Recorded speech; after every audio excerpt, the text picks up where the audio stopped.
Day 2, ladies and gents, and we are about to set things on fire once again. Welcome back to the Ruthless Invitational Showdown Season 12. No arena, just pure brawl from the top 18 teams that we have here playing today. So back on the caster's desk, yours truly, Red Queen, together with another fave, back on the chair with us, Sir Cloud. Oh yeah, glad to be back. I had an off day yesterday. You had an off week, so we are back together here for the finals. Day number 2 to be exact, ladies and gentlemen. And of course, the finals will be across 4 days. And today is still one of those days where we are collecting those points and to set the match point by tomorrow.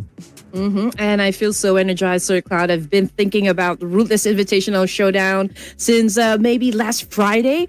I've been thinking, okay, which team is currently dominating? Which team is actually stepping up into the competition, you know? And I've been listening to Warden and Contra go at it the other day, and they mentioned about like Sem9 really stepping up and even Boom Esports. There's also the roster of BTR. And I do wonder, you know, before we step into day number 2 here, Sir Cloud, I do wonder if Tribe Aeromacy will be playing Zio. Ooh, okay. Well, we'll need to see. We'll need to see them later. But also, other hot teams that are at the top right now, like Team Flash, they scored 2 chicken dinners yesterday. Ooh. In fact, it's a back-to-back chicken dinner, not an easy feat, and they did it. And then we have Vampire Esports at 2nd place, Xavier at 3rd place. But before we go on to all the other scores, a reminder for whoever who doesn't know this by heart by now, is the point system. I don't know, is there anyone who doesn't know the point system by now?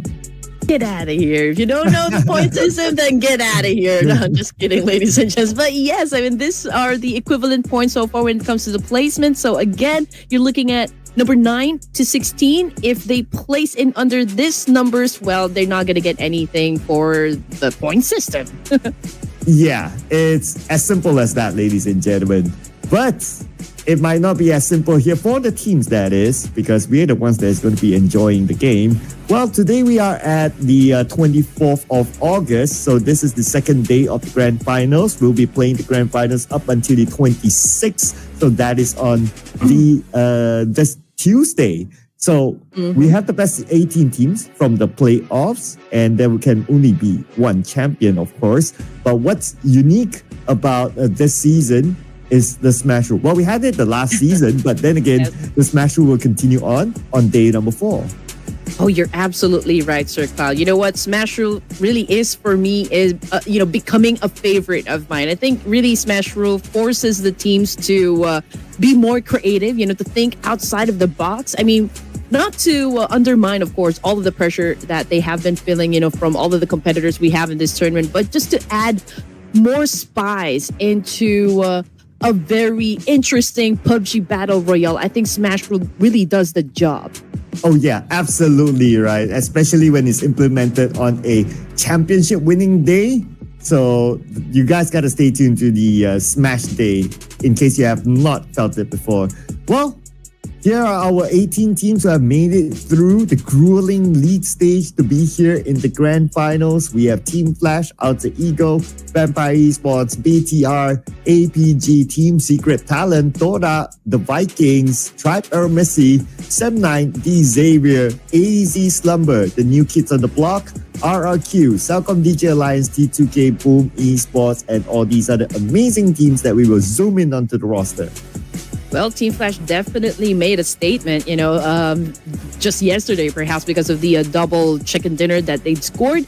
And I do wonder, again, if that's going to be the same thing, for day number 2. And we can see all the names here. Some of them, well, we're all familiar with. But just so, we got Team Flash, Alter Ego Airs, Vampire Esports, and, of course, the boys of Bigatron by Vitality.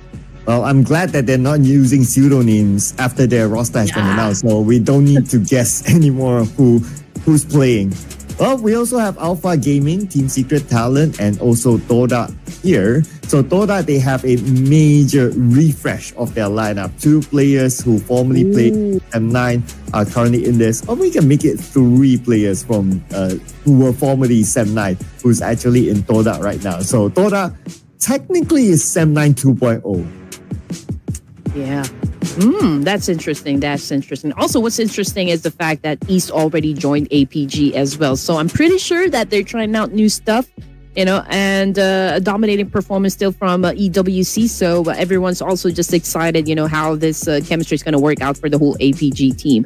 We got also Vikings Esports, Tribe, Aeromacy, Sem9, D-Savior. D-Savior, I think, also did extremely well yesterday. But I'm not sure if you are even updated, like, with all the drama happening between DRS and the Tribe. And I'm really interested to see how Zha's going to step up, for Tribe this time. But I'm not even sure if they're going to continue being Tribe Aeromacy or are they going to transfer to another team.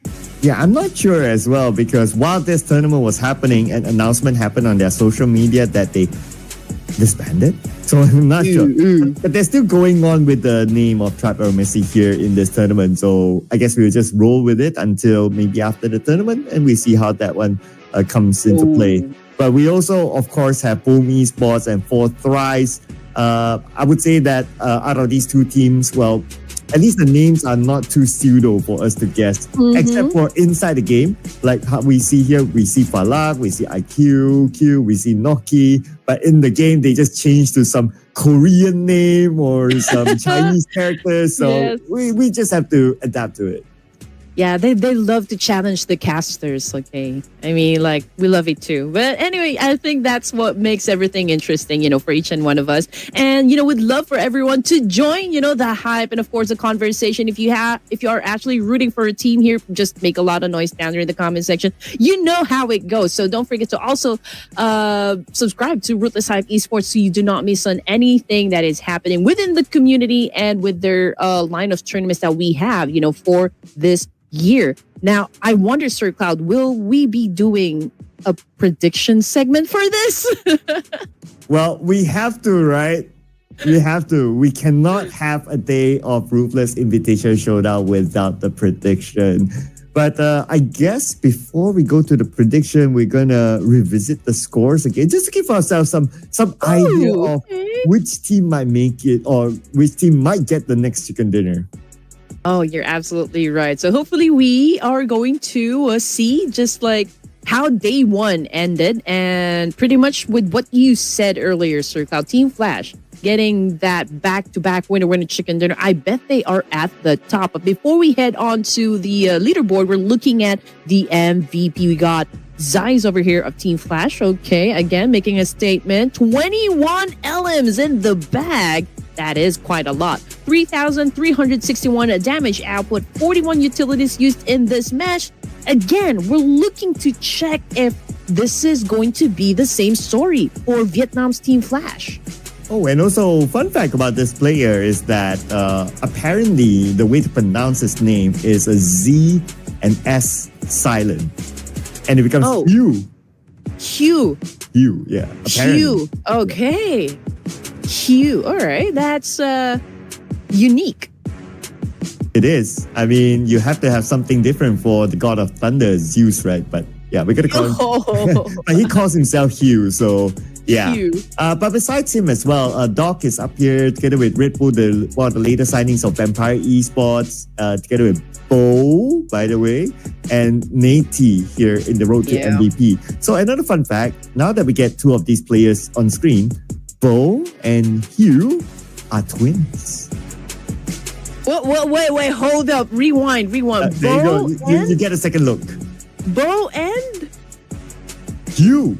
Hugh? Or Zeus. Or Hugh. Bo and Hugh. Oh my gosh. Now I see it. Okay. Oh, there's a twin connection happening for Team Flash. All right. Okay, maybe that explains their dominance, for this tournament. Perhaps, they are really cooking up something great, something explosive for Vietnam. Man, this is this great information right here, Sir Cloud. But you know what? I think I also need to mention this, that, for Doc of Out the Gaming, I mean, this guy, we all know how great he is when it comes to his individual stats, individual numbers. I don't think we even like need to introduce who Doc is, of Alpha Gaming. But I mean, even if we are playing Ruthless, this guy never fails to really show up when it comes to the numbers, and I love seeing his name over there.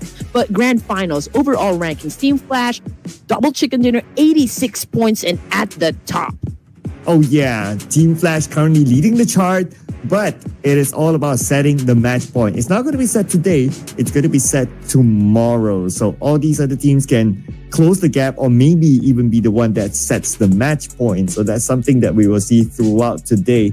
Other than them, you mentioned about the casters from before, talking about Sam Knight and Boom Esports doing well. They are on page 1, so that's a testament to their current performance. But on page number 2, another team that is piquing my interest is AZ or AZ Slumber. Oh. So just to give a little bit of a background, they came through the recent PMNC Malaysia, and it is their first showing here in the regional professional league, or in the professional league to be exact. But Slumber, this team, I have seen them as a community team forever. Like forever. They have been around. Ooh, okay. But yeah, I mean, AZ Slumber definitely did good during the playoffs. I think this is one of those teams that we keep mentioning, Contra and I, when we were casting, day number 1 of the playoffs. And yeah, they continue to shine. And I do love the fact that we're seeing them play, for the grand finals. But this is how it's going to go down, ladies and gents. We're going to kick things off in Erangel. There's going to be 2 Middlemars in the middle and 2 Erangels. And then we're going to end the night for match number 12 here in the barren desert of Miramar. Yep. So we're going to have 3 games per map. And we're going to start off with Erangel, and here are our top Erangel performers. I mean, it's easy to just say, oh, Team Flash is the top performer, right? Because they're the number 1 team, obviously. Followed by D Xavier, and we have T2K and APG here as well. But when it comes to the average placements, D Xavier, they did slightly well than Team Flash, but average eliminations, Team Flash, they are a little bit more aggressive in bringing in the eliminations to the team. I agree with you, Sir Cloud. It doesn't mean that currently you're at the top, and we're not even sure if we're going to end the day your team still being at the top. There's a lot of ways that, day 2 can play out, but that's what we are excited to see, right? But before we head on to our first game this evening, this is going to be interesting because Sir Cloud still doesn't have any points, with him. Production is already at 4. And this is going to be great. Okay, I mean, which team do you think is going to win our first game, Sir Cloud? Oh, man. I want to go with stats, but I don't know what version of D Xavier is going to show up. Sometimes they show up, sometimes they don't. So I don't know. But I guess, I'm just going to close my eyes, trust my heart, and let's start with stats. Let's bring on D Xavier. Okay. I mean, I get you when it comes to stats. So we're going to stick with stats. And this time I'm going to go with Team Flash just because they are at the top. I'm going for the big boys here. And I feel like they're not going to let go of that chance to really dominate now that they've already, I think, set up a momentum for them. So day number 2 should be quite a breeze, for Team Flash, judging if they keep the pace going on for them for day number 2. Yeah, and Prod went for stats as well. T2K. So basically, our picks here, they are the top 3 of the best performing Erangel teams. So, based on numbers, they do stand a good chance. But we are talking about 18 teams here. So anything can happen. It can be dictated by the circle. It can be dictated with what sort of loot you get. So, it's always so hard to tell. I mean, this segment of the prediction is always, It drains us more than you know. I don't know how to explain it. Yeah, I mean, I definitely get you, Sir Cloud. But again, guys, we are inviting everyone to please come and join us. This mini game that we always play. We'd love for you to join the prediction. Maybe you're going to win the prediction. Who knows? But for us, we're going to stick it to the big boys for now. I mean, T2K, I'm pretty glad to see them really performing, for the tournament. We have a lot of fans always down there in the comment section. Showing a lot of support, to the players of T2K. But lately, I'm still not have gotten over with the whole PMNC drama. It was, the outcome was like really unexpected. Although I'm not taking the spotlight, from Blez Official and of course Nepex. I think they did wonderful. I've always called Nepex to be the wonder kids in Nepal, but like something like really unexpected happened between Tribe and DRS, and I would love to see how this two amazing teams is gonna come back even stronger. Well, are you allowed to fill us in on the Oh no, because Okay. like DRS, two of their players actually just jumped into Tribe Aero Macy, so I think that's where the rival is has started, and nobody knows exactly what happened between these two teams or why the two players actually just transferred to Tribe Aero Macy. But they tried to settle the score, when it comes to the whole PMNC thing, and it was a back and forth situation between them, and everyone really enjoyed, the fight, the gunfights, the firepower, everything, with all of the clutches movements. But at the end of the tournament, it was Bluz official, which is a dark horse, and Nepex, who actually secured the slots to play in the PMSL. Yep, and unfortunately, we won't be seeing Nepex in the finals. They didn't make it through the playoffs, but that's okay. I mean, it's an off-season tournament. We are sure to see them in the official tournament coming in soon. And DRS as well is not together with us this season, unfortunately. Yeah, but we still have, of course, Tribe Aero Macy, and I do recognize the players of the ex-players of DRS actually playing for Tribe Aero Macy in this tournament. And how are they doing? I guess, they made it to the finals, so that's good. Yeah, it's a matter of what will happen in the next few days. It is. I do wonder though, because we haven't really seen, Zayo actually play in the PMNC, or if he played, I wasn't able to really witness it. But just in case he didn't, I'm curious if they're gonna maybe mix and match, all of the players' strengths and weaknesses. Maybe we can see Zayo play again. How his energy is gonna be affecting the whole overall team composition, something like that, something, to steer the pot of some sort. But yeah, I mean, coming into game number 1 here for Ruthless, I know everyone is just expecting, okay, how everything is going to play out. Is Team Flash still going to dominate? Or maybe we'll see some good movements as well coming from BTR. But, whatever happens, I think pretty much this whole tournament is also quite packing heat, Oh yeah, absolutely right. I mean, Ruthless Invitational Showdown series has always given us the heat. And we're going to feel the heat inside of Erangel here, ladies and gentlemen. It's going to be game number 1 of day number 2 in the grand finals. Match 7 overall. Let's head on to it with the flight path beginning from military base. All right, here we go. I'm actually waiting for my map feed to actually work, okay? But we'll take a few more seconds. But anyway, yeah. Just paying attention to the left side of the screen here, we got most eliminations, and that's coming from Hugh. Knockouts as well. That's a total of 20. We got Dog and Red Bull actually joining him for this category. We got Headshots as well. So he's been dominating so far when it comes to those individual titles. And I think, his twin brother is also not hesitating to join him when it comes to being one of the star players for this tournament. Oh yeah, that's the dynamic duo, right?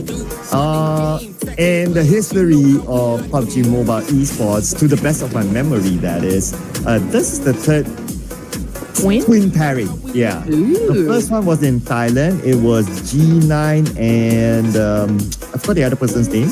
The other one is obviously the legends, Luxy Zaxi. And now we have Hugh and Bo being the twins here. We got some twin connection. Okay, that's pretty great. And I guess, my curiosity doubled up And I am looking forward to how Team Flash is going to use this thing, to their advantage. And so far, we are seeing them drop. We are seeing one of them actually is already driving a vehicle over there, probably going to another location so that he could get, whatever he needs to be able to fight. And looking at the map feed over here, we got a portion of the south side military base as part of the circle. So I do wonder if that's going to continue favoring the south side. Will we see a military base finish? Ooh, I hope so. Ooh, evil that way. But you know what? On the topic of twins, right? Since all the teams are looting, we have some time to chat.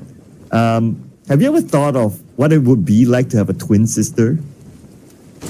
Oh yeah, I mean, like definitely, if I have a twin sister, should be my partner in crime, or maybe like even a brother. Sometimes things happen like that, right? I mean, you could be twins and also like being a boy and a girl, but yeah, it would be interesting, I guess. Like if you have that secret language that you and your twin just know, so that could be exciting. How about you, Sir Cloud?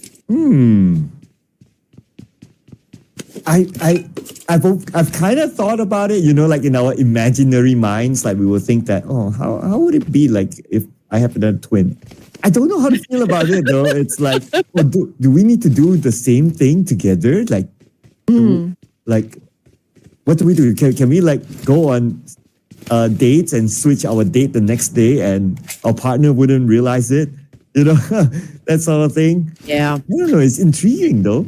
It is. And from what I know, like there's also a difference, like when you're a twin, like if you're fraternal, like, or if you're identical. So I guess there are some traits like where twins shows the same interest or like have the same set of skills and maybe talent. So I don't exactly know. Maybe if there's a, like a twin brother or sister down there in the comment section, maybe you could shed light on this one. But what's more interesting is, of course, one player from Alter Ego Air getting picked off. And I believe they're having an exchange up against Kodak over here. Correct. So we can see Man Up right now with a DBS about to secure that point.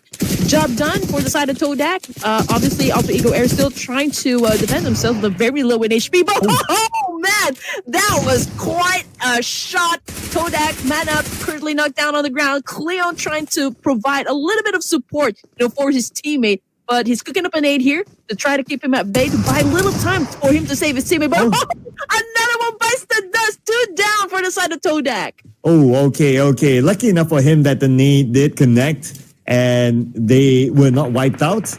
But here comes Badru. Or is he Badru? Everyone's speculating who he is. But anyway, the moment he shows up, he gets gunned down by 9. And it's only Rosemary, the Lone Ranger. Man, okay. This is going to be great. I mean, if he could pull off quite a great clutch over here, saving his teammate, that could be very, very nice. That would definitely go into our highlights. But in the meantime, well, it's not happening just yet. Badger's still down on the ground. Same thing goes with Moana. Cleon is knocked down on the ground as well. So Todak obviously is trying to reset over here. And Frenzy just made sure that Moana will not be coming back from that one. Yeah, clearly Moana does not mean family. But Rosemary got shot by a former family of a few players of Toda. Yuhai just got them down and Alter Ego. Interesting. One of the top performing teams of the league stages just got eliminated. Yeah, but we all know Rosemary. I mean, this guy can come back, anytime he wants to. It's like a mushroom. He pops out anywhere. But anyway, Todak right now getting punished by Team Flash this time. And Cleon, after being revived by his teammates, I'm not even sure like if he's going to last in this situation. But let's see what's going to happen. Hugh breaks in. And yeah, he got, 2 points, make that 3 points in the back. In an instant, we got Francis still trying to do a massive spray here with a UMP, trying to make it happen for the side of Todak, even if he is already at a disadvantage over here.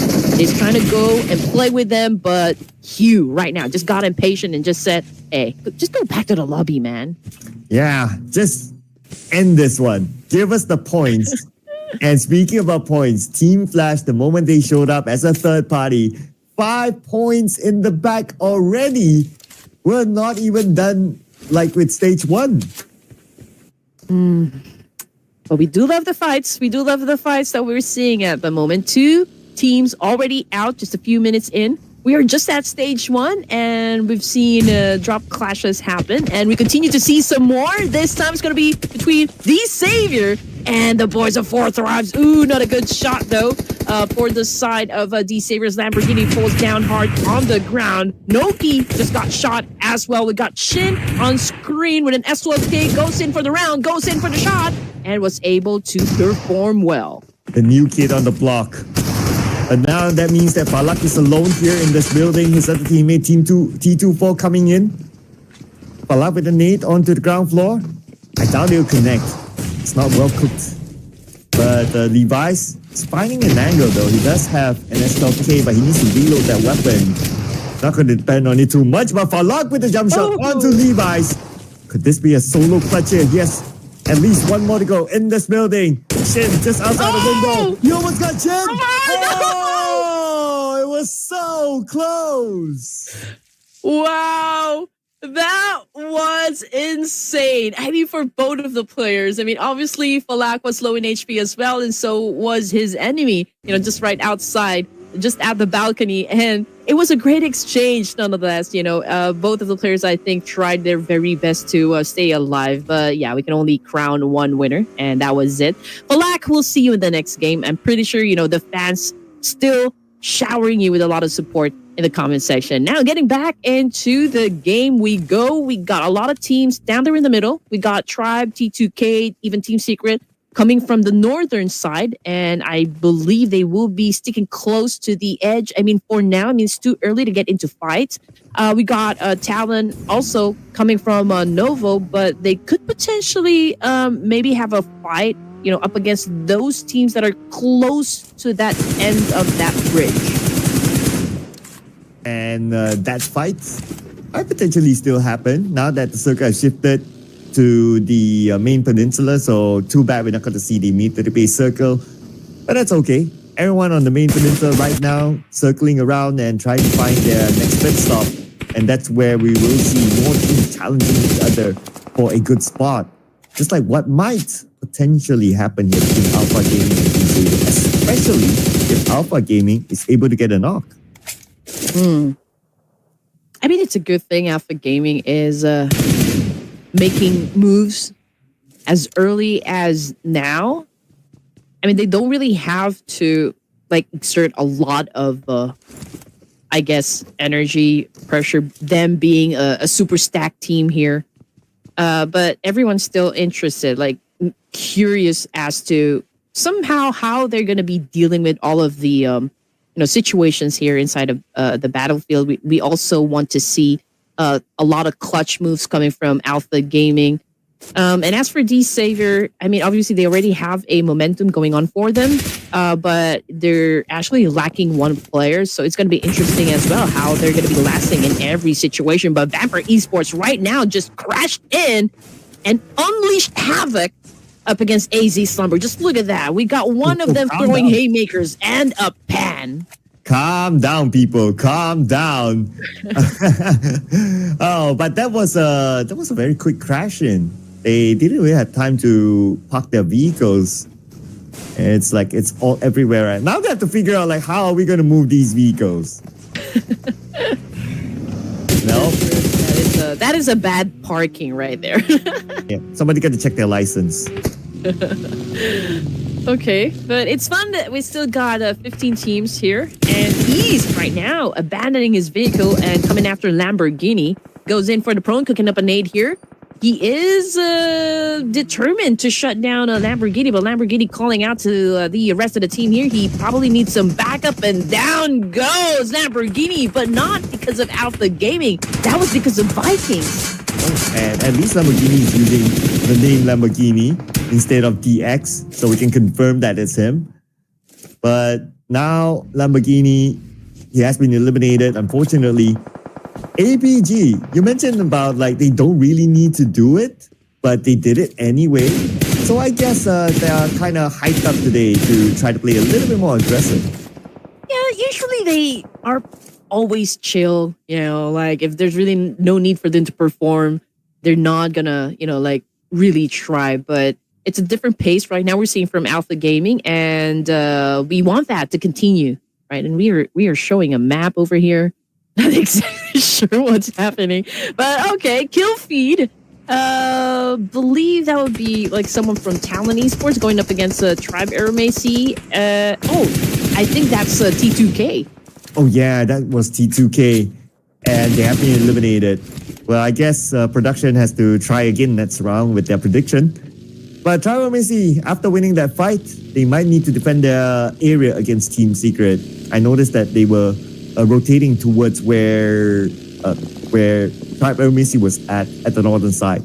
But we're gonna have a view of what's happening in the middle here. Oh, Talon, RRQ in a fight.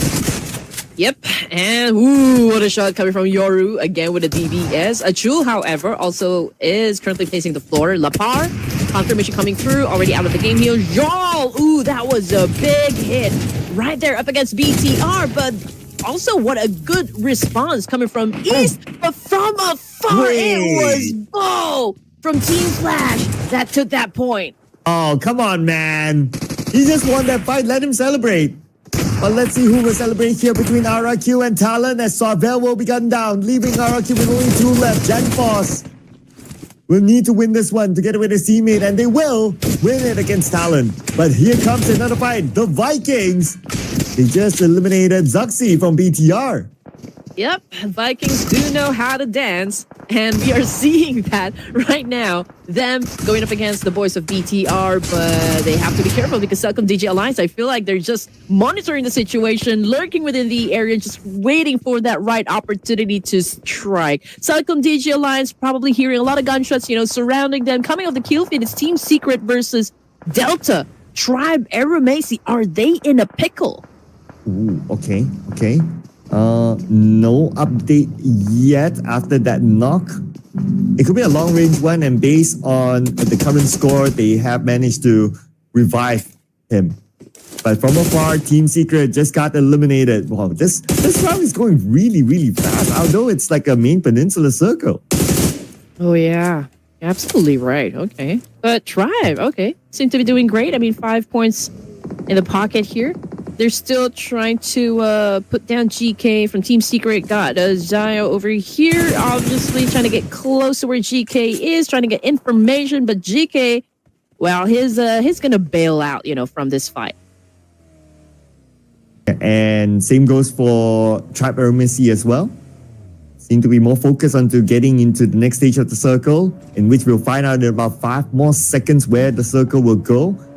We have a good amount of teams in the middle right now, including Team Flash, the Xavier, the 2 Vietnamese connections there.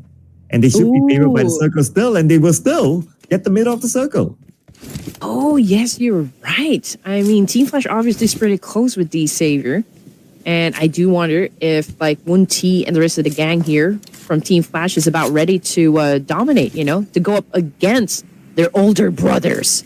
But yeah, I mean, we got Team Secret coming in, from North still. We got Bo taking in a lot of damage from Levi's, but Win responded back, and Levi's fairly knocked down on the floor. Here we got Shin taking in some damage as well from the side. Vikings continue to dominate. Well, there goes my prediction. It's down to you, Red Queen. Down to you. Okay. Hey, I don't even want to say anything just yet, but this is a pretty awesome performance that we're seeing from Team Flash, although Bao is still currently knocked down on the ground. But obviously, Hugh here is managing, another team from outside the window. He is probably maybe gauging the situation if it's, safe enough for Team Flash to pick up their teammate. But I'm pretty sure that they're going to do something about it. Zero's, however, already out from the game. So Team Secret playing with just 3 of their members. We're looking at 10 teams here for stage 4. And Newsflash, literally Team Flash, is now 100 points. They've broken the 100-point mark. Interesting. But Vampire Esports, can they break Team Secret here for this high ground? Boom Esports behind them. Vampire Esports, they're surrounded by so many teams, and they're deciding on where to go right now. So it looks like they decided to fight for themselves here to take this fight against Boom, and they will get that knock against Bombed, thanks to Mela. I mean, if you're in a position where you can actually pull off an, all-you-can-kill buffet, I mean, this is a pretty good spot, for Vampire Esports. I just hope that they can be able to always, defend it, because there's a lot of teams there at the foot of this hill and lots of potential to score, like a lot of numbers, just based from the position. But Team Secret, I think they also know, that was a very good spot. And I think this fight is going to happen because they're going to challenge Vampire Esports for it. And GK goes down hard, coming from Dewey. Oh, 2 points. Oh, but somebody shot Chewy from behind. That's GK. So I guess it's a trade-off shot. Okay, you don't always get to see that. But now we have Lazarus, aka Schweppes, down on the lower ground with Yummy on the high ground against him, and he will be gunned down from the side. Red Bull trying to get GK. Let's see if this Molly can land. Nope. But he kind of forced GK to move away. But he has to move anyway because of the zone. Oh man, he has a lot of energy, living up to his name over here. Red Bull still trying to find the perfect angle for him. Unfortunately, though, for Dewey, he has been taken by the Blue Reaper. But we're still looking at 10 teams here. Same thing goes for Mela. Lazarus, oh no, was able to put down by both, I think, Boom Esports and the Play Zone. So I guess when it comes to their location, it's not very good for them. Vampire Esports continues to just punish, Team Secret, but also in the process, Vampire Esports has been losing some other players as well. But check out the top left, Red Queen. We have at least 3 teams there. Used to be 4 with the fact that Dog has left, but 3 teams still at the Potato Hill. Circle shifts, 7-9 gets the circle, Dog goes straight into the middle, and Team Flash still has the circle together with the compound from before, and RQ on the southern side will be unchallenged. So more action that we can expect here from the Potato Hill. Yeah, I just wonder if Tribe Aeromacy, since they're still outside of the zone, are they gonna go up against Boom Esports before they get inside the circle? I mean, Team Flash also, with their current location, I think they do have the opportunity to gatekeep a lot of teams that will be headed, towards that main entry point. So again, Tribe Aeromacy right now, I think this answers the question. They're throwing a lot of nades up against Boom. We got Zaya coming in, and he just eliminated that last player from Vampire Esports, if I'm not mistaken. Yeah, Delta took him out, so that's number 10 for Vampire Esports. Zayo knocked by the MVP, Yummy. Now Gante seeking revenge. Yummy will finish off Zayo. But here comes the Vikings out of nowhere to finish off the final player of Boom Esports. But the nade from the top! And that came from Gante to knock down 2 from Vampire, from the Vikings. Oh, Giante making great decisions at the moment. We can see Celcom Digi Alliance back on the screen over here, trying to eliminate AZ Slumbers. We got a 966 Cuckoo Panade. Oh, and that was such an on-point one. And Celcom Digi Alliance continues to ram up some numbers, although one of them had an early elimination. So we're looking at 16 teams, and they're pretty close with the boys of Team Flash. So will we see a fight happen between these two? Ooh. We need to pause on that because right now we're going to focus on to Sorvel. Interesting enough, the name is Sorvel. The picture is not Sorvel. The actual player, I have no idea. So that's just a bit of a trivia for everyone. We don't know exactly who he is, but we do know exactly who these 2 teams are. Celcom Digi Alliance and Team Flash. And Celcom Digi Alliance, they seem to be kind of interested to take over this compound held by Team Flash. Absolutely. I mean, they're outside of the zone here, so this is an essential move. They will have to take this compound out of Team Flash by brute force. I mean, that's the only thing. They could, stay in the game here, and that will be a real challenge. I mean, obviously, RQ is trying to get a whiff of the situation. They're trying to get close with Celcom Digi Alliance as well. So it could be quite a challenge for Celcom Digi Alliance to step into stage 6. I see Maxman in the comment, though, putting up. Oh, yeah. Yep. I see it, but we'll leave it as that. Okay. But anyway,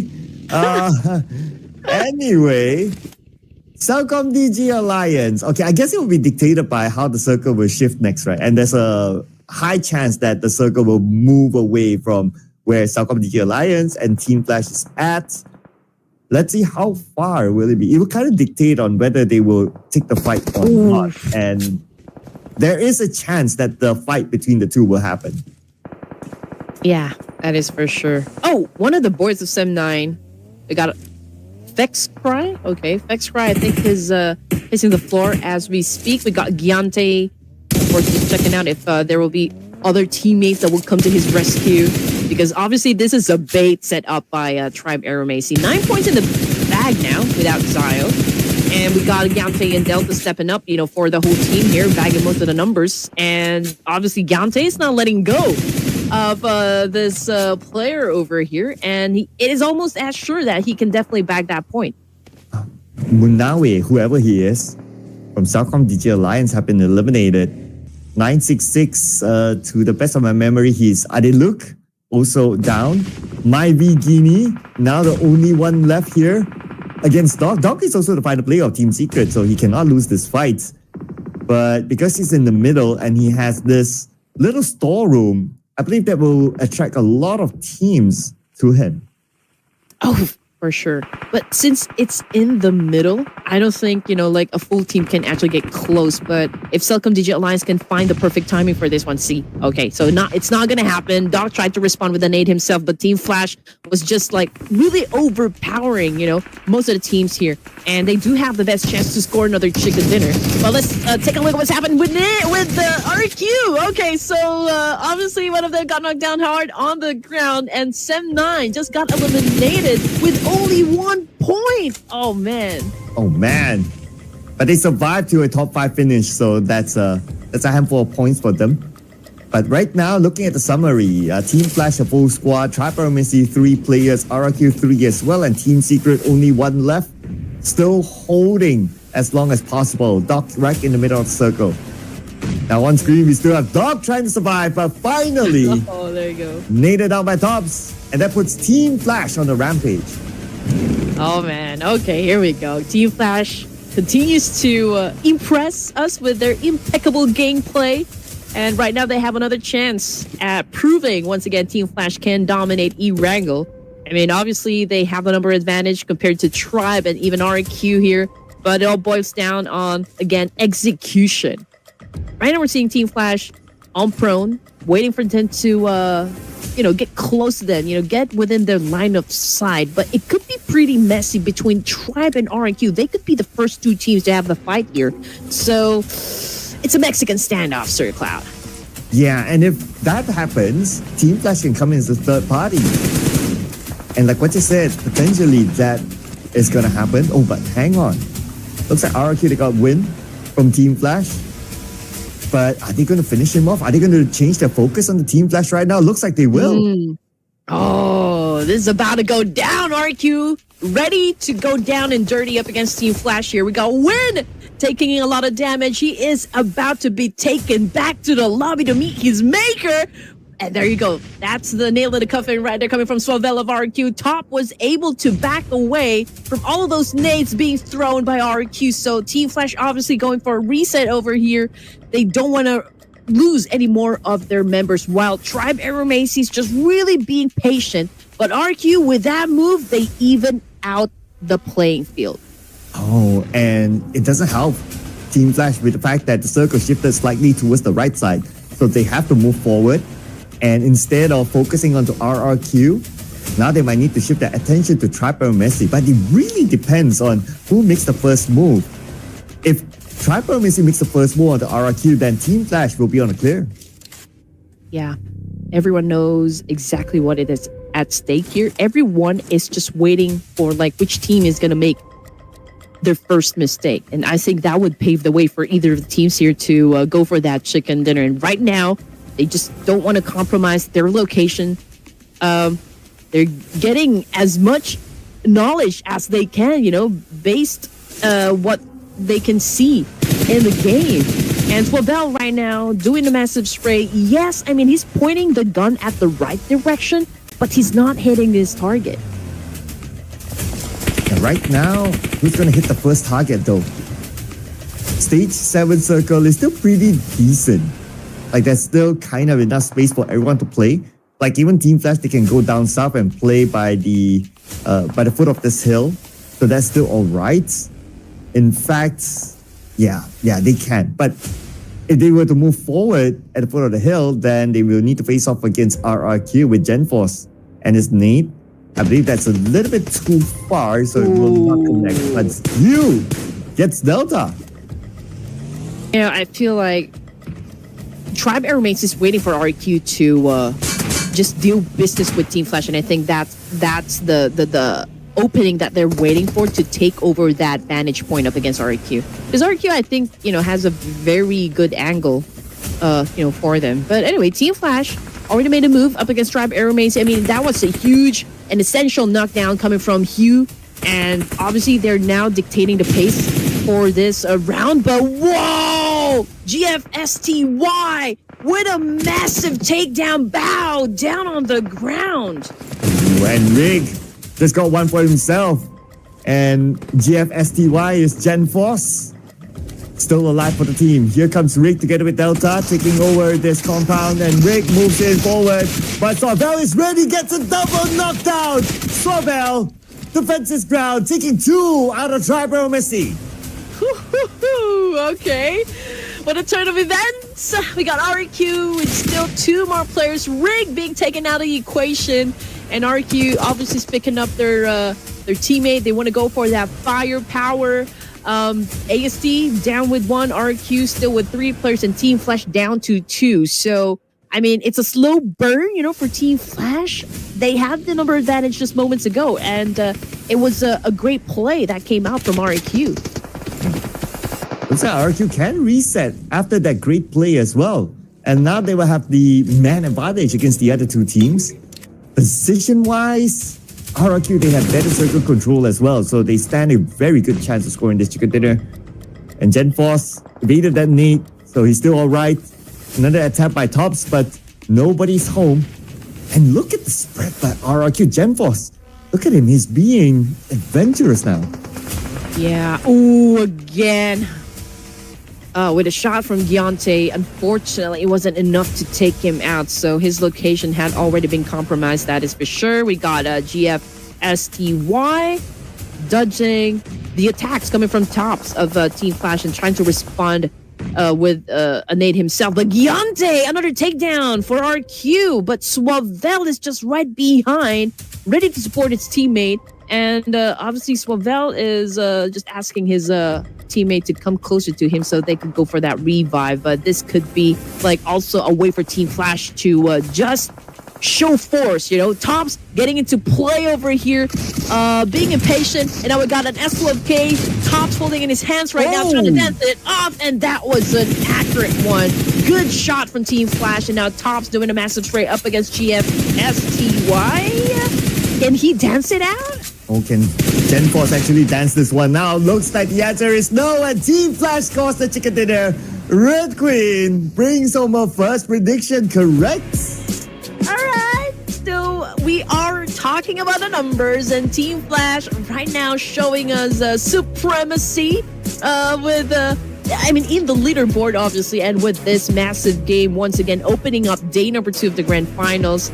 These are your first winner chicken dinner, the boys of Team Flash.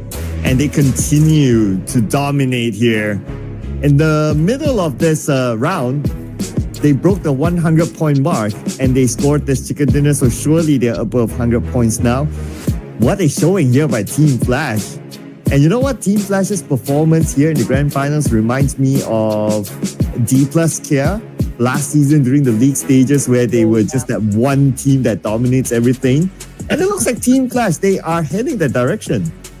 Absolutely right. You know, I was talking about it day 1 of the playoffs, that during the last season, it was all about, you know, the Korean connection, you know, the Korean domination. And since, you know, they're not playing for this season, it's all about Team Flash, you know, making us feel the heat over here. Team Flash making it happen. You know, they've been quite consistent, I guess, from the get-go.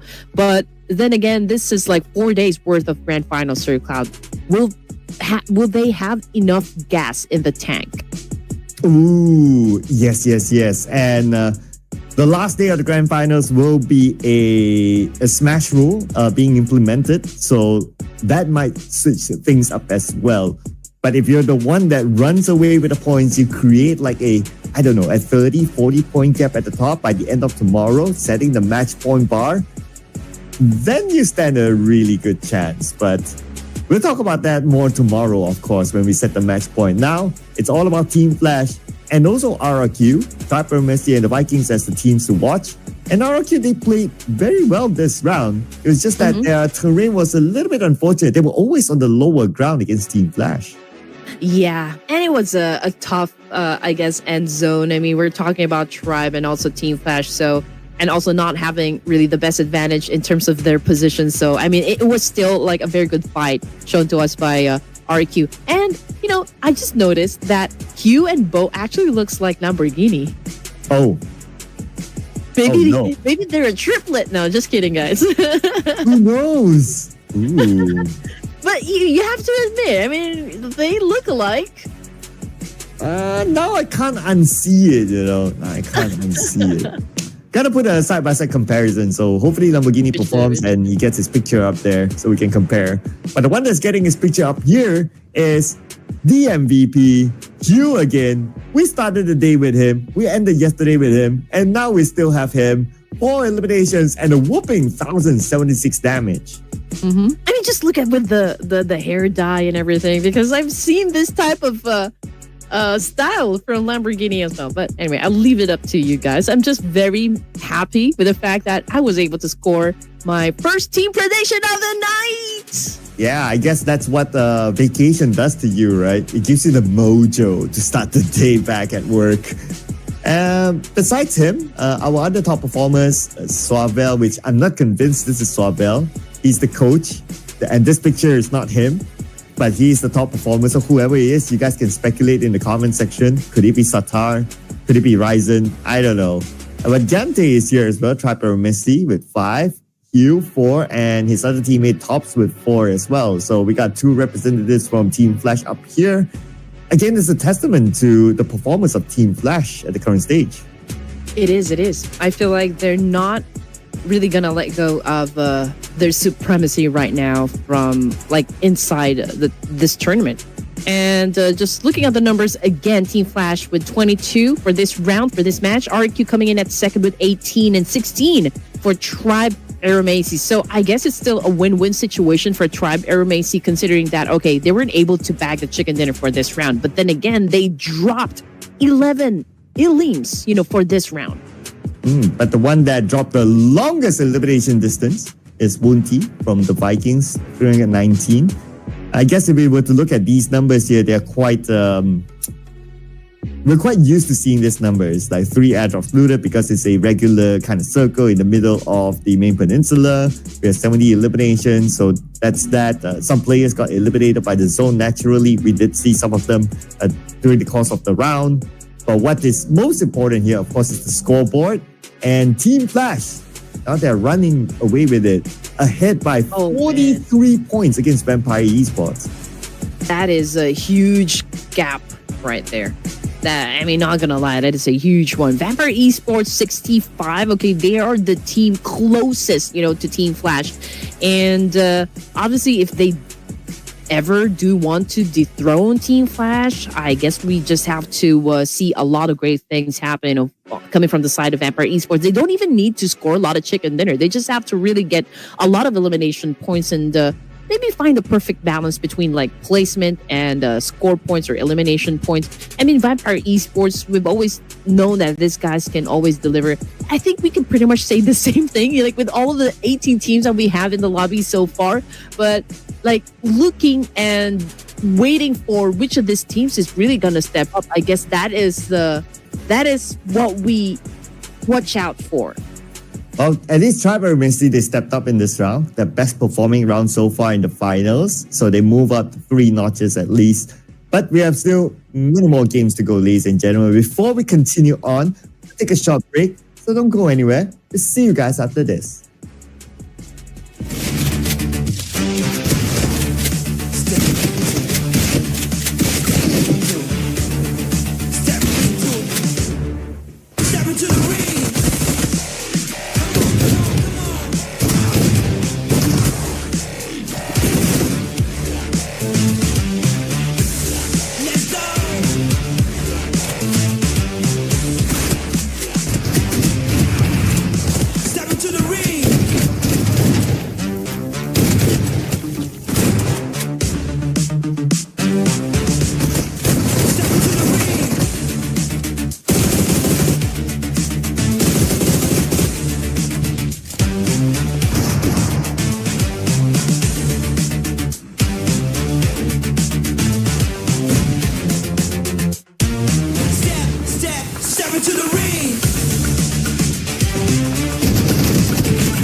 it is, ladies and gentlemen. We are back for game number 2 of the Ruthless Invitational Showdown Season 12. Together with me, Sir Cloud, and the wonderful Red Queen. Red Queen, can you imagine? We're already 12 seasons in.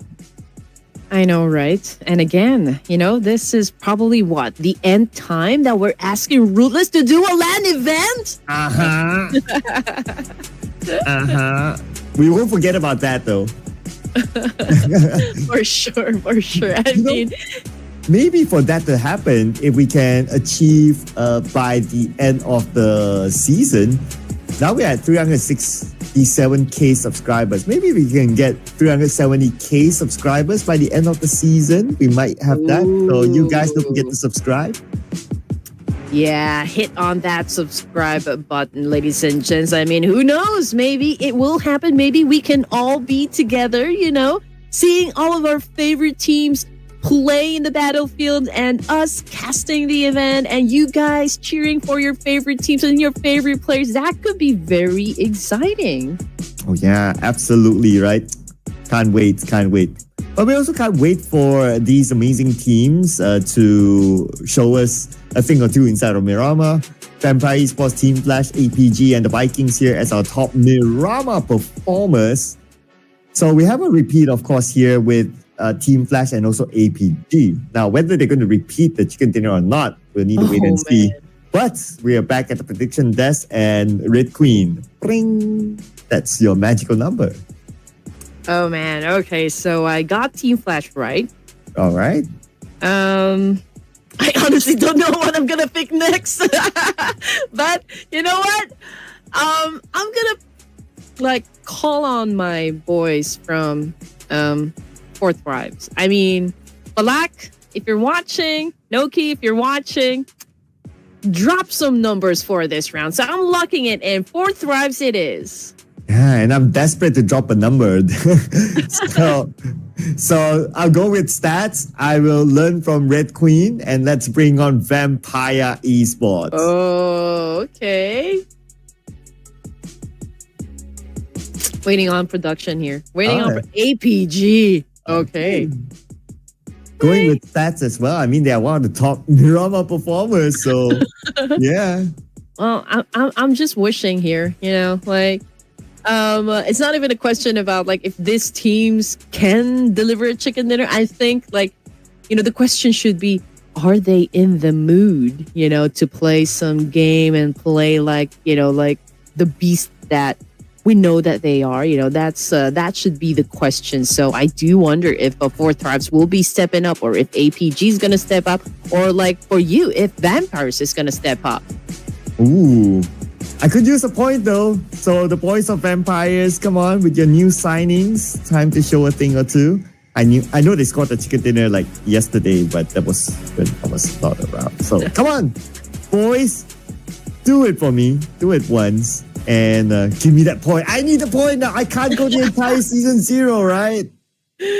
Oh, give Sir Cloud a point, guys. But then again, might be my prediction that's gonna come out right, for this round. But hey, we've seen an explosive performance coming from Team Flash. We might see a deja vu happen because they scored 2 chicken dinners yesterday. We did ask if they're going to continue on with a strong and maybe high level pace, and obviously with the numbers, they do have a small room, for mistakes. So I guess less pressure on the side of Team Flash. So they continue on to dominate. Again, we still got Hugh over here, 24 knockouts, 5 headshots. We also got his twin brother, Bao, joining him at second place. And we got East of Alpha Gaming setting up 4. But when it comes to the highest damage, this is a huge number. It's half of what Doc was able to set on the board. Now that we have APG on our board, right? So I just want to bring up a rumor. Do you think top is still with APG? Oh my gosh. You do not do this tonight, Sir Cloud. Oh my gosh. That was a juicy meat right there. Oh man, okay. Is he not playing with APG anymore? How did you come about this information? Oh, I don't know. It's a rumor, right? Oh man. Or could Red Foods be top? I don't know. Or could East be top? I don't know. These guys, they can just change their IGNs. It's crazy. It's crazy. Okay, but please, if you know something that we don't, obviously, please do let us know down there in the comment section. If you are about to spill a tea from the inside of community, you know, those whispers that you hear from around, please share it down there in the comment section. Oh, we love tea, right? I definitely do prefer it over coffee. Just saying, though. I think it has more caffeine, though. You know, I mean, if we're gonna compare tea and coffee, like what they say is that tea has an even more caffeine than a coffee. Oh, really? Yeah. No wonder my dentist has been telling me to cut down on tea. Have you not been sleeping again? Yep, I've not been a good boy at times. I still love my tea. You know, it's something that keeps me going. I think just like coffee for everyone else, right? So, are you a coffee or a tea person? You know, I tried to balance it as much as I could, but it has something to do with habit, I guess. You know, in the morning, I would prefer to drink coffee because I guess it really wakes me up. But when it comes to nighttime or like maybe after some meals, you know, within the day, I prefer to have a cup of tea. Yeah, coffee is good for the daytime. But I wonder, does it really give you the supposed energy, or is it like one of those what do you call it? It's just in your mind. I think for caffeine, it does a trick for me. Like it gives me a burst of energy, but only for like a short time. So if somebody were to buy you a drink, would it be tea or coffee? I think I would go for coffee, but Boom Esports right now getting some job done, and this is an early elimination for the side of Team Flash. I mean, we were talking about him just a while ago. I mean, top right here is about to be taken now by Boom Esports, and there you go. They're still coming back from that one, and Bao obviously tried to avenge his teammate, but I don't think that's going to happen as well. And though that's a different tops though, but okay. But like what you said, right? Team Flash, because of the gap that they have created, they can somewhat take a chill this round. So even if they start off like playing with 3 players, they lost one early on, I guess to them is no pressure. They're all right. Yeah, they're going to be all right. I mean, like 46 gap, right? I mean, 46 in total. So again, you know, even if they don't really perform well for this round, I think they have that small room to work with. But then again, if you already are, you know, on a momentum, I guess you just have to go through and just play through and just, just ride the wave. But in the meantime, we're looking at Train to Kill. We got Mimi throwing some nades over here up against Tins, and Igneous taking it hard. He's down on the ground, and it will be difficult for the rest of the team to pick him up. After this throw, we got Mimi trying to dance it up with one player, and that took 2 guns to shut down his enemy. But Trang, on the other hand, Vikings also an altercation over here up against T2K. Jaya made some spectacular moves against T2K, and now I think he's about to get the job done. Okay. And by the side, Superman is pretty low. Needs to take a moment to heal up. He should be back up to 80%. Is that a nade behind him? A very long cooked nade, but there you go. One last shot by Rules, and Superman met his kryptonite. Yeah, met his doomsday. Oh, that too. But okay, so unfortunate situation for the side of Vikings. I guess they also did not expect this to happen. At stage 1, but that is of course a drop clash that just happened. And for this round, Vikings, they did not do good. And now, looking at the 17 teams remaining, everyone still has, a complete squad except for Team Flash. Also, already playing with only 3 members. We got Boom Esports looting around. I guess La Bendita. Was that La Bendita or was that? Oh, I didn't quite see that one. But Team Secret, Los Leones. I believe they're around Los Leones. Yep, just above Los Leones. and they are in the circle, so they'll be pretty comfortable here for now. I don't expect them to be going around hunting for opponents, but if they do, I'm not complaining. Now we get a better view of where everyone is at. So it looks like everyone generally has a good spread, but seems to be a lot more teams on the right side between Los Leones and Impala, the high ground area. And Boom Esports, they're going to take that high ground. It's going to be a very good spot that they can monitor the movement of all the other teams around them. I think the only team inside Los Leones would be Celcom DG Alliance, and I think most are a little bit hesitant to actually get inside Los Leones. Probably they're thinking that, okay, there might be a lot of teams just camping around the area, but you're right. I mean, Team Secret is close with Team Flash. We got Boom Esports as well. Alter Egos might join the mix as well, and even RQ. I mean, those are the teams that are over to the right side of the map over here. And from the left, well, we got Four Thrives coming in, and well, they might have an exchange up against D Savior. But we're looking at Vampire Esports right now going up against the boys of BTR. Having a long-range exchange. Yo, boys, Four Thrives, Noki needs to find a spot to heal. Okay, should be all right here. Yeah, there's a bit of a coverage, but on the minimap, D Xavier is chasing them, and both of them are low. Oh no, this is bad. Lamborghini, here we go with the DBS and the rest of the team behind him. Unfortunately, he took the shot up front, and now Skrillina's down on the ground here. We got Four Thrives at the moment dominating. Oh, but we got Nogi getting knocked down on the ground, but that was a great shot. Once again, coming from Four Thrives, and D Savior might meet the end for stage 1. Wow, this could be a big comeback here for Four Thrives. One more to go. Paragin on the other side. In fact, they receive a bit of help, but here comes. And they won it against Four Thrives. Oh, they won it against D Xavier, but they had the assistance by APG. Yeah, and APG looking to get some kills as well. And yes, we are absolutely right. Alpha Gaming right now making a move up against Four Thrives. And Noki getting picked up in this situation. We got Riffus cooking up a nade here. Could he potentially shut down 2 players from Four Thrives? Completely missed the target over here.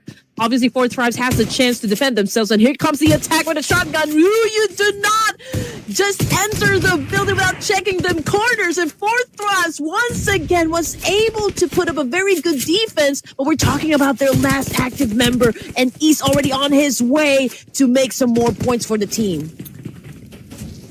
Right now, he has to defend this ground, but it's going to be pretty hard, though.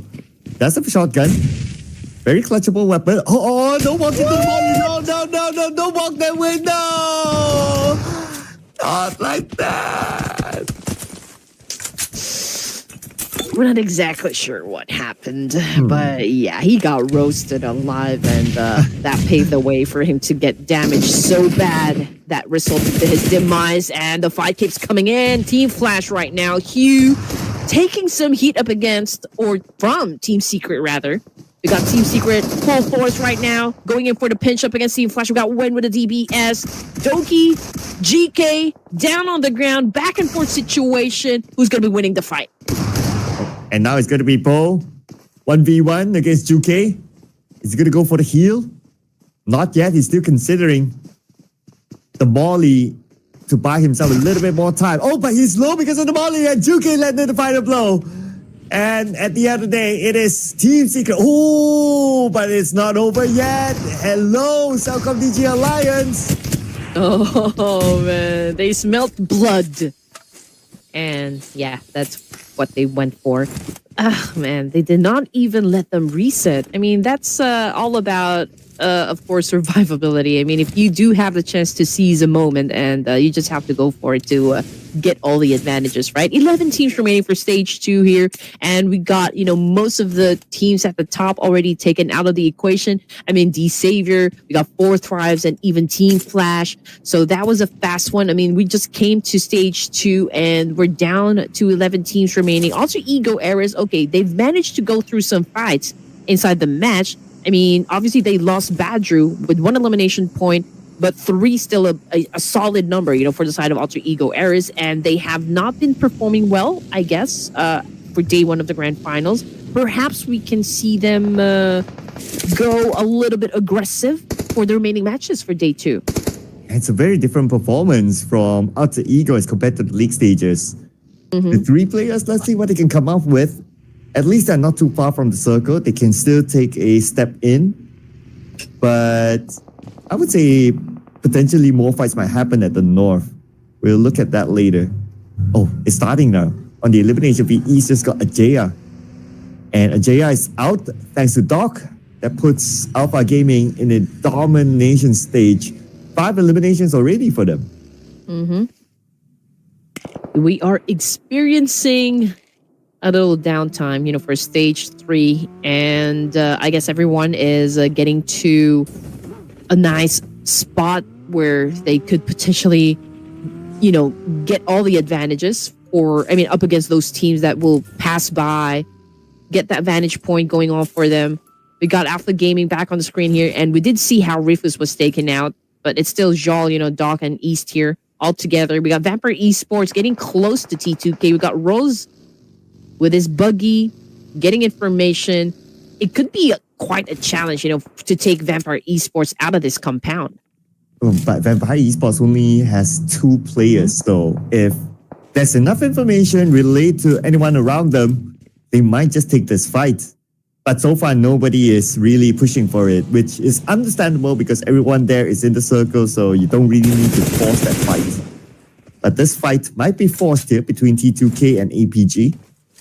APG just survived into the circle, but that's more like a warning shot to tell APG, don't come here.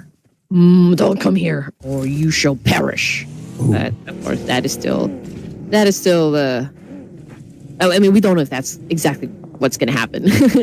But AZ Slumber, okay, they're still trying to pick up their rhythm. Obviously, this is a tougher stage for AZ Slumber, but they did an impressive performance during the playoffs, and we're looking to see if they can pull off, just like that for the grand finals. As you all know, this is going to be an even tougher stage, especially for AZ Slumber and maybe some of the teams here. But then again, it boils down at maybe outsmarting your opponents as well. So if you can actually determine like what formula really works for you and the rest of the team here, you need to be able to execute just that, or maybe capitalize on that one to always gain that advantage. But of course, execution is always a challenge.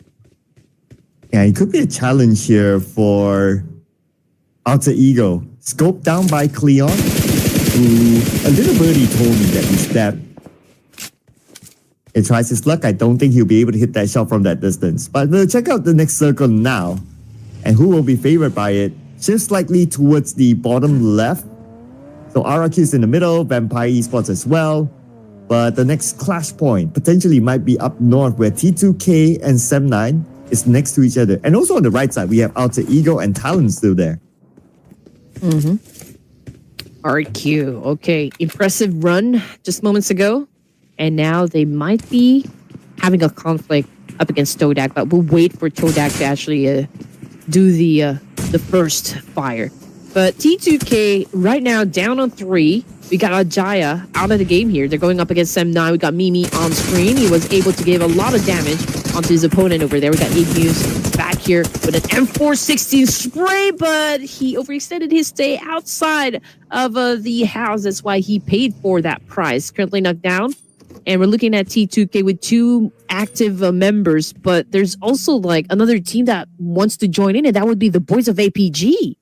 Oh, and they are looking at this compound. They might be interested to come in as a third party later, but not that late. East took down a member of T2K from afar, but the one that finished him off, Mimi, is going to be Satya, aka Fearon. And he gets Igneous as well. Wow, where did that nade come from? Is this O high or U high? Okay, Sem9, Satria. Okay, M416. I think he was able to get that point done. We got him still looking at East. He was able to do a little spray. Okay, I think he's about to nail this one. Okay, I thought wrong, but East was able to escape with his slide together with Joel, and they continue to, of course, fight up against the other teams here.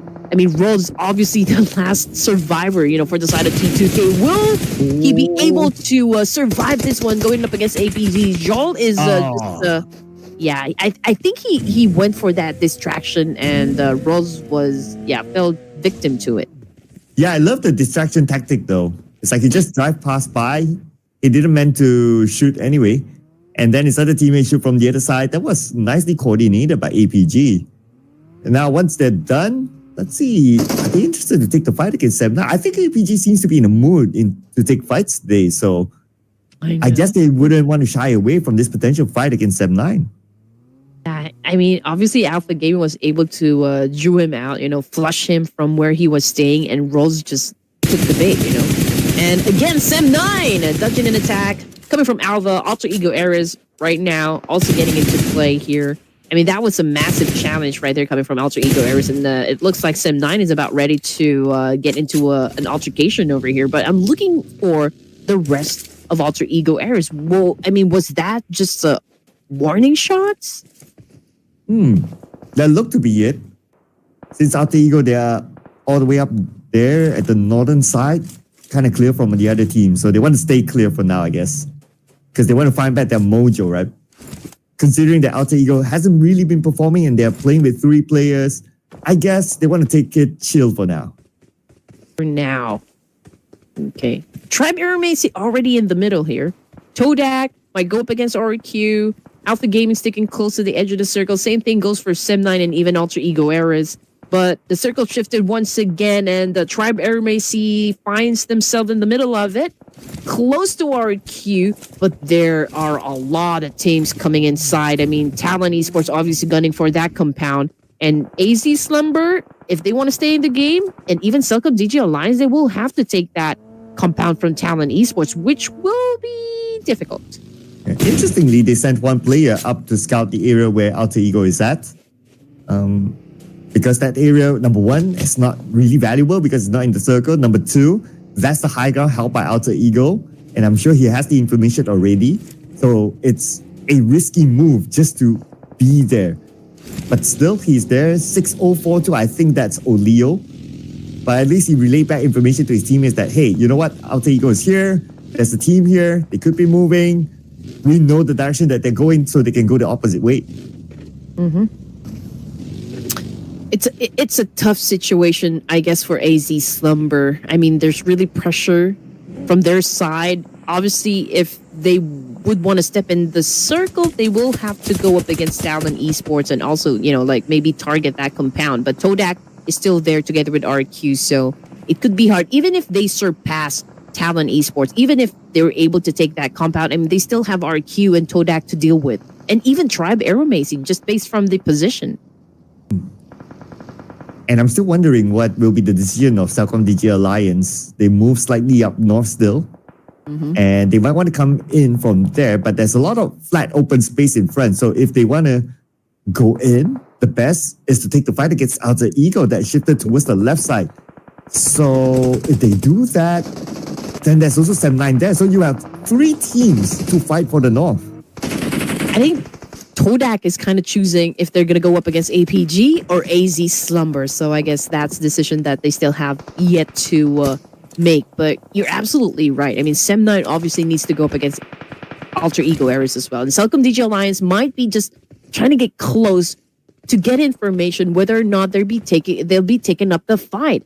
But, oh man, coming off the kill feed though, it's Tribe Aeromacing shutting down a player from Selcom DG Alliance.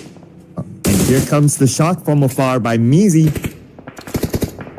Will he be able to land anything? Oh, but the elimination feed, Selcom DG Alliance in a fight, not only with Alter Ego, but also Tribe Aeromacing at the north. A fight that we expected to happen. You see them on the minimap right now, and they seem to be fighting for territory. Now we have a good view. Sem9, Selcom DG Alliance, and Alter Ego.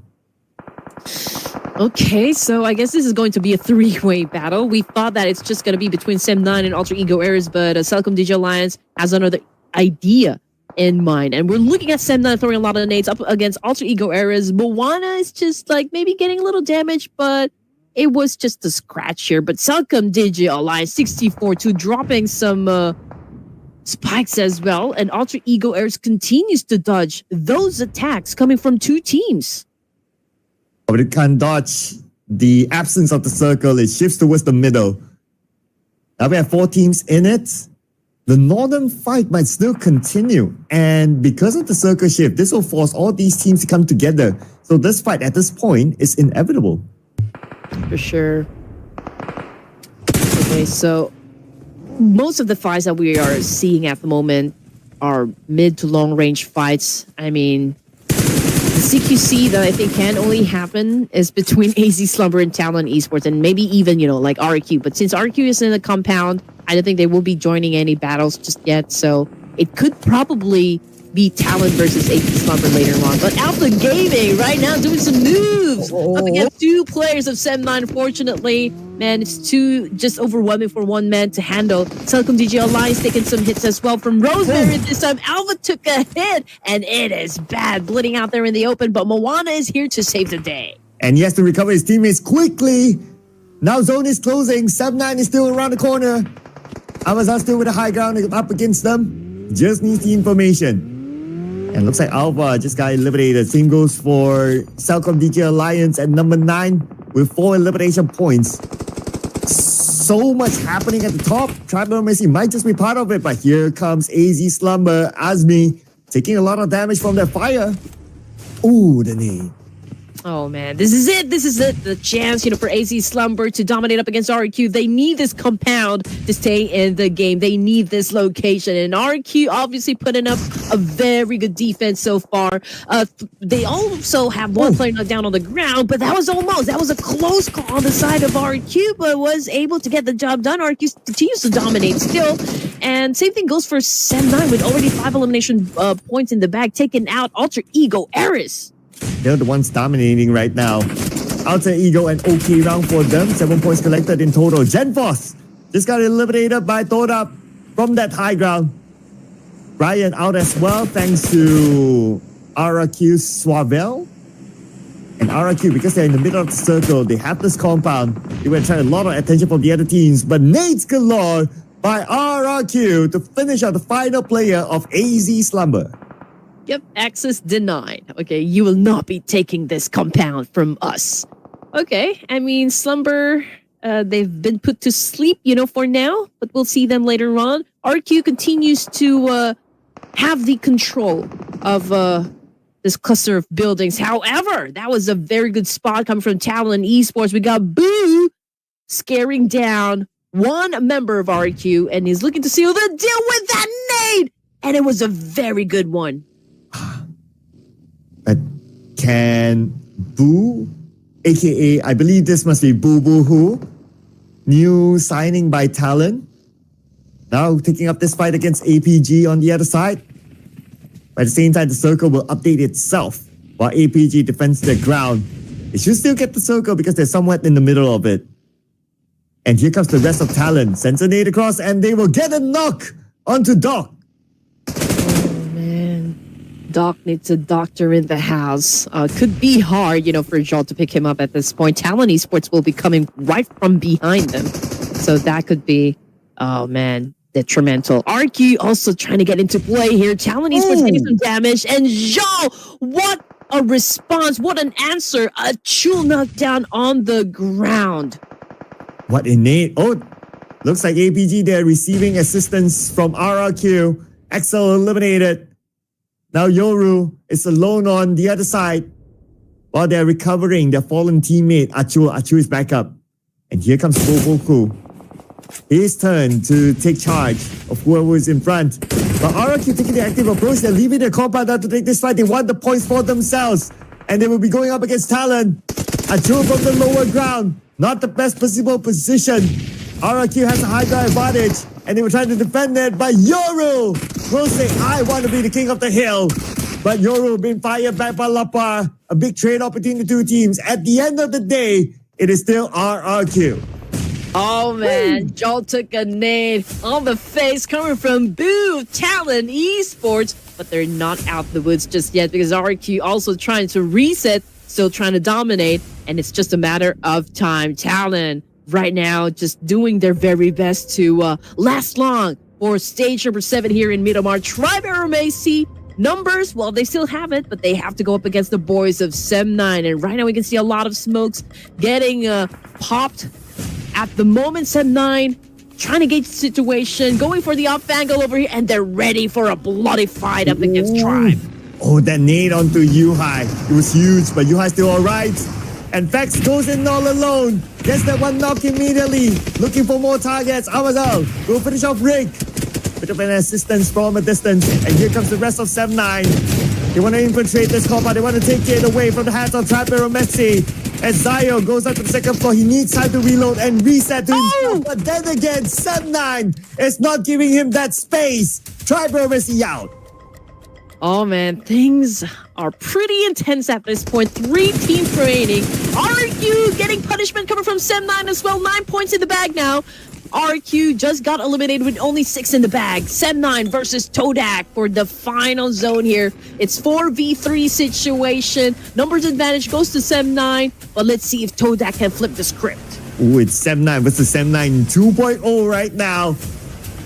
Who will score this chicken dinner? If we were to look at the circle, Todak, they do have the high ground, they do have the circle, but they don't have the numbers though. Sem9 on the other hand, they have to cross that road. This road is going to be their final bane before they meet with the anime boss, Todak. Oh, anime boss. I like how you put it.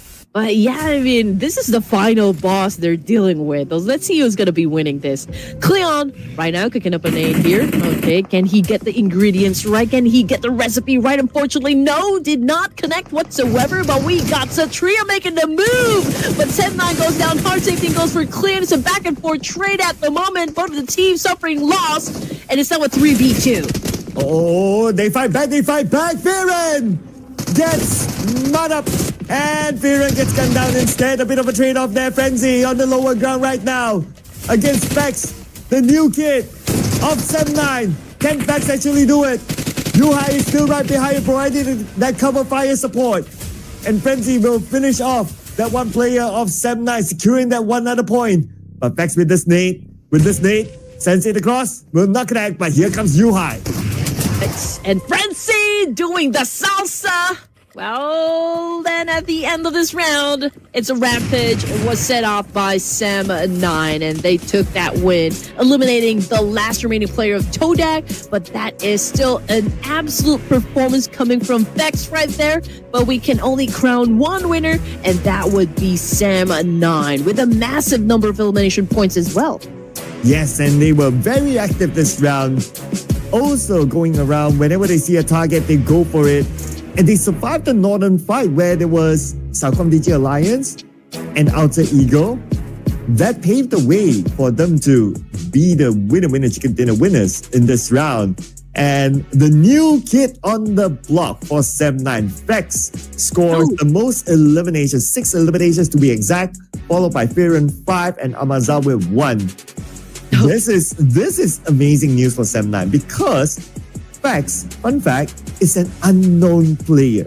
Like he has not, well, at least, unless he used a different IGN, I don't know, but we have not even seen him in the PMNC before.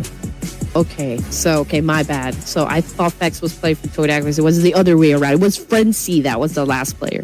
Okay. Yeah. So yeah, I mean, Vex obviously is flexing at the moment. That is a solid 4 elimination points for him, accompanied by Satria. So this is, I guess, a duo that that's going to be very interesting, for the side of a Sem9. And I do want to see more of this action, coming from this team. But we also have to give recognition, to the other teams that performed great, aside from Sem9. Of course, there was Todak, there was RQ, and there was even Tribe Aramacy. Yep, so we got these 4 teams, and all 4 of them had a lot of action, especially RRQ. They took the active approach at some point. They had compound, they had the circle, but they said to themselves, too boring sitting in the compound. Might as well come out and find fights. And that's where they fought with Talent and also APG. Now, we're going to compare the head-to-head between Firen, aka Satria, against IQ. Did I get it right? IQ, yeah. Yeah, there you go. Please, people, can you just use proper names. It gets me confused. For sure. Oh man. Okay. Team contribution, however, this is dominated by Fourth Thrives here, dominated by IQ. Damage output, slight advantage as well. I guess, there's a little gap when it comes to IQ's numbers. But the MVP, again, we got Fex over here from Sem9 with 6 elimination points and 762 damage output for this match. And, I guess is also pretty accurate in terms of like how he uses the throwables inside the game. And, it's interesting. Just like what you said, he's a wonder kid. Is a newbie, is someone Sem9 is currently flexing at the moment. And I am excited to see if he can actually maintain this pace. I mean, he's with the other performers, top performers, for this tournament. I mean, we got obviously IQ, we got Satria as well, Sem9. And I mean, this name is known in all places. I mean, La Par of RQ. Do you remember last season there was this very performing player called Man Parang? Man Parang, yeah. That's Fex. So, Oh, there you go. There you go. Oh man, and he is extremely good, no doubt. He's shown it last season, and so far, at least for this round, he's showing it again. So, doing so far so good with his new teammates. Considering that he has 0 international experience. Whoa. Okay. I mean, it's interesting. Obviously, with the kind of performance that I'm seeing from him today, and with the rest of the team here, only goes to show that they have their rhythm down, they have their synergy down, everything is working out for them as a team. So I guess we can only expect great things, from Sem9. Well, Ade Luke is hoping to come up with great things, but at least he gets himself here on the board for the longest elimination distance of 370. Although it's a big map with lots of land, but nobody has got time to loot any airdrops. And we have a few players that got eliminated by the zone. So that's why it's 69 total eliminations. 181 throwables used. That's okay. If it's not 200, yeah, that's fine. But overall, nothing changed for Team Flash at the top because of the huge gap. For sure. We called it out already. 110. I mean, they're still the only team here with triple-digit scores, so that's quite a lot to catch up on. Vampire Esports, 69. Alpha Gaming at 63. Sem9 with 60. So all close gaps, I can say, from top 1 to top 5 over here. We can even have, RQ join in the mix as well. T2K, Fourth Thrives AST on the first page still. Coming up for the second, we got Vikings with 1 chicken dinner, 38 points. BTR seems to be at the bottom currently, but I know that, they can still do something to turn the tides. I mean, Todak, with that massive performance, they were able to climb up 3 ranks. What is BTR doing down there? That is a unusual sight for BTR. Oh, for sure. Yeah, but, I guess it is what it is, or they are trying to do what BTR does best.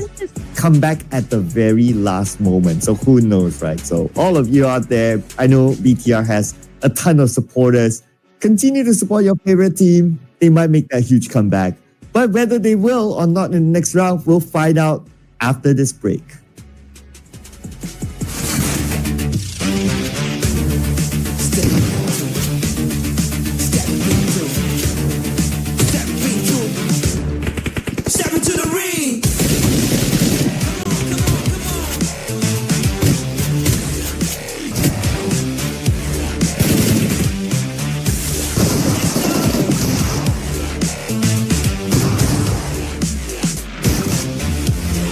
Step into the ring.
Sem9 is definitely down to play here at the Ruthless Invitational Showdown. It's season 12, everyone, and I cannot wait to dive into our third match this evening. Again, this is Red Queen and Sir Cloud, your casters for this tournament.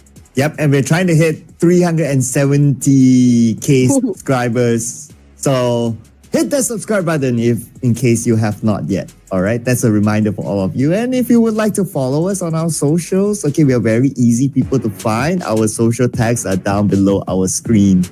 But coming up next, we're going to repeat in Miramar after this. So, match number 9. Gotta start thinking about our prediction now. Oh, man. Yeah. Who am I going to pick next? Okay, just to give you guys an idea about the top Miramar performers, we got Vampire Esports, Team Flash, Alpha Gaming, and Sem9.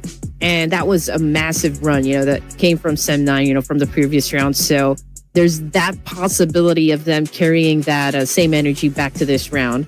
And I do agree with you, Sir Cloud. We have been doing well, hyping up the tournament here, engaging with all of the players and the teams and just really telling a story that is quite interesting for everyone. So please do not forget to show us a little bit of love and support by, visiting our social media pages at Red Queen Andy and, of course, Sir Cloud MY. Please do give us a follow, a like, and a share as well.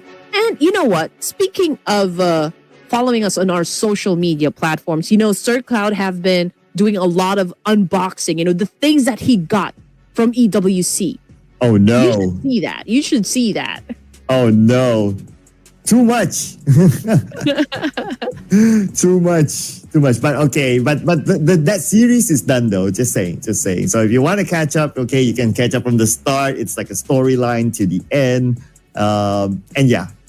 And there will be a wrap-up podcast coming up soon. This week, I guess. But what's coming up now is our prediction. I'm the one left behind now. Pressure. That's how you feel last season. Oh, yes. I think I'm beginning to question my sanity. Like, am I going to get a score here eventually or no? I don't know. Oh, you did Perhaps already. Thanks to Team Perhaps Flash. it's your turn. Oh, man. Oh, it's moving to me now. Okay. Oh, gosh. You know what? I feel like I'm going to give chance to... Man, this is hard. Wow. Vampire Esports.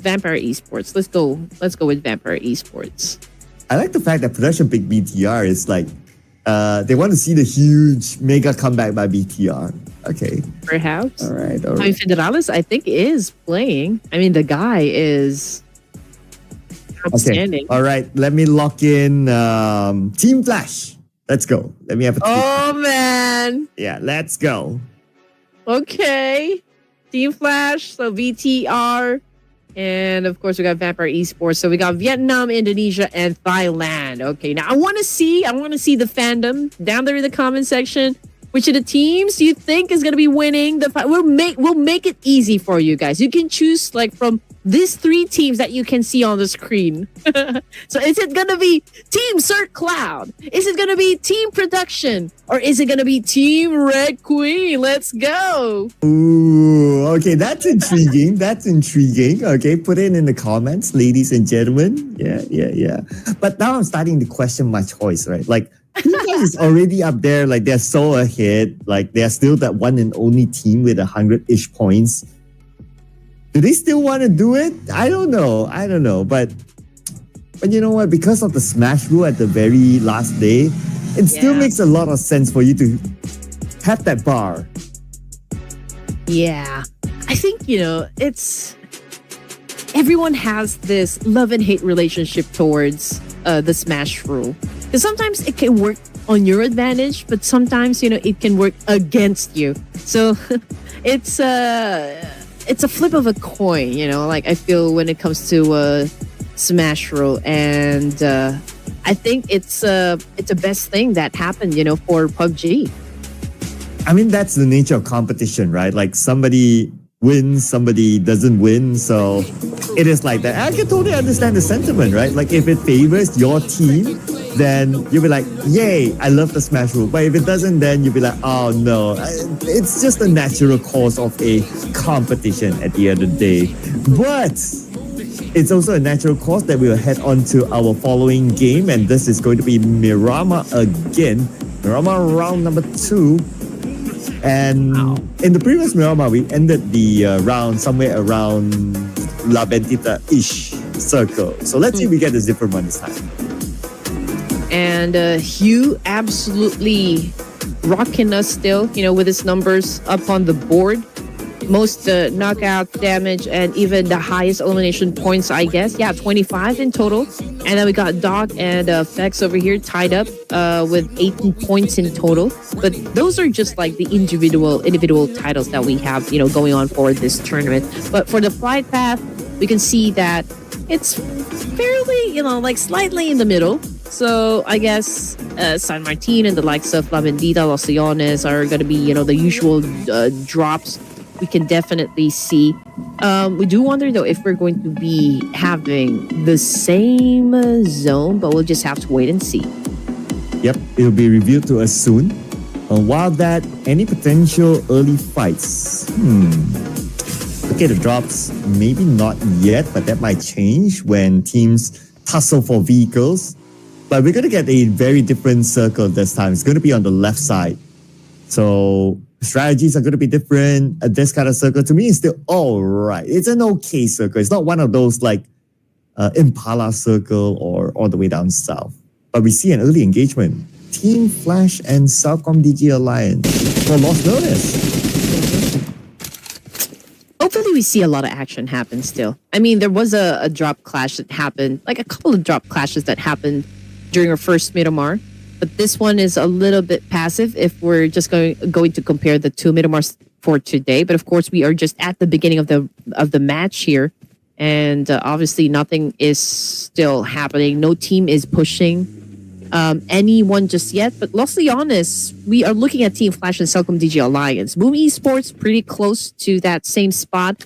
Even Alter Ego Eras and AC Slumber could potentially, meet each other somewhere around South area. And as for Team Flash, since it's the team that we're seeing on the screen here. Obviously, they do have, little information about Celcom DG Alliance. But as to where they are exactly, I think that still needs, figuring out. Yeah, because it's a big city, right? So naturally, you can like hide among these buildings. And it will take some time. But what we're sure is that the circle is away from this area. So it's something for the teams to consider to not stay here too long. But if they can get a shot, why not? I mean, it's points at the end of the day anyway. Yeah. But it's interesting because like we're not seeing any drop clash that happened, for this round. So I guess everyone's a little bit, cautious, I guess. Maybe this is the start of something new for most of the teams here. Those teams that we are really waiting on to kind of have a resurgence or like maybe a burst of energy before coming into play here. But right now, we are not seeing any of that happen. I mean, we are looking at T2K Esports, and the teams that probably can go up against them would be like RQ. We got BTR as well, and maybe even Vikings. But, judging by the number of teams, just pretty close to T2K, I feel like there might be a cleanup that can happen around that area. But just looking at the number of teams really flocking and staying within that particular spot. But then again, we just have to wait where the next circle would shift. And we will probably be able to spot, those teams that might have an altercation. The potential might be around San Martin area. That's one potential, but it really depends on how the teams will rotate, right? Because, yep, it is Miramar. It is a big map. So naturally, the teams will have a lot of options to rotate. Anywhere else might be a potential. Now, it depends on how slow or how fast all that would move down south. And if they were to stay there, then they can potentially be gatekeepers to like Alter Ego, that might potentially take the southern route in the circle. Okay, so I mean, just looking at the teams here, I do wonder since Team Flash is currently at the top spot here, will they be really pushing themselves to stay at the top? I mean, like having said that, I also wonder like if Vampire Esports will take their aggression up a notch here. Add a little aggression. Same thing goes for APG. Would be enough. I mean, for this day number 2, would it be enough for them to cross that triple-digit score as well? Same thing goes for Team Flash, or same with Team Flash. I mean, those are just maybe some of the expectations coming inside, for game number 3 here. And as for BTR, I mean, currently they are at the bottom here, Sir Cloud, and we haven't really seen them perform just yet. Maybe we see them go through fights and maybe even win some, but not the explosive, fiery type of BTR just yet. Yeah, they hardly make a showing on our screen, right? And when they do, unfortunately, they don't win fights. So I don't know. This is a very different kind of BTR that we're talking about. Like even during the league stages, like they were doing okay. I believe they finished at number 4 or something, or number 5, which is not too bad. But this is a very different kind of BTR. And at this stage, because they only have 19 points, Team Flash is at 110 points. Even for them to smash it, I don't know. But we'll talk about that more later because right now we're going to focus on to D Xavier and Talon. Okay, D Xavier obviously trying to flush out Talon. Pathogen goes in for that spray. Fortunately, it did not connect, but we can see like a couple of members from Talon Esports a little bit low in the HP here. I mean, we got Axel, very concerning, yes, and he was able to be spotted by Lamborghini of D Xavier, and D Xavier capitalized on that one, and they will not be letting go. Same thing goes for Chul of Talon. I mean, it's currently not down on the ground here. We are seeing a back and forth trade happen between these two teams, and Talon seems to be, well, the one losing the fight. And Paragen is down, but then again, they still have enough manpower against Talon. And Talon, I believe they only have one player left who's on the outside. Yep, there you go. That's Bubuhu on this high ground against Lamborghini. 2 nades. Oh, man. Down. But who lobbed the second nade? I wonder. And that's towards Lamborghini. Can't be his teammate lobbing it. I don't think so. So I wonder where that nade came from. I wonder what Boo is going to do in this situation. I mean, obviously, D Xavier will be hunting him down. And, for like a whole squad to come after you, that could be like really intimidating. But let's see how, Long is going to be surviving this one. We can see Lamborghini is trying to find another angle that could work for him. Maybe trying to find a way, where he could probably get to where Boo is at the moment. But from the Q feed, I did see a name pop up, but I wasn't able to really read it. So maybe there's a player down there somewhere. Okay, but what we're sure is that up there is Bubuhu, and he just got eliminated. I guess like what we discussed, it was very difficult for him to get out of that situation. So he's out, and that means Talon is eliminated with 0 points. Okay, here we go. Tribe Aeromacy obviously is getting some information as well. Maybe it's a hunch, okay, that there might be a team just in front of them, and Tribe Aeromacy did test it out. I mean, obviously, Giante over here, if I'm not mistaken, went in for a spray, but with a kind of distance, I mean, it's obviously far, so it could be a little, like, it's a tall order, so to speak. But Tribe Aeromacy getting some shots back. Well, I guess that's also kind of like a brutal response that whatever you do, we are prepared for it. Are they prepared for this circle? Look at this. On the left side, you see that curve of the circle? Like that curve is unplayable land. So that cuts out maybe say 10% of the circle. So they have 90% of the rest of the circle to play with. But that also means that they might have lesser areas to play as well. And considering that we still have 17 teams in stage number 2, I believe we can expect more fights to happen in the stage. Especially over to the northeastern side, I guess. Maybe those, like most of the fights will definitely happen. Vikings coming in to play. RQ, T2K, they're traveling, the same direction over here. We got Todak Esports already in the middle. Could potentially go up against Force Rides. I mean, just considering the proximity they have with each other. T2K, okay, we are hearing some gunshots, but not from T2K. It's coming from Vampire Esports this time, and it looks like one of them, Lazarus. Okay, Lazarus is taking in some big damage from Zuxi. Yeah, big damage, but lucky enough for him, he's in his own compound, so he's okay. And the fact that he came from Zuxi, I wonder if they're poking the Hornet's nest. And so far, no knock yet, and BTR are okay in Monte Nuevo as well. They're going to share the same area as Vampire Esports and T2K on the other side. But RRQ is taking a very different approach. They want to go for the high ground instead. He who has the high ground has the advantage. But let's see if this is going to be enough, though, for RQ. I mean, they're going up against D-Savior.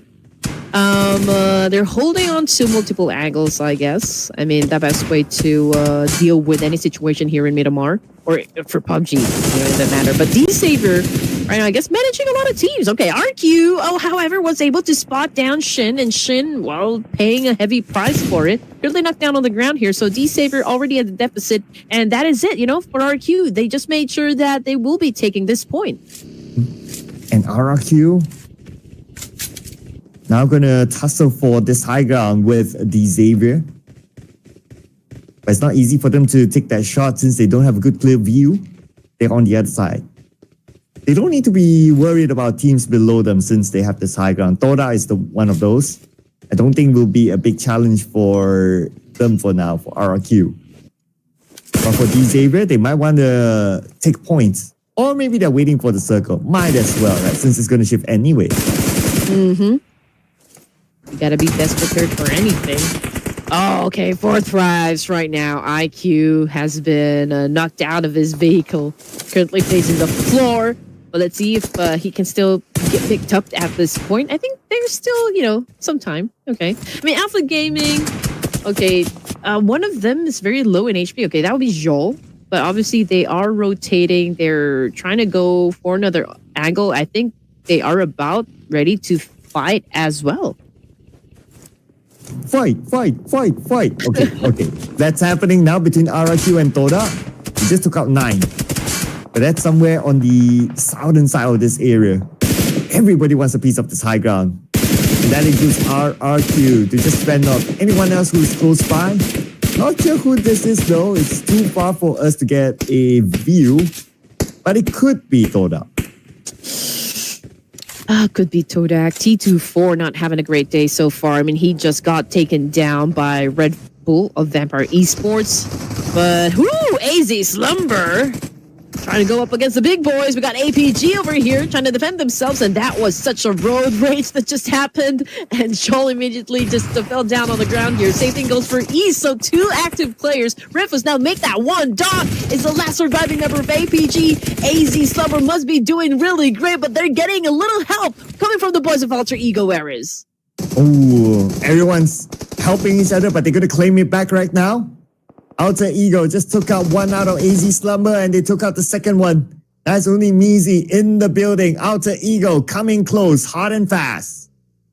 Oh man, Alter Ego Eras knows exactly when to join a fight. And AZ Slumber, well, they don't really have that much time to lick their wounds. And Alter Ego Eras just capitalizing on this one. Alpha getting some damage, but he immediately was able to respond. 5 elimination points in the bag now. Sem9, Tribe Arrow Macy going to head to head. Vex obviously got knocked down on the ground, and just like that, we didn't even see what happened. AZ Slumber just got eliminated with only 3 points in the bag. And AZ Slumber out. The new kids on the block. And Alter Ego, they're starting to chase AZ Slumber, and they can potentially even chase Boom Esports since they have been eliminated. They are now at 38 points. Could this be the rise of Alter Ego? Just leaving it out there. Could be. I mean, we all know Alter Ego Eras can be great. I mean, they went up against, you know, like a great deal of clashes during the EWC, and just like 6 matches in, they were able to perform really well, which of course impressed the crowd. So 4 thrives back into the Astron over here. T24 IQ already out, and they're trying to flush out the boys of Vampire Esports, but do they have enough firepower? I mean, obviously they're down to 2 members, and could be hard, you know, to go up against a fight here. But if you do have some of the advantages working out for you, pretty much just like the vantage points that we can see coming from 4 thrives, I think they have a shot. Yeah. And now with the circle shift, let's see if they will have that shot as well. Looking at the circle and the position of the teams, North will be another potential clash point. D-Xavier and RRQ. That score has to settle. But on screen, Vikings. Wooty just got taken out by Badru from Alter Ego. And Alter Ego locks in point number 6. I can say that this is quite a passive round for Vikings. And I'm not sure how exactly they lost 2 of their members, but I'm curious at like what kind of adaptability skills that they've managed to manage to master, in order for them to survive up until the latter stages of the match. So that's interesting to see. But in the meantime, we're looking at Celcom Digital Alliance versus Team Flash. And coming off the kill feed, it looks like Team Flash might be the one drowning, but D-Saver going up against Superman. Vikings throws in the nade. Levi's caught it. And this could pave the way, for Superman to actually win this fight. But that is going to be a 2v1 situation. Oh, okay. Superman 50% of health. Now with the Molly to buy himself a little bit more time to heal up. Still in this fight though. While Vampire Esports and 4thRISE fighting somewhere else. Superman now defending his ground, but from the back, who showed up? It's RRQ showing up right now, and RQ catching into the combat, spraying into the building, hoping to hit that target. Lamborghini's the healthiest member of D-Xavier right now, and he has to buy enough time for his teammates, but unfortunately he went down as well. RRQ rushed in just at the right timing. Now all they need to do is finish off Paragon. Oh man, it's already catastrophic for most of the teams down south. And the fight continues on. We got RQ still going up against D-Savior. Sem9 just got eliminated empty-handed for this match. Oh, that's got to be tough. Patagon throws in some Molly. Buy him a little time here. But Bow right now getting tagged by Playzone of Celcom DG Alliance.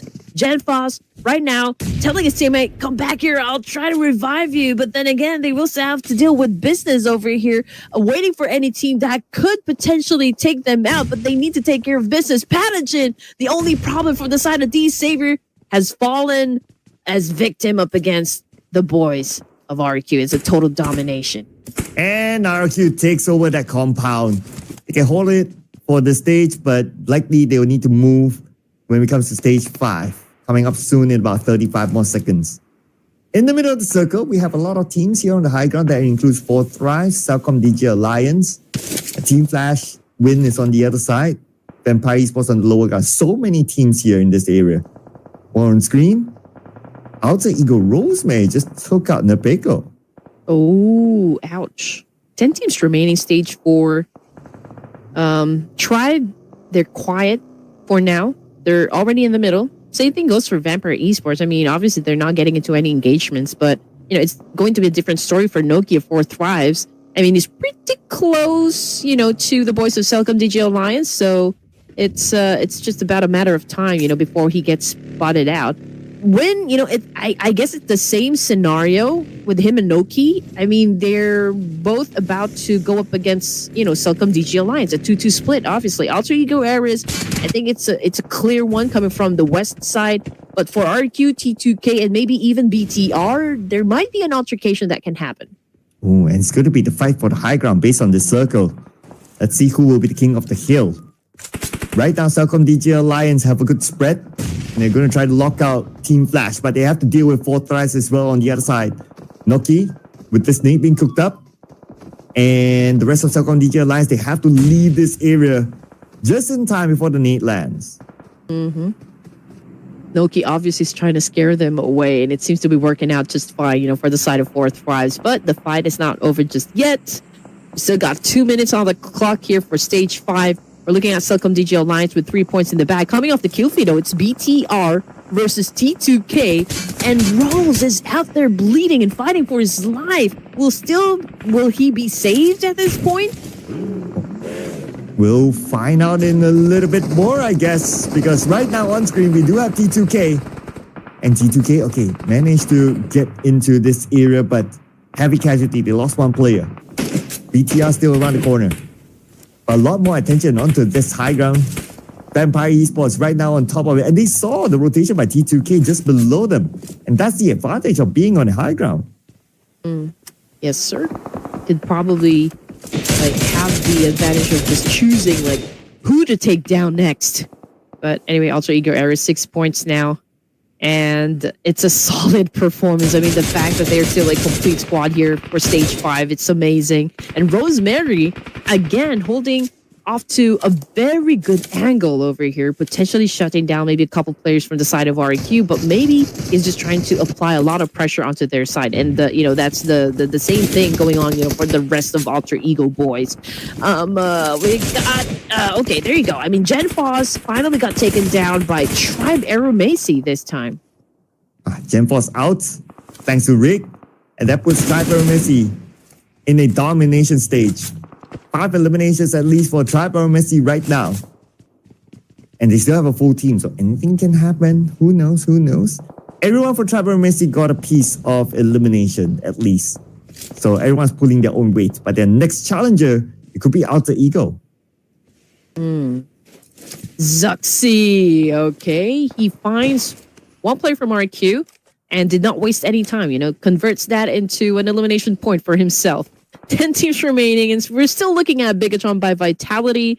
Right in front of them, there's Vampire Esports, there's Team Secret, and even T2K. So I do wonder which team they're going to be challenging up to next, But we can see that with that mini 14, he is doing a little bit of that tap and fire up against Tribe Aeromacey, but I don't think Tribe Aeromacey will respond for now.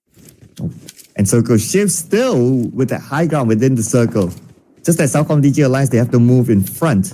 And that shouldn't be a problem for them because Noki, he's number 1, alone. Number 2, he's on the lower ground. So he will not be a big threat to Southcom DG Alliance for now.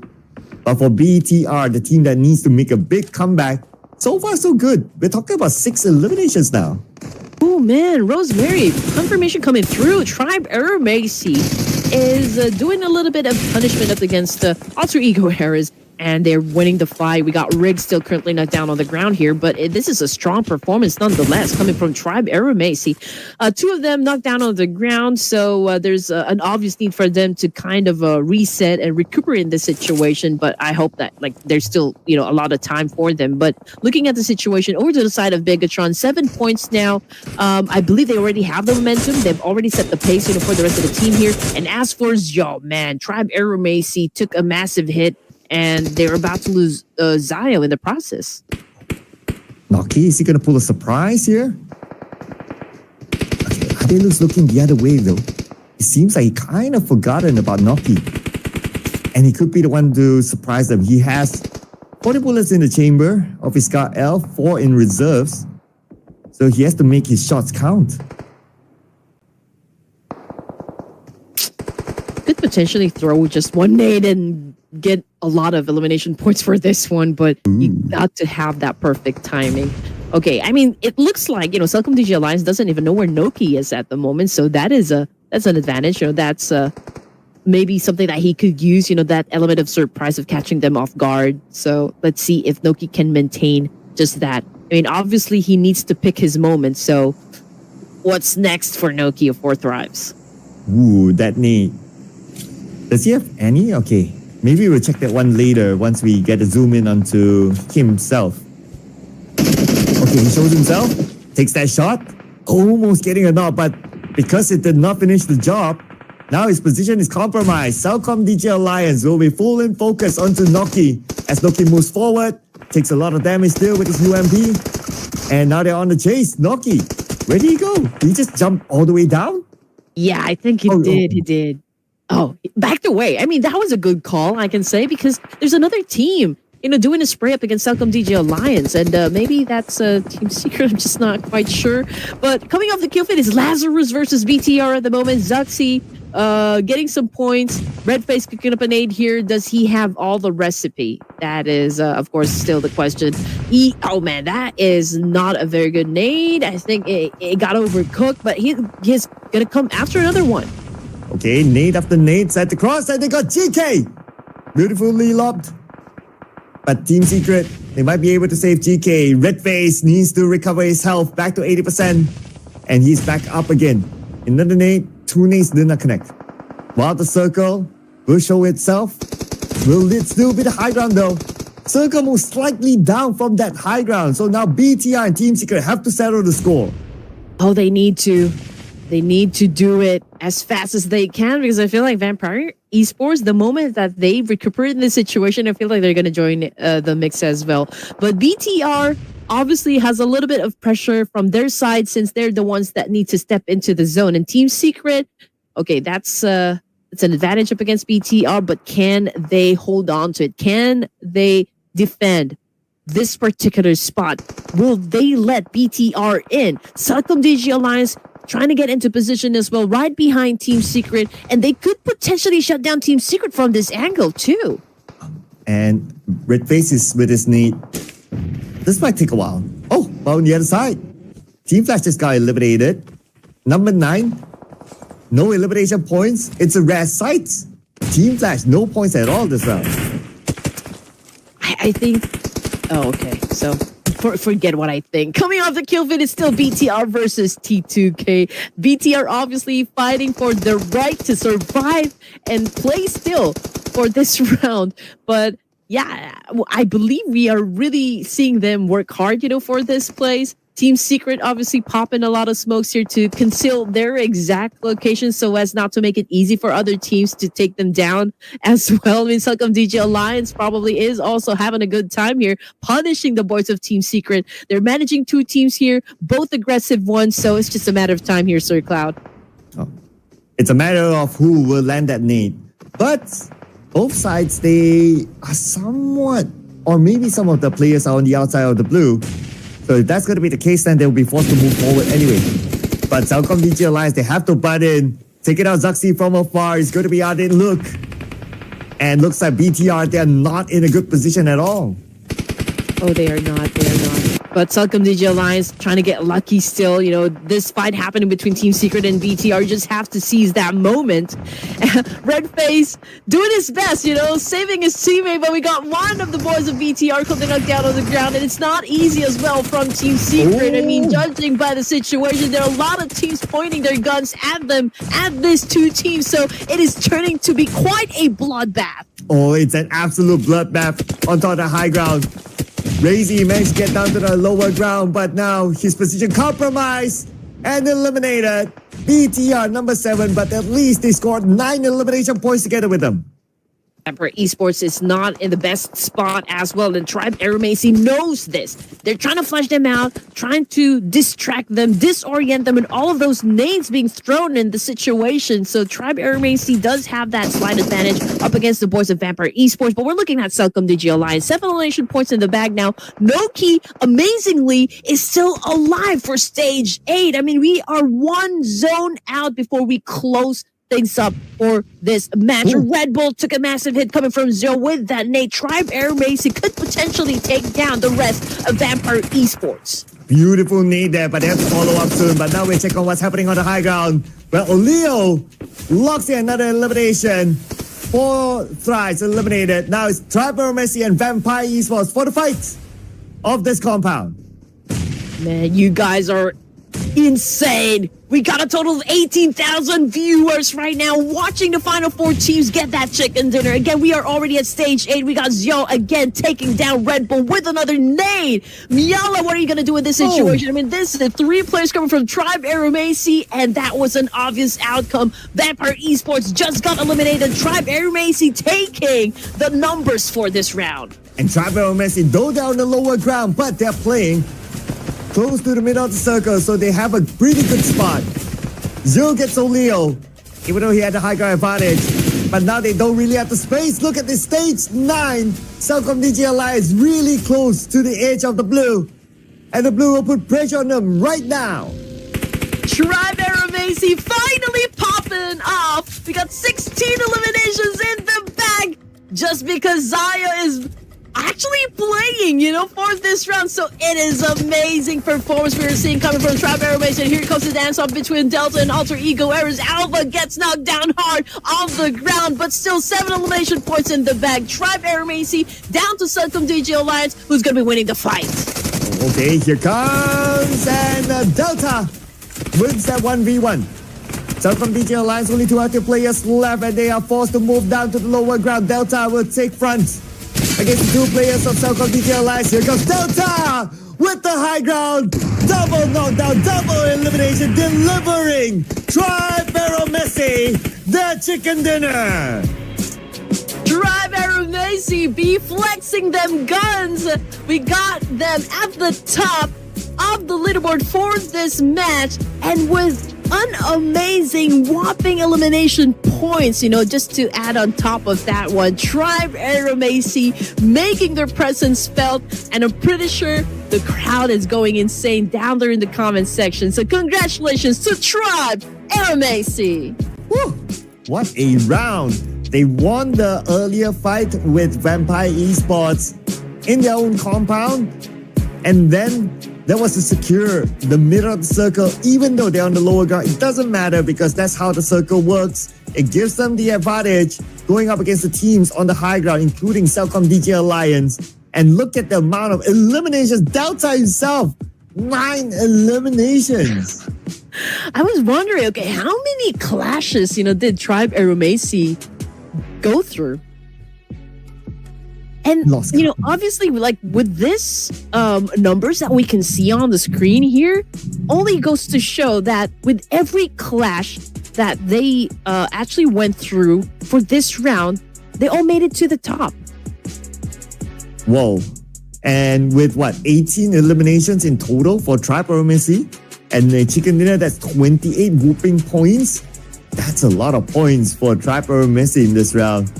Now, because of the gap that Team Clash has created, for them to be number one, not yet, but we can definitely say that they are getting close. Oh, yes. And also, just I feel like it's euphoric to even witness the teams really performing for us. And again, even if this is just an off-season tournament, I do love the action that I'm seeing coming from all of the teams here. And this is such a blast, coming from Tribe Messi. And I do love seeing Zayo play for Tribe. All I can say that he is a fine member of Tribe Messi. I feel like this guy definitely has the potential to become one of the greats, from the community. And I'm excited, for Zayu really taking up his position over here for Tribe Messi. Oh, yeah. And it's exciting to see how he can not only himself perform, but also together with the team perform as well. And we're going to compare Tribe Messi with Cellcom DG Alliance, number 1 and number 2. It's 20 eliminations for Tribe Messi, so that's 30 points this round. Wow, that's a lot. As compared to Cellcom DG Alliance, 8 eliminations. But I guess they were kind of in the standoff for a long time at the high ground. That's why they didn't really get the chance to gain more than 10 eliminations. But we gotta give it to Delta over here, coming from Tribe Messi. That's 9 points, coming from this guy. 1,228 damage output is a lot to handle. I mean, this guy definitely popped off as well, making Tribe Messi really look good towards the end here, bagging the chicken dinner. And it will always be about teamwork, I guess. Oh yeah, absolutely, right? Teamwork makes the dream work. It is a team game at the end of the day. It's not a solo game.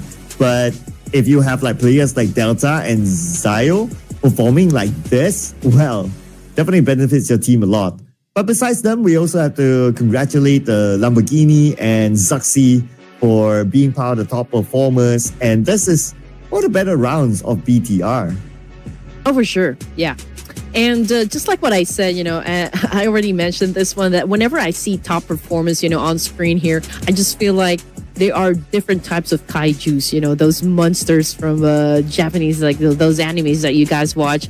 And these are all different type of beasts that we have so far in the Battle Royale. And I'm excited to see, okay, the kaiju from Cellcom DJ Alliance, the kaiju from Alter Ego Airs, which is obviously Rosemary. What are they going to do in the next rounds to come? And I do wonder if we are going to see the same names, for the top performers, or are those going to change as well? But for this round, I think we got at least 6 teams that had an early elimination and with no points whatsoever.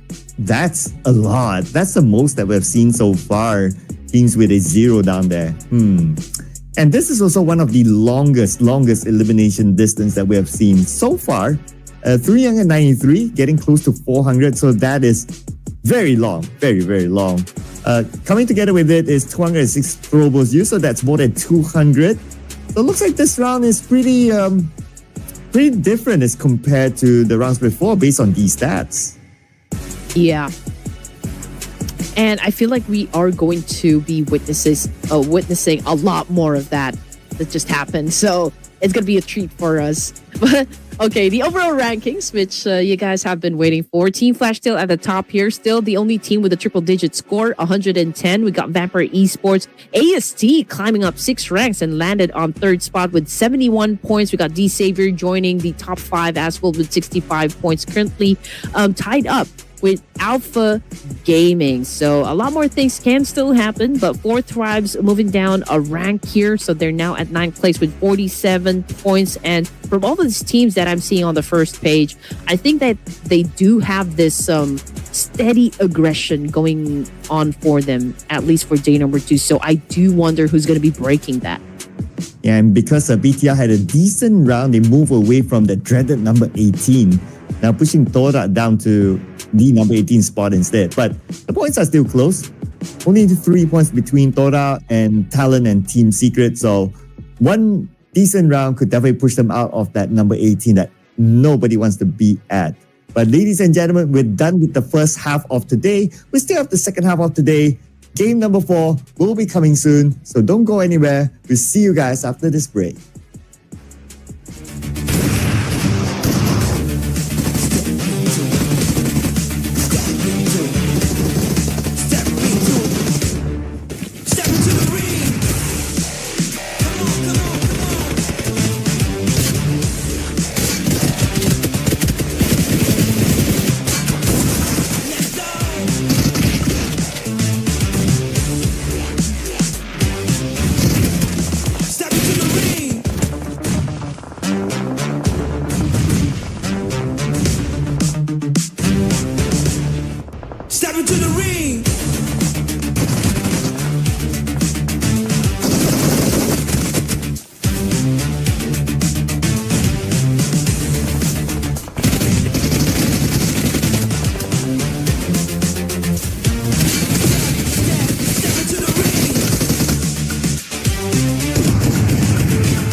And we are on our second half, and we'll be rotating the maps. Ladies and gentlemen, we are going back into Erangel after this. Welcome to the Ruthless Invitation Showdown Season 12. Man, I wonder, are we going to hit Season 100 one of these days?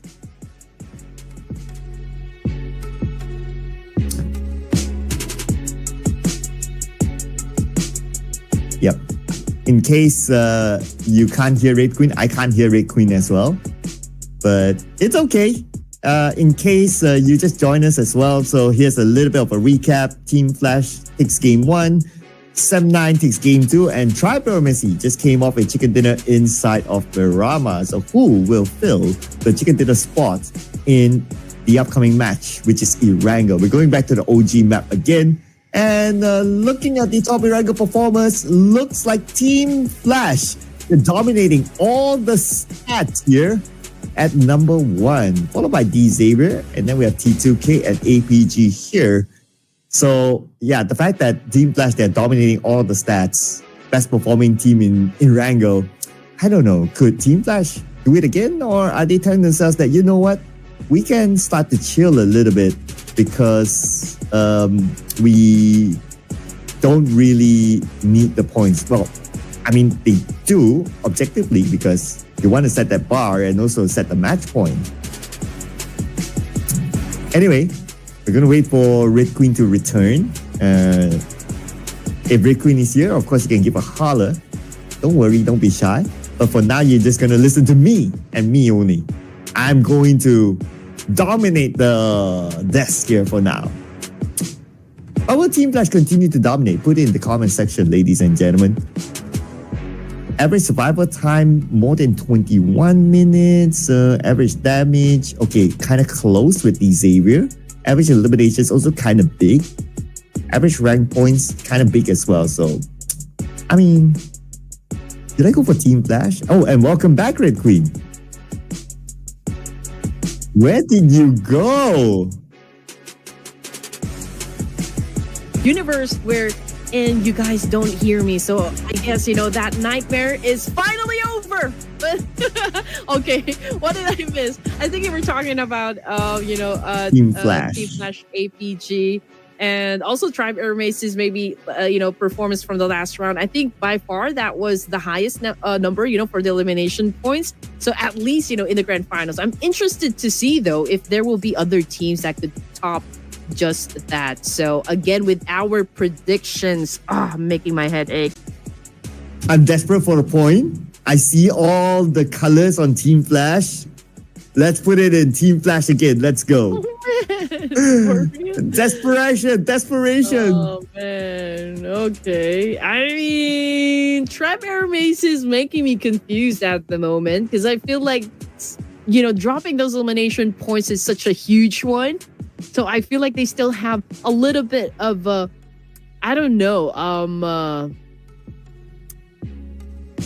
energy, I guess, into making sure getting those elimination points done. So I'm gonna lock in Tribe Messi. Perhaps they could pull off a double chicken dinner for the night. I just have this much faith to Zayo and the rest of the team.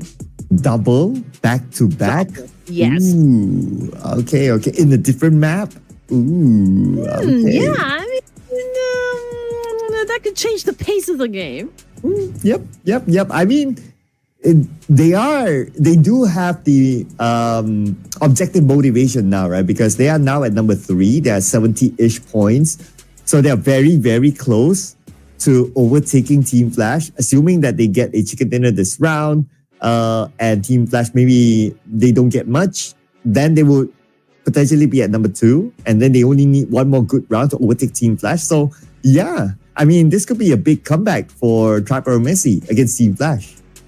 I definitely agree with you. I mean, this is such a boost of confidence, I guess, and morale for the team here. I mean, they're obviously doing great. They have that consistency going on for them. So I feel like they're not going to let go. I mean, if you obviously have the momentum going on for you, which is kind of tricky sometimes to have it all down, for tournaments. But right now, Tribe Messi is on a kill streak, on fire, on the momentum. So I do wonder, but I do feel this, this way, that ASP might be able to bag 2 chickens for the night.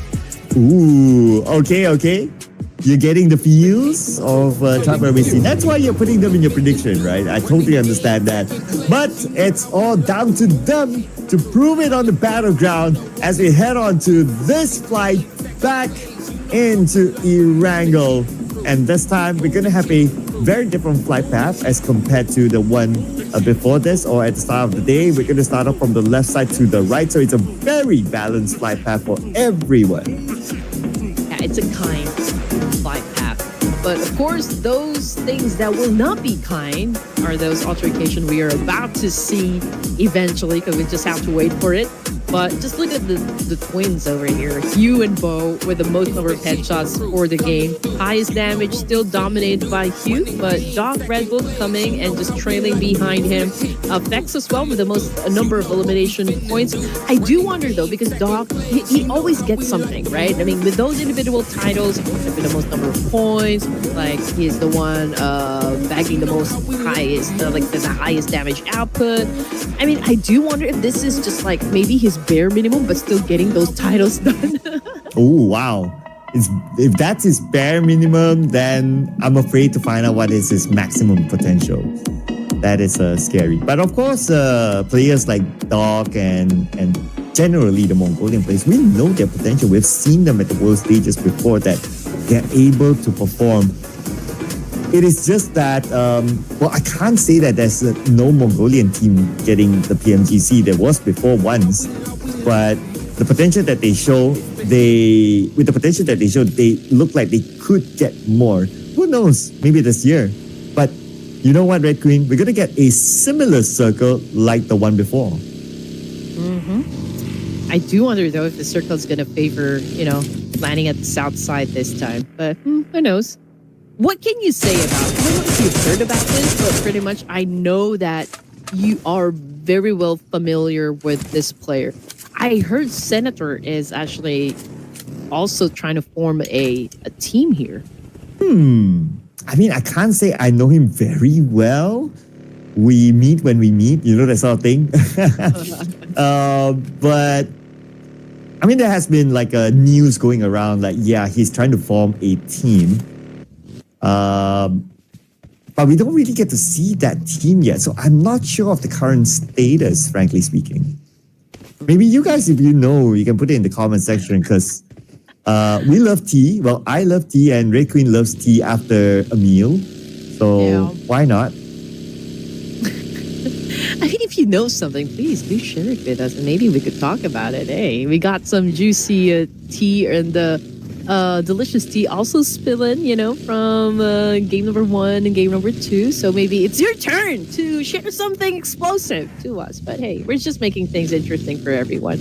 But talking about interesting. Okay, nothing interesting is happening at the moment. I mean, we just got back to Erangel, and this is very unusual, I can say. I mean, Erangel, usually this is like a place for a lot of drop clashes to happen, but it's a different story right now. We are seeing this is the second Erangel for today. We are just at stage 1, and we're still looking at 18 teams here, so there's no fight happening whatsoever.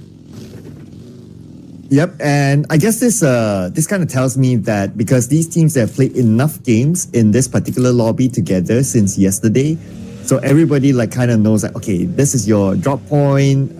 This is probably where you start your rotation. So we try to avoid that. But maybe I spoke too soon because Alter Ego found Cleon of Dota. Ooh, early aggression we're seeing from the boys of Alter Ego, whereas maybe they're inside his vehicle looking for a fight to happen. I mean, obviously, the teammates would go and avenge him, and Alter Ego, Ares, I think, already prepared. I think they have everything they need inside their backpacks, and they're ready to get into any engagements. Absolutely, right? And plus Alter Ego, they know they need to chase the points. And they've been doing fairly well, even like the past few rounds. So they're starting to climb up the overalls. Currently at number 10. And if they do well here, they could probably end in the first half of page 1. So that's a big motivation for Alter Ego. And now getting a good view of where all the teams are at. Look at the north side where Alter Ego is currently stationed. Torak is still there. At least one of the players. But also Team Flash. And they seem to be on a chase. Yeah. And also Team Secret and Tribe Ermacy both occupying the north and south of Jorgapul area. And for APG, another team down south, like just imagine what can happen if in case, the circle actually lands back into the main peninsula, then they will have to deal with a lot of teams that could probably greet them at the end of the bridge. Oh, come on. Give us a mutant-based circle. We skipped that one before. But Alter Ego is not going to skip this opportunity to lock in another point. Man, 3 players in one vehicle chasing one player. It feels like they are having this playing classic mindset. Oh. Based on what I'm seeing, I think they're just smelling blood, you know, like they're kill hungry for this round. I mean, they're already, in their vehicles looking for a fight here to happen, and they're hunting down the remaining players of Todak, which is quite aggressive, I can say. But again, at the end of the day, this is going to be about survivability. And if you want something, if you really want to dominate, you just always have to fight for it. And that's what we're seeing coming from the side of Alter Ego Airs. And the next team that they could have to fight up against would be the Wolfpack. And here comes the Wolfpack against Alter Ego. Alter Ego 4 players just rushing in onto where the Wolfpacks are at. But they have a good spread and they counter back onto Alter Ego because of the spread that they had. Alter Ego, they couldn't deal with the multiple angles, especially from the side, and Boom Esports took them out. Yep, Boom Esports was able to really sink in their teeth, and was able to win that fight. First team to be taken out would be the boys of Alter Ego Eras. Let's see if Vikings can survive this fight up against AZ. Slumber got me over here. Okay, trying to make a move, but unfortunately it did not work out. AZ Summer continues on with that tag play and was able to get someone knocked down on the ground here. But the fight is not over just yet because we're looking at Vikings and they're also looking to retaliate. Here comes the Vikings with their orange helmet. Rushing in. Trying to flush them out with a molly. And he got Azmi. Okay. That's a good start for the Vikings. But the smoke is slowing them down from going up to the second floor. Now they are thinking of more utilities to try to flush them out. But Red Bull got Mizi. Vampire Esports? Did they just shoot from that far distance out of the minimap? Ooh, okay. Things just keeps on getting interesting over here. Okay, Vikings Esports is already out. Got Superman trying to find an angle here. Todak, BTR going head to head, coming off the kill feed. We got Wunti waiting for the right opportunity. Right, but it may take a while. Superman on top of the house, but couldn't find the right angles to work best on the side of Vikings over here. Just gonna be a 1v1. Let's see, it's gonna be dropping some points, okay? I think Superman was able to evade that fight, but let's go and check if Vikings will be able to pull off, or maybe even score a victory over here. But the Vampire Esports, they're coming in as well. Mela with an 8. Second floor perhaps. And Mela got Brian down on the ground. AZ Slumber, where are they going to go right now? They're surrounded by at least 2 different teams at this moment. Mela gets Azmi. There's only one left. It's going to be Zontix. Can he actually pull off a big one here all alone against Vampire Esports? Ooh, and also Red Bull took down a player here coming from AZ Slumber. And it looks at Vampire Esports. Well, they're doing really great up against the Vikings over here. 5 points in the bag now. And as you can see on the screen, they are really dominating. But whoa, what just happened? Redful goes down on the floor, but I mean, it's still okay. He's getting picked up by Miola in this situation. Or is it Miola that's getting picked up? But either way, I mean, obviously Vampire Esports is recuperating. Pathogen, I think he took a hit. Levi's took down La Par. So this is a back and forth trade between RQ and D Savior. Xavier now by the beach side. They want to win this fight. But RRQ, they need to come together closer in order for them to take this fight against D Xavier. They lost that one player, so they're playing with 3. Same goes for D Xavier, so it's an equal fight now. But both sides, I believe they will hold their ground until they get a knock advantage. Again, timing is always key. And we're looking at RQ. Okay, where is that fight happening? Okay, it's over to the, south of the main peninsula. Okay, but there's a lot of teams also flocking in that particular spot. So probably, those other teams are listening to all the gunfights happen. But we're looking at D Savior over here. And Shin obviously getting some damage from another team out there somewhere. Is boosting up, getting ready for a fight up against RQ. Lamborghini also trying to slowly get inside this house, but he's taking his time. He's not rushing into any decisions. Very cautious, but decent. Levi's took a massive hit up, coming from Swavel, and that could pave the way, for RQ to win this fight. Okay, that could be a start of great things for RRQ. Lamborghini in front of Swavel. Dances around, Lamborghini goes down. But 4 tries, they want a piece of this party. They are here right now, and the moment they arrive, they get the Beko. Oh no, Falak making a move, and Falak, at the beginning was able to score a point in an instant. And now Falak and the rest of the gang here from 4 tries, getting to shut down the boys of RRQ. They're trying to do a sweep over here for both the teams, RQ and D Savior. Obviously, 4 tries, aggression is on. They're doing everything to actually flush them out, from this compound. 3 teams want a piece of this compound. And Bubuhu from Talon just casually passing by. Not going to be having any part of this fight. But is this compound going to be valuable still? We'll find out in this next circle. And looks like it will. The compound is still in the circle. Arthritis continues to throw a lot of nades, especially to D Savior. RQ, they're taking their time. They're also not being reckless at this point. I mean, for RQ, okay, if you want to get us, you just have to come inside. And mind you, we are, ready. We are anticipating the attack. Let's see if they can be successful in taking down, 4 tribes, in spite of the fact that they are at the disadvantage over here. But that was, very lucky on the side of Swavel. He was not able to get hit by that nade. But he's stuck in the room now. So that's not good news as well. But Falak is not going to commit onto him. Instead, going to finish off Genforce first. It's going to be their easiest target. Get a Molly just to ensure that they lock in the elimination point. Now it's only Swavel on the second floor. And Falak, with this nade, he knows exactly where Swavel is. He just needs to find that angle, and he will. 1 nade to finish off RRQ. Wow! That was beautifully done, not gonna lie there, coming from Falak. That was all aggression right there, and very on point with that nade. He really is the king of nades. 3 elimination points, 4 tries. We got D Savior just getting beaten up at this point. I mean, obviously it's a 4v1 situation for the side of D Savior. He is getting hunted by the boys of 4 tries. Falak leading the charge. Still trying to put down Shin, just taking in a lot of damage from other teams as well. Falak goes down, courtesy of a chill of Talon Esports this time. Ooh. And the final player of D Xavier got a little bit of assistance. But Noki is there to pick up Falak, so he should be alright. Shin finally finished off by IQ. That is the end of D Xavier. Number 13 with 1 elimination point. After all that action, only 1 point for D Xavier.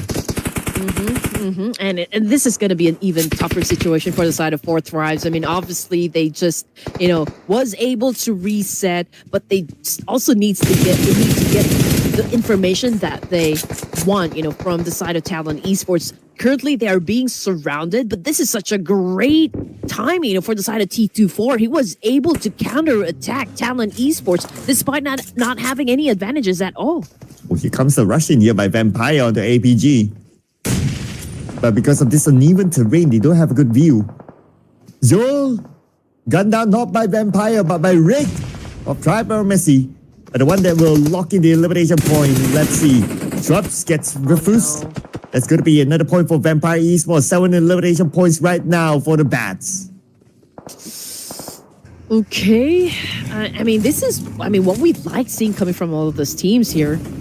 Now that we have gone through several stages, I feel like slowly and steady they're turning on their aggression. So it's about time that they pick up the pace and start getting those elimination points that they need. In the middle there is a team right there. That would be Team Flash. Okay, they're pretty close to the boys of Sem9. But before we head on to that one, let's see if East tier of Alpha Gaming will be surviving Vampire Esports. But look who came into play. Tribe Eramacy, just taking control of that second warehouse.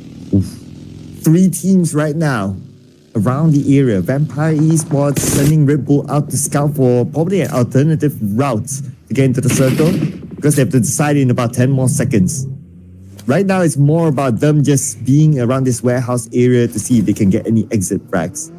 But since Red Bull, he found an alternative way in by moving up north and coming back into the circle, they decided to leave and follow him, which I would think it's a very smart move. But this is a solid performance coming from Fourth Rise at the moment. I mean, 4 points for stage 4 with 12 teams remaining. I think they are at a very good pace, at a very good momentum. Again, we're just looking for consistency over here. Coming off the kill feed, it's Celcom DG Alliance versus Boom Esports up top.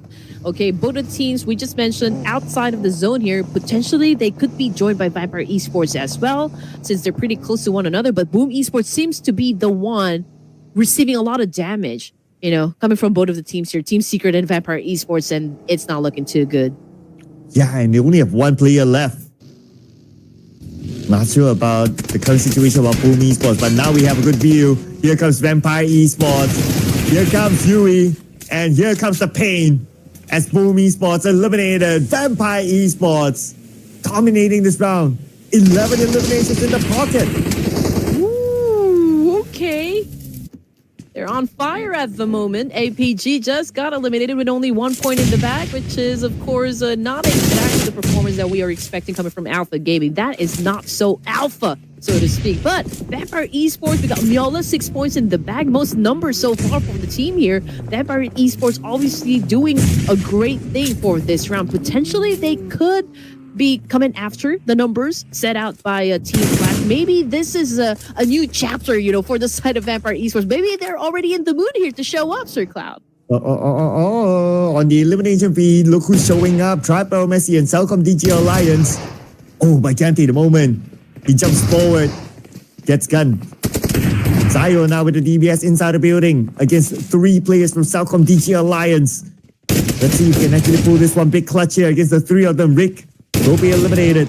Celcom DG Alliance dominating 5 elimination points. Now Zayo still has to do it. Shows himself. Dance around. But unfortunately, it's just too much for him to handle. Yeah, that was too much. Overwhelming, I can say. But it's a good try, you know, for the side of Tribe Air Macy. But then again, we could potentially see a major bounce back, you know, for the remaining matches here. We still got 2 more in case you guys are wondering. Now back into the action. Vampire Esports going up against T2K, if I'm not mistaken, and it looks like one of them is currently knocked down on the ground. From the map feed, however, Team Flash and Sem9 still in the middle of it. Oh, 4 drives, getting some bullets their way, and Noki seems to be the one who took most of the hit there. That's why he's currently knocked down on the ground, but I guess he's already being picked up by Falak. Okay, they're sticking close to one another. Lazarus obviously trying to flush out Celcom DG Alliance, and one of them already took a hit. Yes, and that's not good news for Celcom DG Alliance because Vampire Esports, they're rushing in. They want to finish up the job, just sending all their utilities into the smoke. And look at the amount of damage. And on the other side, looks like the Molly did the job. Celcom DG Alliance out. And Vampire Esports now 14 eliminations. Ooh, yeah, they're on fire, obviously. Vampire Esports. Okay, here we go. Team Flash is still alive, okay, but they haven't joined any battles just yet, so maybe they are conserving energy. Team Secret, okay, I believe they were able to shut down at least one, but no confirmation just yet. But we got Falak making a move here up against Talent Esports. Potentially might be able to shut down Axel. There goes the spray, but oh! It came a little short. It wasn't enough to knock him out. Oh. And it was close. Falak almost got it, but now he has to be aware of the other members of BTR. He sees Zuxi. Zuxi wasn't looking at him. And he gets that one knock pretty easy from that distance. But they have to figure out how they're going to get into the circle. The job is not over yet. That was a good spot coming from Fourth Tribes. I mean, he immediately sees Zuxi, and he just took the win right there. But BTR right now resetting, and Fourth Tribes not going to let that happen. They now are about to crash this compound. They're about to take it away from BTR, who's going to be winning the 5. We got IQ jump shot, and that was fantastic. Nice start. Looking for a nice ending as well, getting red face on the other end. Falak gets knocked, but the follow-up happened right after. Fourth Rise wins the fight against BTR, taking them out. Number 8, 4 elimination points. And Forthright, so far so good as well. They're already at 8 eliminations. 7 teams remaining for stage 5. We got 50 seconds on the clock before we move into stage 6. Axel got knocked down by Vampire Esports, but Sem9 tried to rebut as well up against Forthrive's. Yoru Talent Esports experiencing some road rage happen from the side of Red Bull, and it seems to be working out just fine. You know, formula's working out for Red Bull over here. Somebody turned off the lights because Vampire, they look like they can see every single target. And every single target that they see, they take out. Next is going to be Forthrive. Here they come. The moment they show up, Noki goes down onto the ground. It's going to be IQ left and Vampire Esports. 18 eliminations and counting. You're on another level here. Okay, Vampire Esports decided to play with us under the sun. Oh, they must have those day light rings going on for them. Okay, they're doing just fine. And probably, you know, the remaining teams here already feeling their presence inside the game, and Vampire Esports continue to ram up those numbers. But Team Flash, okay, first one to get their hands on that compound, north side of farm. So potentially they could be targeted by, you know, Team Secret and maybe even T2K, because I mean, like, those teams that we just mentioned are those teams that doesn't have any compound to their name. Look at this long rotation up north by T2K.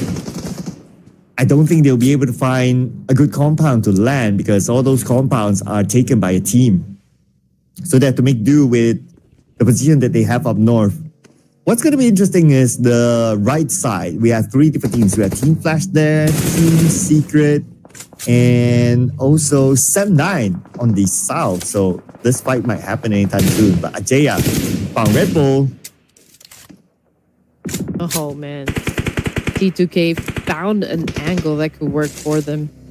T2K, amazingly, you know, even with just 2 points in the pocket here, getting into stage 6 shows a lot of heart here.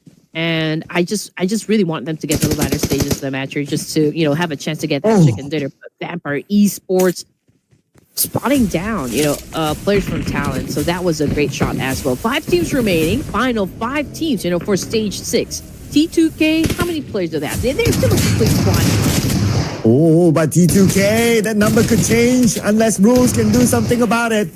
As he fights against Vampires, he sees them, jump shot attempt, but not able to connect those shots. Mimi comes in from the other side, Shoves need to recover, but again, Vampire Esports, 23 eliminations, Mela with 11. What does it take to stop this team? Meowla is not meowing at the moment. This is more of a roar, you know, coming from a lion. And obviously, Vampire Esports is on such great momentum at the moment that even if they don't win the chicken dinner for this round, I mean, with the numbers that they've set up on the board, that is still a solid performance. But then again, if they could maybe catch the chicken dinner, then that would be the cherry on top. Now, back into the action, we can still see Team Flash over here dominating. A complete squad here, so that's an advantage. Same thing goes for Sem9.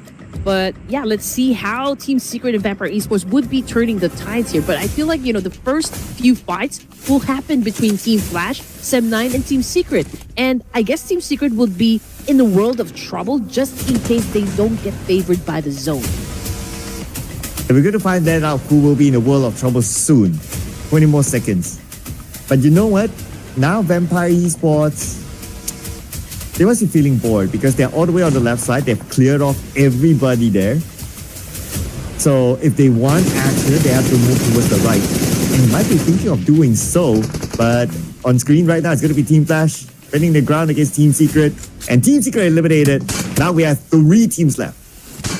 Oh, and this is not, you know, like maybe good on the side of Team Flash, but I mean, it's still okay given the fact that a portion of that compound is still included in the zone. But it's a great way that they were able to defend themselves up against Team Secret. Team Secret obviously did not have any choice. Like, they needed to evacuate that compound and just maybe challenge up a team here. And they went for Team Flash. Obviously, that plan did not work out. But we're looking at the final 3 teams remaining here. Sem9, Vampire Esports, and Team Flash. And out of everyone that we just mentioned, Vampire Esports has the least chance of getting the chicken dinner. But, again, let me just bring it up. that they do have that momentum going on for them, and they are the ones far away from the two remaining teams here. So probably they could just wait it out, for Sem9 and Team Flash to go for the battle between they join into the mix. Yeah, right now, Vampire Esports, they can chill, or maybe they don't want to chill. If you look at the minimap, they're actually moving, they're moving towards the inner side of the circle, which is okay, but they're not rushing into Sem9. I guess they are also aware of the fact that they only have 3 players, so they might as well play the defensive stance now. So it's the call of Team Flash and Sem9 on whether they want to be active. Bao is trying to get into a very good position over here, but is still, trying his best to do an effective parkour at the moment. But okay, he is struggling a bit because it had been quite a few number of attempts already, but I think he's going to be giving up on that one. Okay, back into Team Flash. 2 points in the bag here, and they seem to be dominating the northern side of the circle. So potentially, I feel like they're going to go for that zone control, but it could be hard to pull off because we still got Vampire Esports here. And again, they're not to be taken lightly. Definitely not. I mean, these guys are on the roll. Okay, so doing the math here, if they, from Vampire, eliminate both teams, they will get 31 points. That is crazy. 31 eliminations is insane. It is.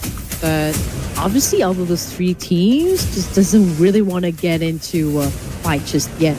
But this is not looking too good for the side of Team Flash. Okay, they might have dominated the past few zones, but given the location that they have right at this moment, it looks like Sem9 might be the team to finish at the top.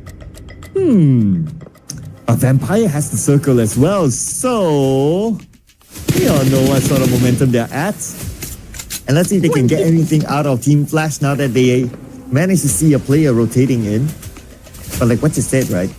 Because Team Flash, they don't really have the circle. They have to find whatever space that's left within this circle, they have to move forward, hence also exposing themselves to Vampire and Sem9. It's going to be interesting how Team Flash and Vampire Esports is going to play this one out, considering that Sem9, they do have that small portion, right? So they don't feel the pressure to actually take themselves out. So it's going to be a real hard battle between Team Flash and Vampire Esports before they can even get close to that compound where Sem9 is actually staying at. Who's going to make the first move now? My guess, we're going to see stage 9 with all 3 teams intact. But the one that might be forced to make the first move will still be Team Flash because they are still the closest to the rim of the circle. Okay, so far, with all those nades being thrown against each other, they know where Team Flash is, but they cannot still pinpoint as to exactly where, and you don't want to waste resources. That is, of course, an utmost importance over here for both of the teams. Team Flash and even Vampire Esports. That's why we can see them, go passive. This is a standoff-ish situation, and no teams would like to make any mistakes. But after looking at the minimap that was expanded for us, it does look like Sem9 might be the team to move out of their comfort zone. And the moment they move out, they will be targets for Vampire Esports and Team Flash. So the pressure is now on for Sem9. What sort of space do they have to play with? Unless Red Bull has something to say about it, he got Bo. Okay, this is going to be a fast one. This is now about to start the 3-way battle that we have been waiting for to commence. Sem9, Vampire Esports, Team Flash already going in for that massive spray. 23 points in the bag, though, for the side of Vampire Esports. Talk about momentum. Definitely, there's the team going down for Team Flash. We got Sakuya making it rain bullets up against Win and Hugh. I don't think they're going to be surviving this one. Tom's getting some damage as well from Sem9, and this is going to be a battle between Sem9 and Vampire Esports for the chicken dinner. Well, there goes my prediction. It came close. Now let's see who will close this one off.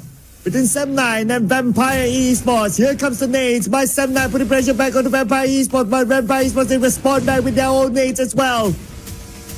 And at the same time, Period has to jump down off that building. Period will be pressured by Blue. Period has nowhere to go. They got Red Bull somehow. 2v2 at this point. Into the nade lands.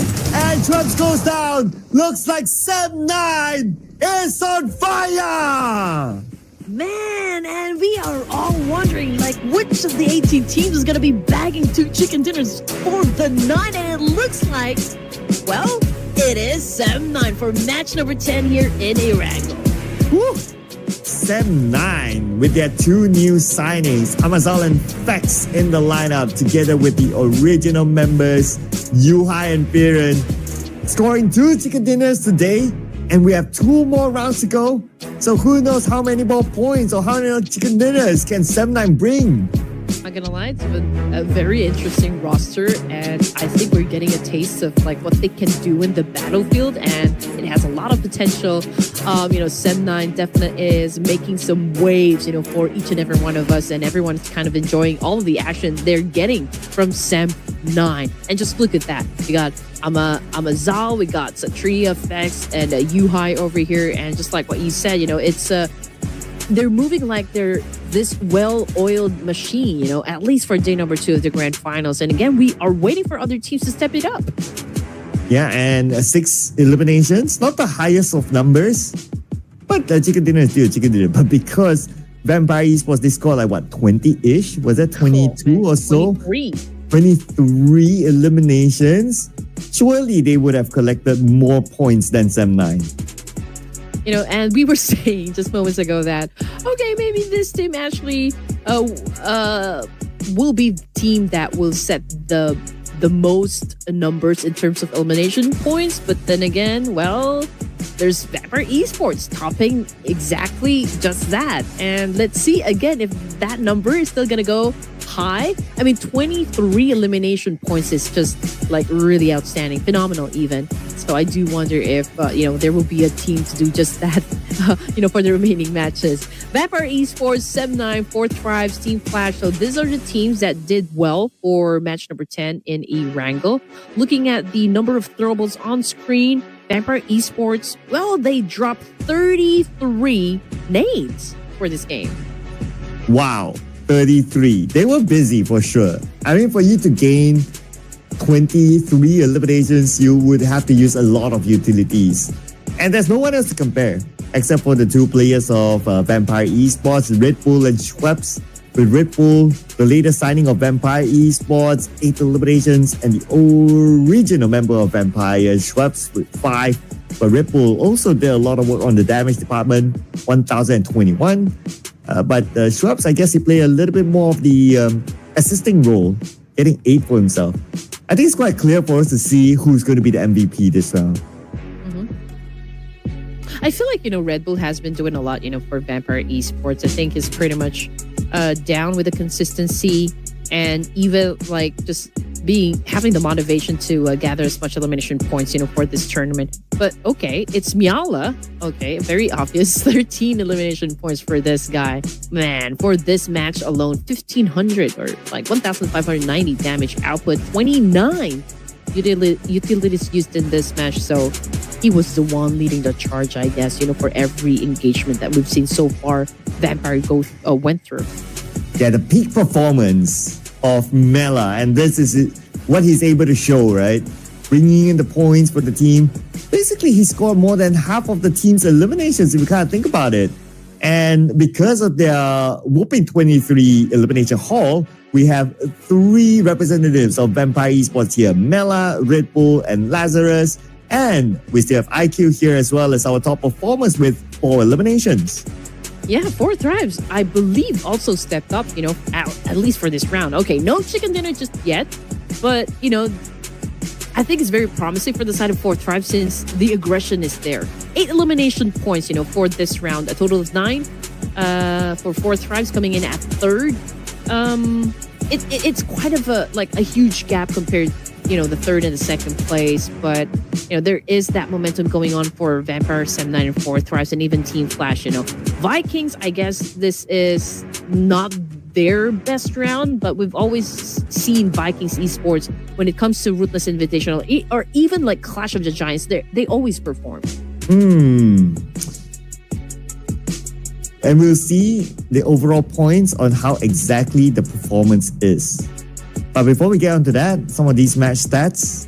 307 throwables. Red Queen beat that number.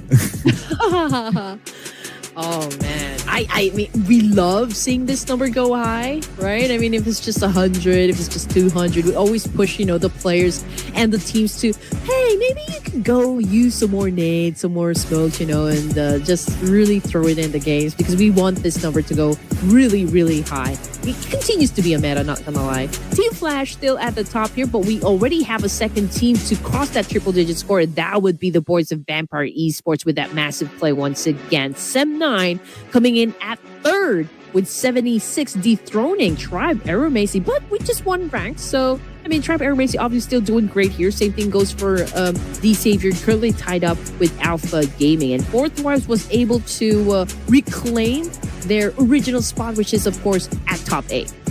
And on page number 2, we see a significant rise here in terms of ranking for Southcom DG Alliance as they scored 7 points in total, currently at number 10, knocking on the door on the page 1.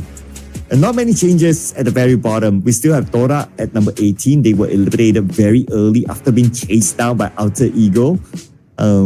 Don't know what got into Alter Ego, but they just went on a rampage very early on just to be eliminated by Boom Esports, and they went out with only 2 points. So overall, they went down by 1 spot to number 11, but they share the same amount of points with Cellcom DG Alliance. But if you guys have not had enough action in Erangel, we'll have more of it, ladies and gentlemen. So don't go anywhere. See you guys after this.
everyone. Welcome back to the Ruthless Invitational Showdown Season 12. We are nearing the end of day number 2 of the Grand Finals, but teams continue to give us a lot of clutch moves, which is giving us all the shivers, down the spine. My name is Red Queen Andy, together with Sir Cloud, and we are still your casters for this spectacular tournament.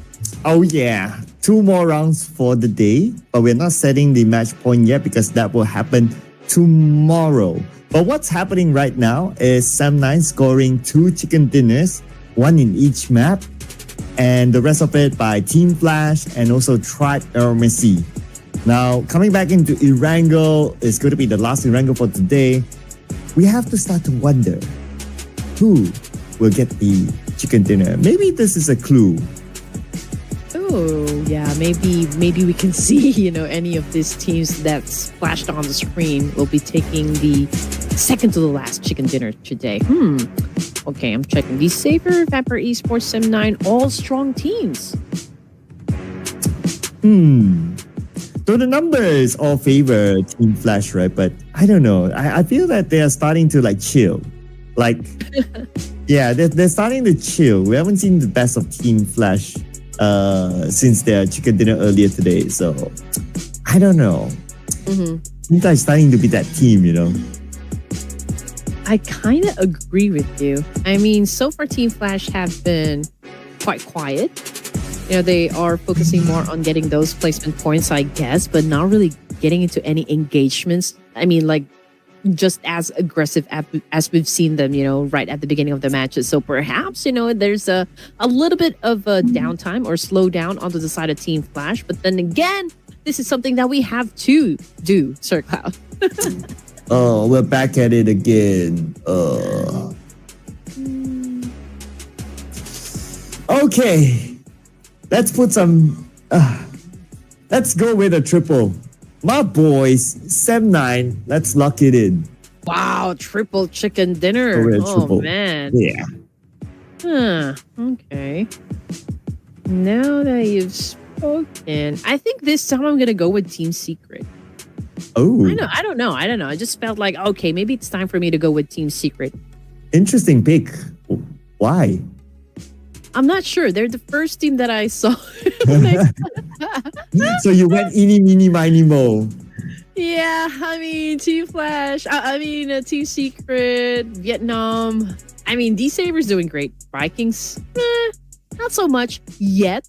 Team Flash, we're currently at the top. So perhaps, I want to know what kind of flavor Team Secret is ready to offer to us. So, if there's a team member watching right now, or the coach of Team Secret watching right now, Ruthless Esports, well, I'm choosing you. Team Secret, I choose you. Okay, right. Let's see what Prod has for us. They're taking the time. They know how hard it is to guess. I know what they're gonna put up. Maybe Alter Ego, or maybe a Dora. I don't know. Maybe they already had a mini heart attack. That's why they're not responding to that. No, just kidding. Okay, while we wait for that, I'm curious. You have a guitar on your background today. Oh, that's new. All right. Yeah, I mean that's an old one that I sometimes use when I get bored in the house. Because, well, fun fact, I used to be part of a band before. I used to really, once active in the music industry. Okay, can you play us something? What? Like a quick one. Out of tune at the moment. It's out of tune at the moment. Come on. But okay, maybe I can promise you, Sir Cloud, that I will post maybe a story of me singing soon. With the guitar? With the guitar, yes. Okay. I'm still practicing, because it has been years. Okay, my fingers, I feel like they're already rusting, deteriorating. No, just kidding. But yeah, I mean, I haven't really had any practice just yet, for my guitar. But you're gonna hear something soon. Okay. But did you know? If you guys have been following me on my YouTube, well, I did post a new video that featured A mic that I used in Japan. So that's a short travel vlog wherein I tested the AI noise cancellation. So if you'd be kind enough to please go and check it out on my page, it's at Redfin Andy again on YouTube. So let me know what you guys think about the video. I want to ask. I mean, you've been very active in the tech industry. Yeah, I want to ask what sort of mic are you using, but I guess we can't really mention it yet. Is it something that looks like this? Oh, why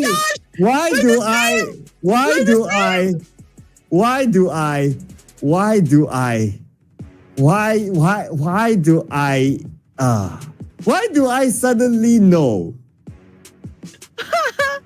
Yay, we're the same brand.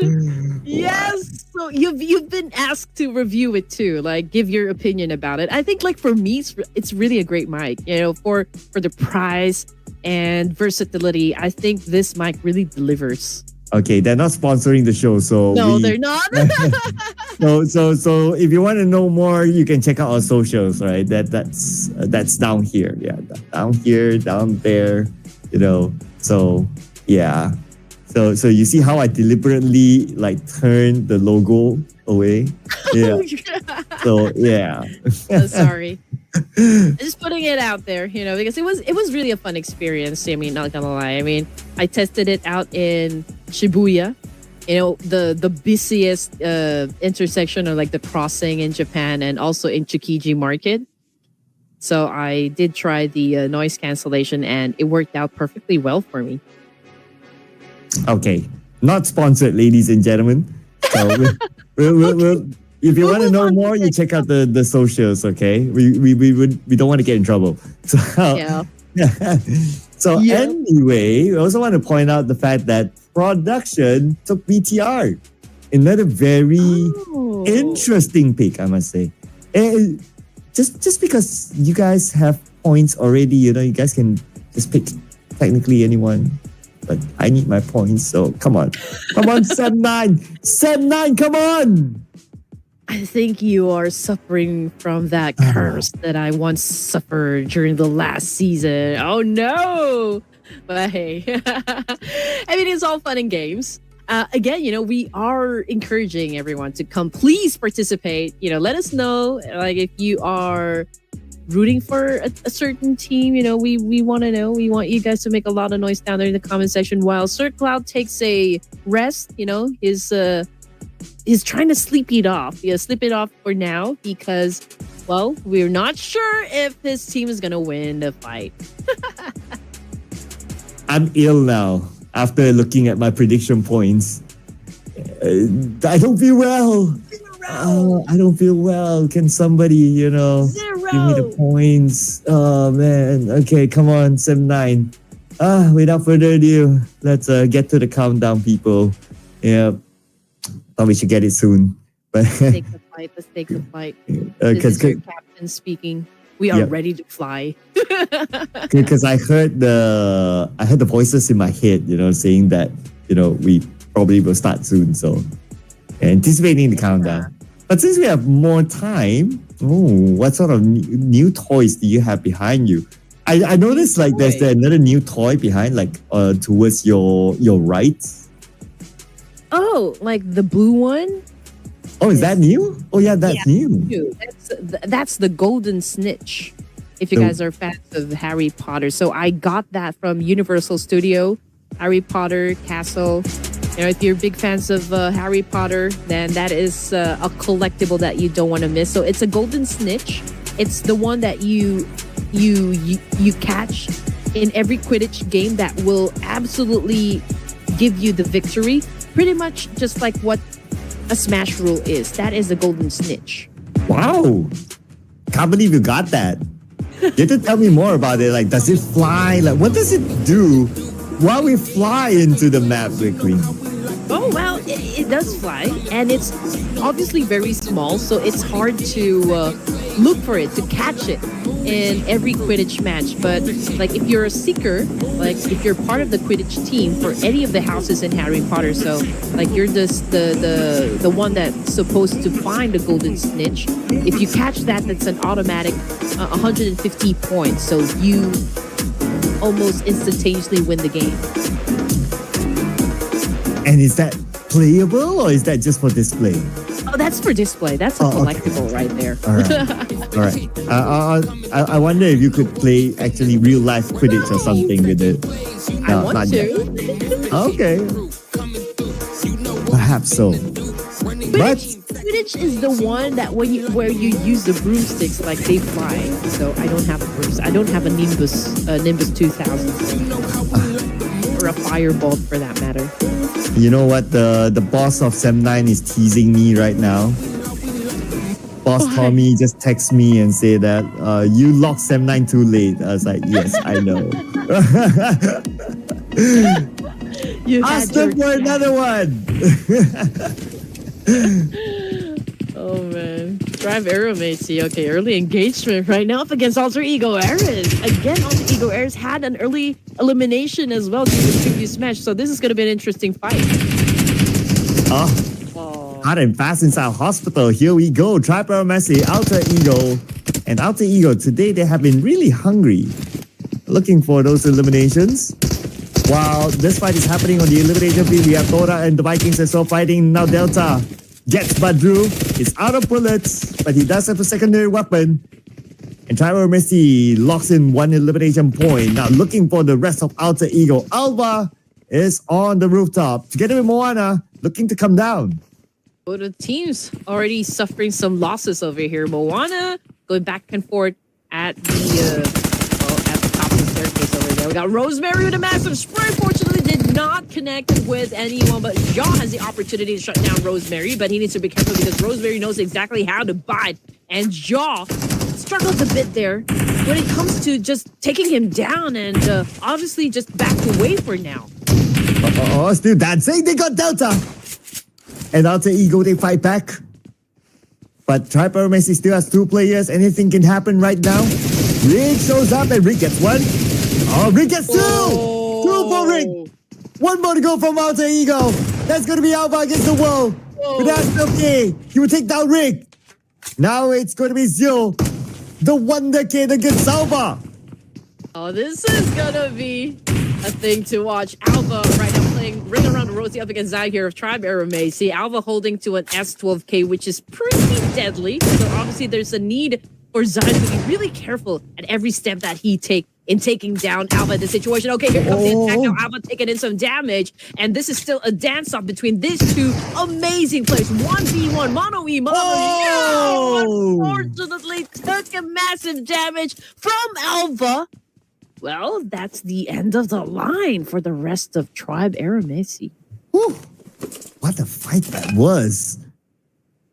But too bad for Alva, he'll be the Lone Ranger.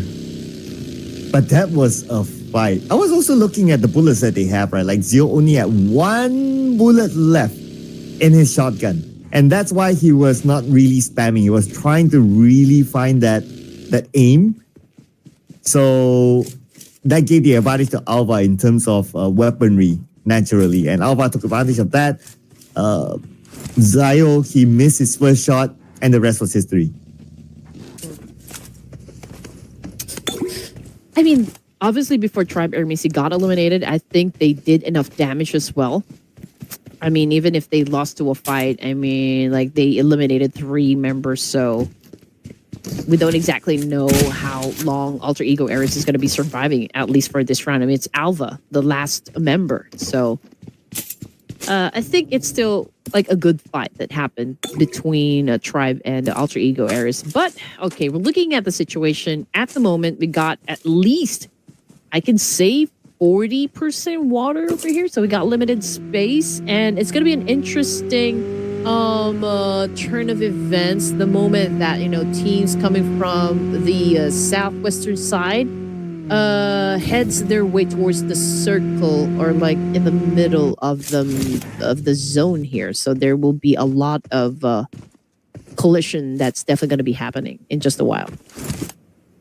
Yeah, but because I guess the circle is like way towards the right side and it's like the opposite side of the flight path, so teams will take their time to travel and pick their spot first.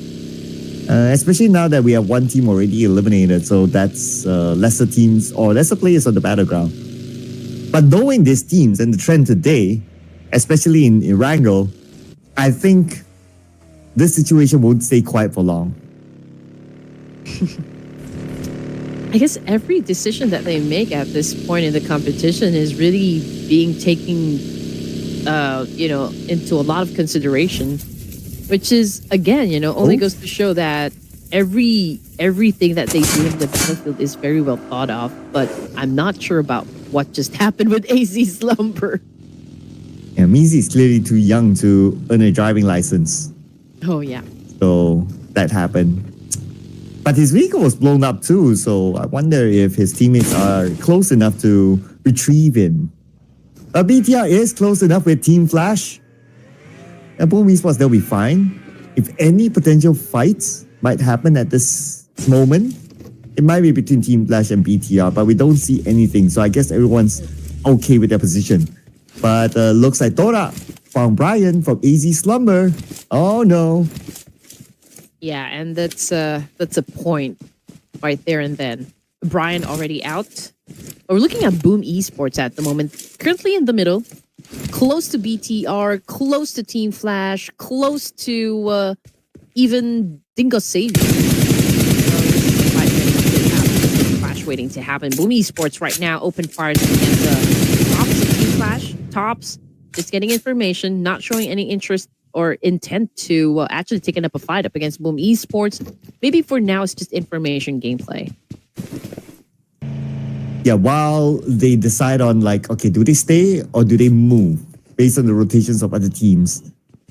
But Team Flash, interestingly, they're playing a 2-2 split now. So we have Win and Bo in one area and the other two players totally on the opposite area. So they just want to have control on wherever they're at there. That's towards the right side of the circle, so that they have options when the circle shifts on where exactly to go, whether to go towards the inner side of the main peninsula or towards the right side. And we'll see if these areas pretty much doing the same thing, just that they have a 1-1-1-1 split.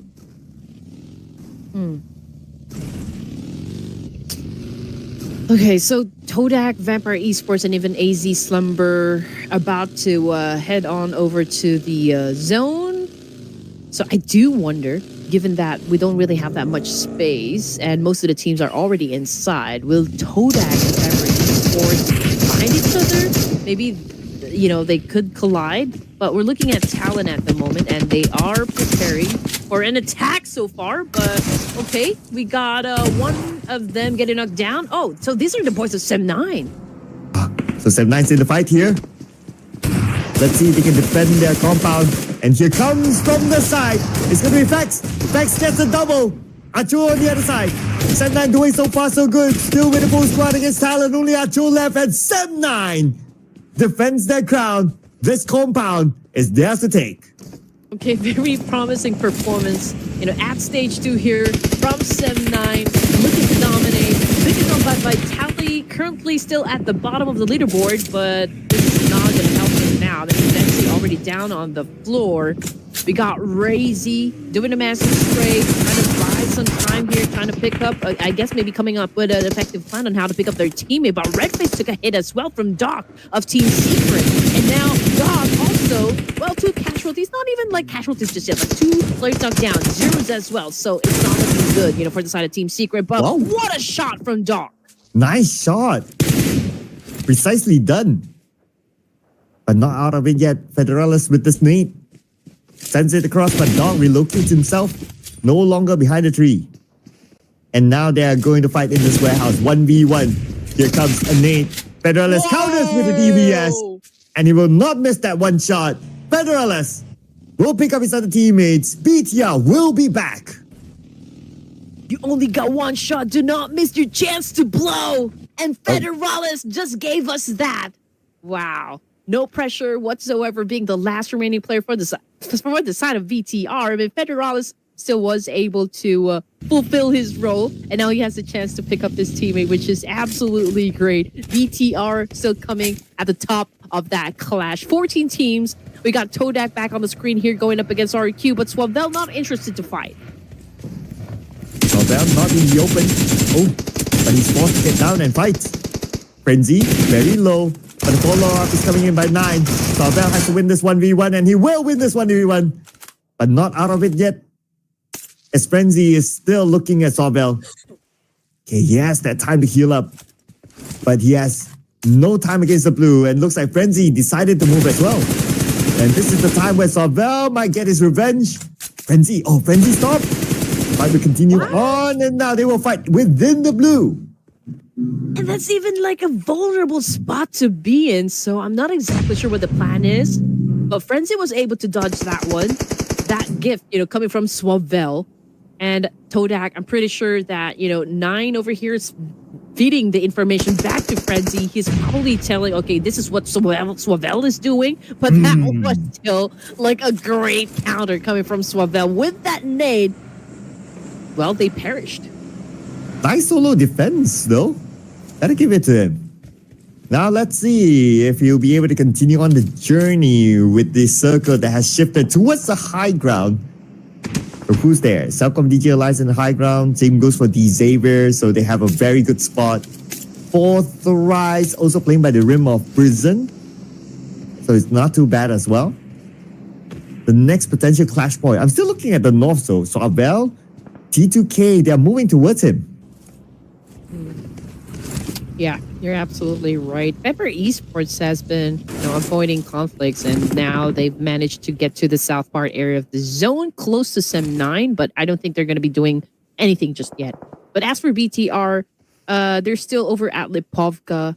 There's no team that's close to them, so I don't think there's going to be any fight that will happen. T2K might be able to go up against Sorvel of RQ. Will be coming from the northern side, just also south of Mansion, so that's, we already called it out. T2K finding Sorvel and taking him out of the equation. So now it's a clear way for T2K to just come in. I also noticed something, Red Queen. APG is not playing. What? Yeah, you're right. Oh, come on. I want to see them in action. But oh well, it is what it is. Hopefully they'll be back in the next round because they're doing okay as well. It'll be quite a shame if they don't continue on. Yeah. Maybe some connection issues, or we don't know. Maybe they're playing in another tournament. We don't exactly have the information for this one. But yeah, it's such a shame not to see APG play, for this round. I mean, we're nearing the end of day number 2 here at the Grand Finals, and they will be needing all the opportunities for them to improve their overall status for the entirety of this tournament. But we still got 12 teams remaining here for stage 3, and we're looking at Fourth Thrives. They are holding on to a position here around Prison, but okay, well, if they are staying over to those high grounds, then there might be a chance for them to maybe meet Team Flash and even Boom Esports, but could be tricky, to have an engagement over to that area. So let's see how far out Fourth Rise will be able to do, in this situation. I'm interested to see what's going to be the plan for BTR though. Currently on the outside of the circle still, and if they move straight in, they have to face off against Boom. That could be an option. Or they can just hard rotate by the right side all the way down and just avoid the fight of Boom. And then they'll think about like, okay, who else is going to be there? Now we get a better view. All right, Alva is still in the game and he's down south, and Sem 9 is south as well.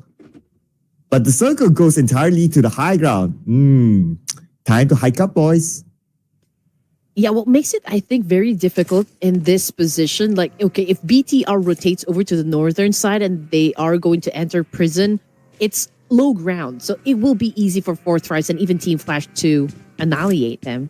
Same thing goes for Boom Esports. So I think two teams like Boom and BTR needs to settle the score before we even maybe perhaps get into the next zone. But it all depends how, teams are like maybe deciding whether or not to take up a fight. In the meantime, we're looking at AZ Slumber, and they are challenging up the boys of T2K, but T2K is not looking back. Yeah, T2K. They're doing this fight. Mizi is ready with his nade. Sends it across. Does not connect on the Ajaya. Ajaya just trying to bait out Mizi. But here comes Mimi on the left side as well. Mimi arrives and Mizi is ready for it with the DBS gameplay.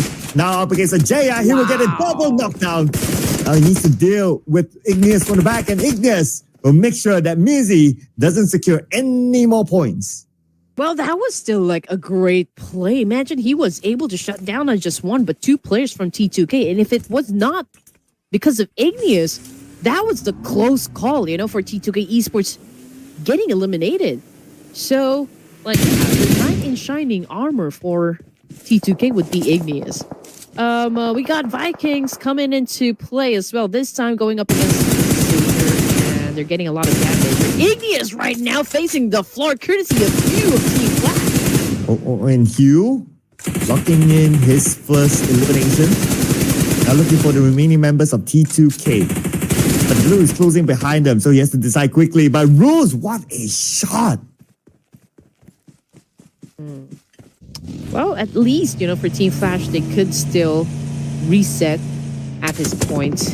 I mean, the circle is still big, so obviously there's space, you know, for everyone. Sem9, Alter Ego Eras. I think your voice is at it again, Sir Cloud. It's the boss Tommy effect. He's watching. So the boys better know. Bring the chicken dinner! Bring the chicken dinner! If not, everyone's sleeping outside. No! But looks like Tins, he can't say no to D Xavier. 1v4 in this situation. Wunti's on the other side, and Wunti assisted him with a nade to knock down Paragen. Shin is down as well. Oh, but Tins, take it up at Lamborghini. Wunti's out too, so looks like the Vikings, they have been eliminated by D Xavier. Yep. But hey, you know, it's not over just yet because the Savior is about to have a taste of their own medicine. I mean, they're up against the Vampire Esports, and Levi's obviously buying a little time here for the rest of the team to recover from all the injuries they sustained. And so far, Levi's is doing an amazing job. Yola just got picked up, however, and Red Bull coming into play here, but Levi's needs to change tactics because there's another team that's been trying to put him down.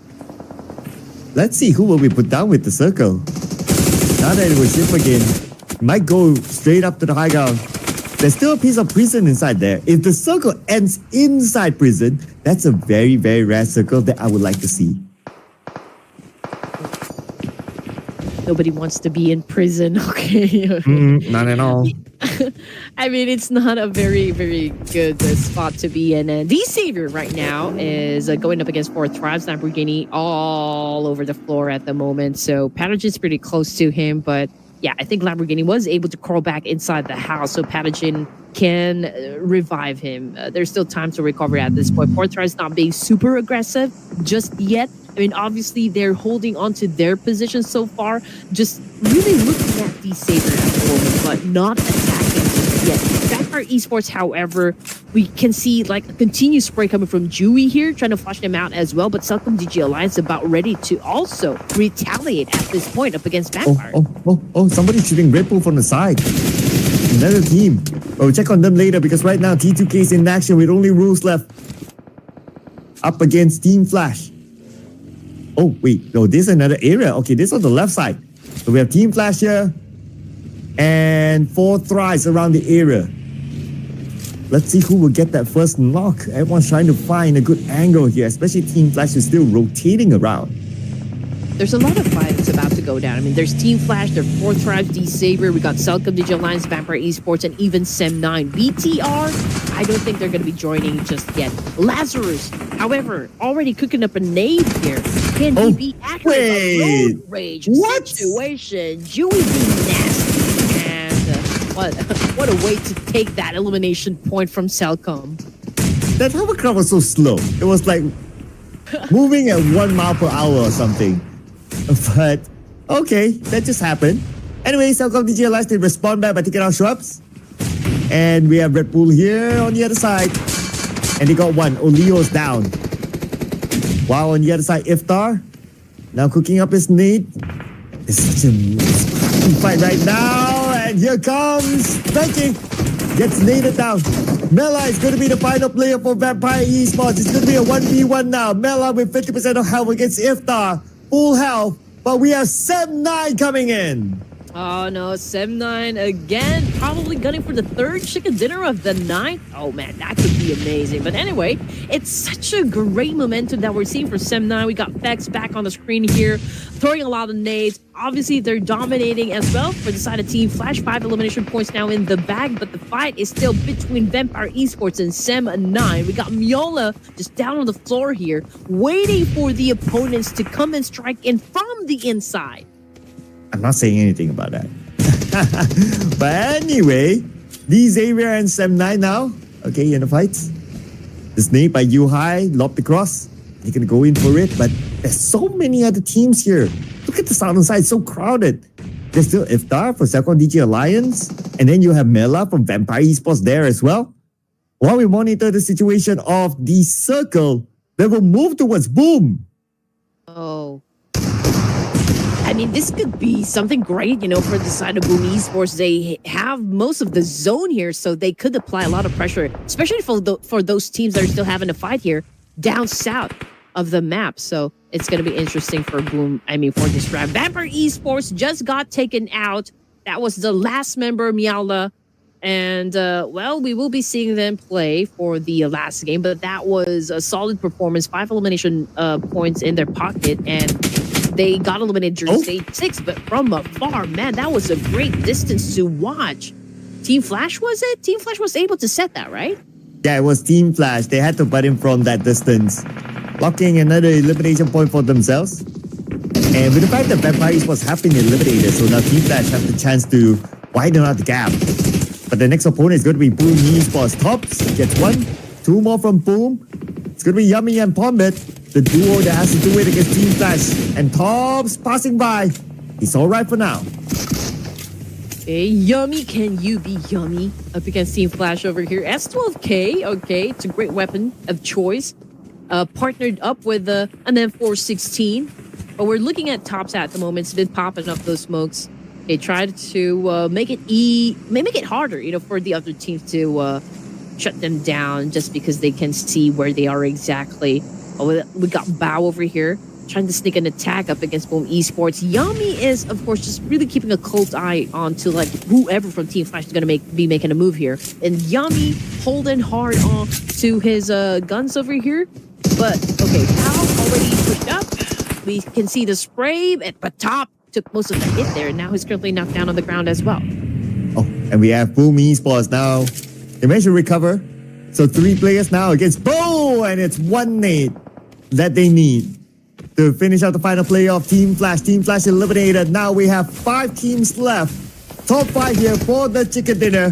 We're back on Sem9 on the southern side of the circle. At the moment they show up on our screen, they get an unlock on the BTR. Now it's only Razy in that building, and Sem9 has it in sight. I mean, obviously one of them is going to knock down on the ground. Going to make that 2 because of Rose coming in hot, you know, with that nade. And this could be, you know, something that could turn the tides up against Sem9. I mean, Rose doing extremely great over here. Just the mission happened up against Sem9. And again, we got a Bahar of Blue Esports trying to respond up against Sem9. So this is a 3-way battle happening at the moment. Boom Esports obviously was a limitation from north down to south. They're here to seal the deal. Ooh, Rules did a lot of damage to Sem9. But finally found out by Pombit. And because of Rules, now Sem9 only has 1 player. Boom Esports 3 against 1 from Sem9, 1 from AZ Slumber. They have the best chance of locking in the chicken dinner. Boom Esports paving their way to make a comeback. Yep, finally. I mean, during the playoffs, they were extremely great, and we would love to see that energy back for the grand finals.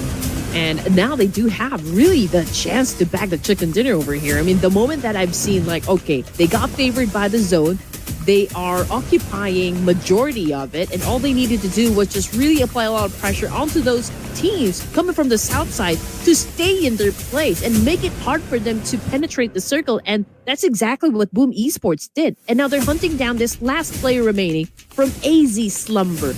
But they, I mean, like, obviously all the advantages working out for your team, and you just have to be patient, play your cards right. But then again, there's still a chance for AC Slumber to maybe pull off a clutch. That's a nice copium there.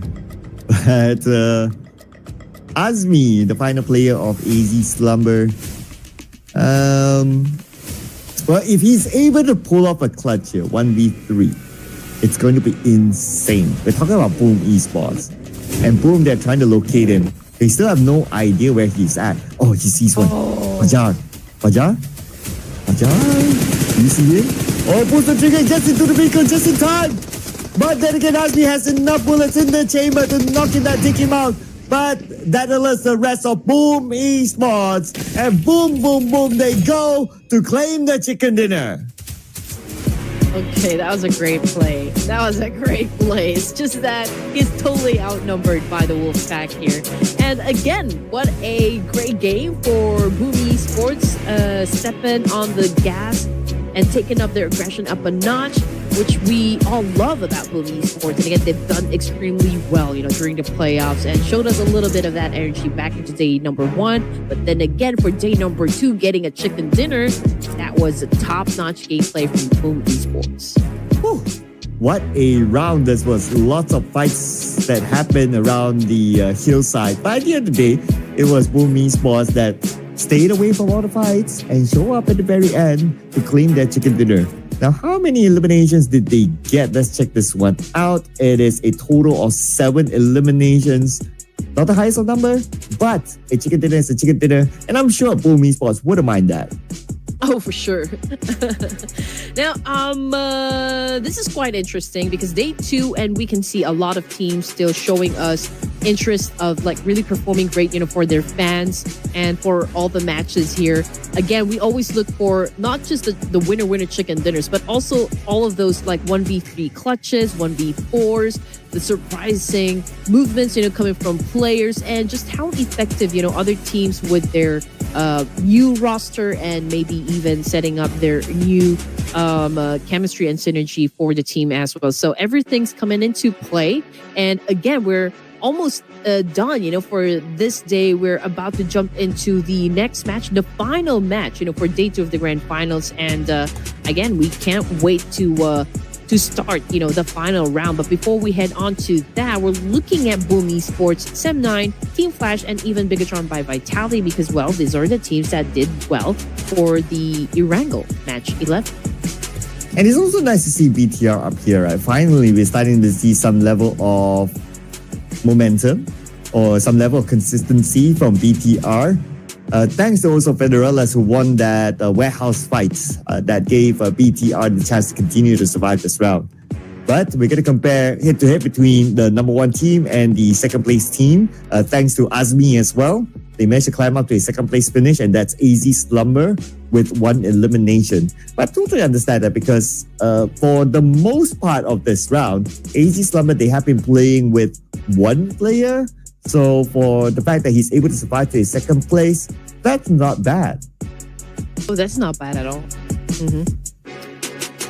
Okay. Boom Esports Yummy. Okay, he's the one that bagged the MVP title for this round with only 4 elimination points and 568 damage output with 13 utilities used in this match. Now, we haven't really seen so much of Boom Esports for day number 2, but the fact that they were able to secure a chicken before we ended things up, I think that, Boom Esports is showing a promising run as well for the Ruthless Invitational Showdown Season 12. I mean, after all, Boom Esports is such a staple name in the community.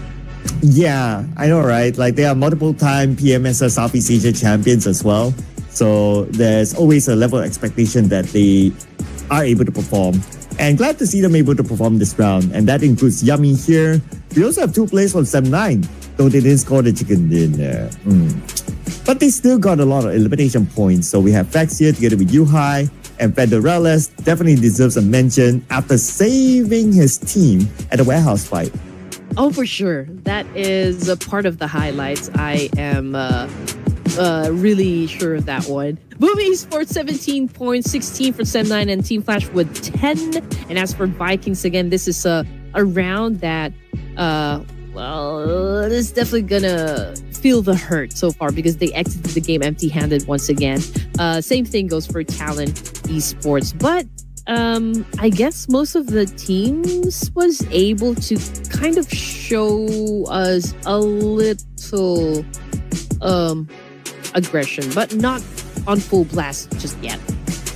Well, let's see if they'll be able to pick up the pace and do what BTR does best. A huge comeback towards the end. Let's not forget it is Smash Rule on the last day as well. So, well, if they can just close the gap a little bit and then smash it at the very end, that's a huge comeback for BTR. But we will talk about that, of course, in 2 more days. Now, on the overall charts, nothing much has changed at the top except for the fact that Sem9 is now getting closer to that 100-point mark. They're only 8 points away. But we also have a movement here between T2K and 4Thrice, where T2K did slightly better than 4Thrice in this round, and they move up to 8th place. You're absolutely right. And again, I think 4Thrice has been trying to also exert a little bit of energy as well. It's just so happened that they're not always being favored by the zone, and also there was some questionable movements, but then again, maybe they're trying out something new, those experimental moves that we always keep talking about when it comes to off-season tournaments. Maybe they're doing just that. So rest assured, 4Thrice will be performing for us. We still got a lot more games for this tournament. And again, looking at second page here, at number 10, we got Boom moving up 2 ranks with 58. Same thing goes with AC Slumber and BTR. Well, they are no longer at the bottom of the leaderboard over here. They do have moved up. They have moved up 1 rank, so they're now currently at 14th place. At the bottom is tied between Talon and Toda, both having the same amount of points. But will that change in our final game for today? When we come back, it's going to be Mirama. So don't go anywhere. See you after this break.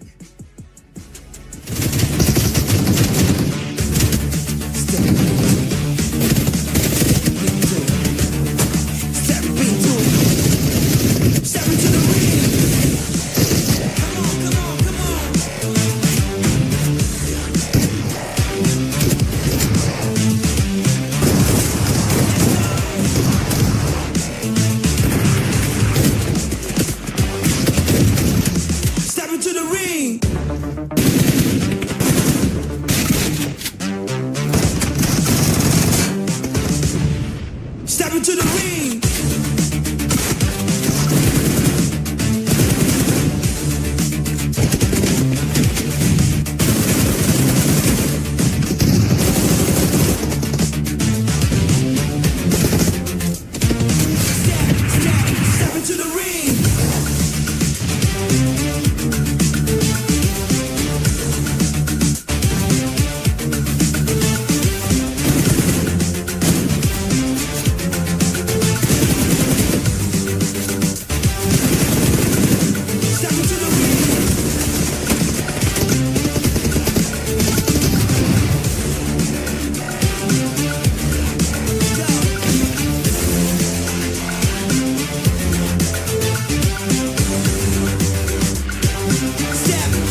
it is the last game for the day, ladies and gentlemen. Welcome back to the Ruthless Invitation Showdown Season 12. And we will be heading on to Miramar really soon. Oh, it's still very hard to know who will score the next chicken dinner. I don't know. It's hard, really hard. And, well, at least I have a 1 point. Oh, yeah. Just kidding. I mean, production has 4. Yeah, production has 4. That's not fair. But who's gonna get the last one? I'm giving up hope now. You can tell in my voice like I'm giving up hope with the prediction. Well, to give us a little something, I mean, like top Miramar performers, since we're headed back to our final Miramar this evening, that will be Vampire Esports again, Tribe Air Macy, we got Flash, and Alpha Gaming. Now, we also haven't seen much of Alpha Gaming. I mean, they didn't play during the previous match, so we don't even know if they're going to be playing for the last round. And also, well, we haven't really seen an explosive gameplay just yet coming from Alpha Gaming. So, yeah, I mean, these are our top choices, I guess. I don't know. What is my top choice now? What would it be? Headache. I think I'm gonna lock in Team Flash. I think they're not gonna let the day end, without them maybe creating more gap. I don't know, to add more gap in the current gap that they have. I don't know. I'm just like trying to make sense of everything. So I'm gonna lock in Team Flash. I'm trying to make sense of the prediction. Production took Sem9. That's a solid choice. I had them at the back of my mind, but because I picked them the last round, so I thought, like, maybe I need to rotate it a little bit more. Who's been showing a decent promise? Or the next promise? I don't know. Gosh, why is it so hard? Okay. Let's switch regions now. I've been looking at the Southeast Asia region. Let's go over to South Asia, right? Okay. Tribe Messi. Let's go. Okay. All right. Yeah. Oh, man. I got to be honest with you. I'm really not still over with the PMNC, but it is what it is. Okay. Welcome back. I believe there were also like a lot of hearts that got broken, during the PMNC, because it wasn't like really the expected outcome. But then again, we always want something of like a major plot twist to happen, and that was some like heavy plot twist that just happened for the PMNC. So again, I'm looking forward to the comeback of both amazing teams from Nepal. I mean, there's DRS and also, of course, Tribe Macy. Hopefully, we can see more, from these legendary teams that we just mentioned. Yep. Especially the guy behind our ears, Mr. Astro. He's a big fan of DRS. Oh, yeah. Yeah. And I can feel his sadness. Yeah, I have to share something with you. So guys, listen up. So I was in Japan, right? I was in Japan. And I stayed in an area in Tokyo where I think like there's a lot of there's a Nepali community, and so I talked to one of their sales attendant in one of the convenience store, and I just asked, "Okay, are you a Nepali?" "Yeah, I'm a Nepali." And then I asked, "Okay, maybe you support what team in PUBG?" And he immediately said, "Oh, DRS for sure." Wow. DRS really is, a beloved team in the community. They're pioneers, they're pillars. So it's not like now they're having a little bit of drama, with a Tribe Macy. But hopefully, I'm really hoping here that it can still be settled, because at the end of the day, you guys are fighting under one flag. Wow. Okay. That's an interesting fun fact. DRS everywhere. Wow. And I hope that the DRS can you know, make that big comeback again. Come back stronger, they say. But we are coming back into Miramar, of course. The final map for today, ladies and gentlemen. This is match number 12 in our grand finals. We're not going to set anything yet today. The match point will be set tomorrow. So it's something that you don't want to miss out tomorrow, because we want to know what will be the benchmark, what will be the bar by the end of tomorrow for the grand finals. Oh, yeah. Ooh, and I also met up with Musafir, by the way. So in case, again, another fun fact about Red Queen Gaming. So Musafir is actually the guy that got me into Ruthless. So I met up with him in Japan, and we also got to talk. We got to catch up, and we also talked about, you know, a lot of things in the community as well. And we even ate at a Nepali restaurant in Tokyo. Wow. Does it have like Nepali sushi or something? Oh yeah, they have everything. They have Nepali sushi? Yes, the momos, from naan, everything, the momos, and also their samosas as well. So it's there, everything, and we ate. And Musafir was kind enough to actually show me everything in the Nepali cuisine. So that was very, very nice. That was a nice catch up with Musafir. Wow. I wonder what the Nepali sushi looks like. Do they have a sushi? I don't know. Maybe in Tokyo they do have. Or if you guys know, and do leave in the comments for us. Oh man. Again, you know, it's nice to meet people that you share the same kind of like game and I guess what do you call this, interest, you know, in terms of Battle Royale. But anyway, it's a passive stage 1 again, I guess, for Miramar, but it could be very different because Tribe seems to be close to Talon, if I'm not mistaken. Yeah, they are just next to each other now. And they're very, very far away from the circle. The circle was at around Los Leones. So let's see who's going to make the first move. I wonder if Tribe will want to try to stop them from coming up. Or how will it work? Because right now, both sides, they are focused on to looting. They want to get the best equipment possible. And then I guess they'll evaluate what to do next. But at Chul, okay. I mean, it's too early of a fight here. And he does have an M249, which is a pretty strong gun to have, at least during the first few minutes into the game. But I don't think they were able to go through a lot of houses. So I don't think they have enough resources to sustain a fight here. So they might be thinking twice whether or not they're going to go for the attack, or maybe they're just like really going to take their time unless they are forced to get into a fight. And that's the only time that they're going to get into battle. But in the meantime, we're also looking at Vikings over here, Hacienda del Patron. And I don't see any team that could contest them. So again, it's still quiet here in Miramar. Yeah, so far, no incidents or major incidents at least in this Miramar. So again, this tells me that all the players, like, they are already accustomed to each other in this lobby. So that's one.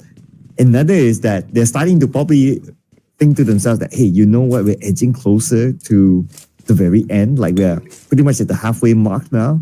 Let's start to take this a little bit more seriously. Yeah, I guess everyone's taking this seriously because nobody wants to come out of hiding at this point. I mean, they're in their respective compounds, they're in their respected areas. And even though we've played this a lot of times already, like, basically everyone knows exactly where they will be dropping. But again, all 18 teams choosing to be quiet, you know, at this point and just looking at the situation or like where the teams are situated. So we do have that 20% water down south, and most of the fights definitely will happen around north area. I mean, T2K close to Vikings, RQ, and Sem9 even. Tribe Aeromacy hasn't left the place. I mean, they're still in there with Talon Esports. So lots of potential clashes, but we'll just have to wait and see up until this team decides, or like this teams decide to go in the fight.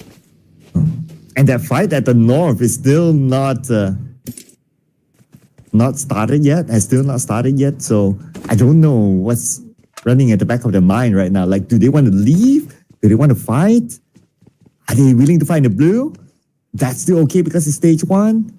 But the circle is really far. I don't know. I guess if they really want to play this safe, they can just bail this one because the circle is very, very far. Or maybe a late game play wouldn't hurt too much. But in every action, there is a consequence. So maybe they just have to be proactive in every decision that they will do for the last round. And again, Team Flash, they don't really have that much to lose anyway. I mean, they're at 127, but the gap is getting closer and closer. I mean, Vampire Esports obviously had at least 2 explosive gameplays. So I feel like all they need to do is just really push, continue to push on with that consistency coming from Vampire Esports, and they could definitely, possibly, dethrone Team Flash. But Team Flash, I feel like for this round, they're going to exert effort to maintain their top position. Yeah, if Vampire can pull off another crazy round like before, right? That'll be something. And surely they'll be able to overtake Team Flash. But, of course, let's not forget about like the rise of Sam9. 2 chicken dinners today. And even in the previous round where they didn't score the chicken dinner, but they still did pretty well. So now they're creeping up to Vampire Esports. And if they continue on, sooner or later, Team Flash. But Frenzy is creeping up onto BTR. And here comes the gunshot. And now they're alerted. Frenzy, he needs backup, and they're on the way. Well, Sem9 definitely took the spotlight from Team Flash. But let's see what's going to happen with Todak right now going up against BTR. We got 9 very low in HP here, and he's benching 2 players from BTR, so it's not going to do him good. But we got Frenzy right up behind him, ready to save him at this point. But this is still 2 BTR players. Federal is up front. Man, Federal is taking a hit coming from Frenzy. Man, Todak is doing A-okay for now. So let's see if BTR can respond with a good retaliation up against Todak. Oh, but before that, Frenzy finishes off Federales, and he will get Razy. Doing so far so good by himself. And Cleon on the other side. Now BTR only has 1 player left.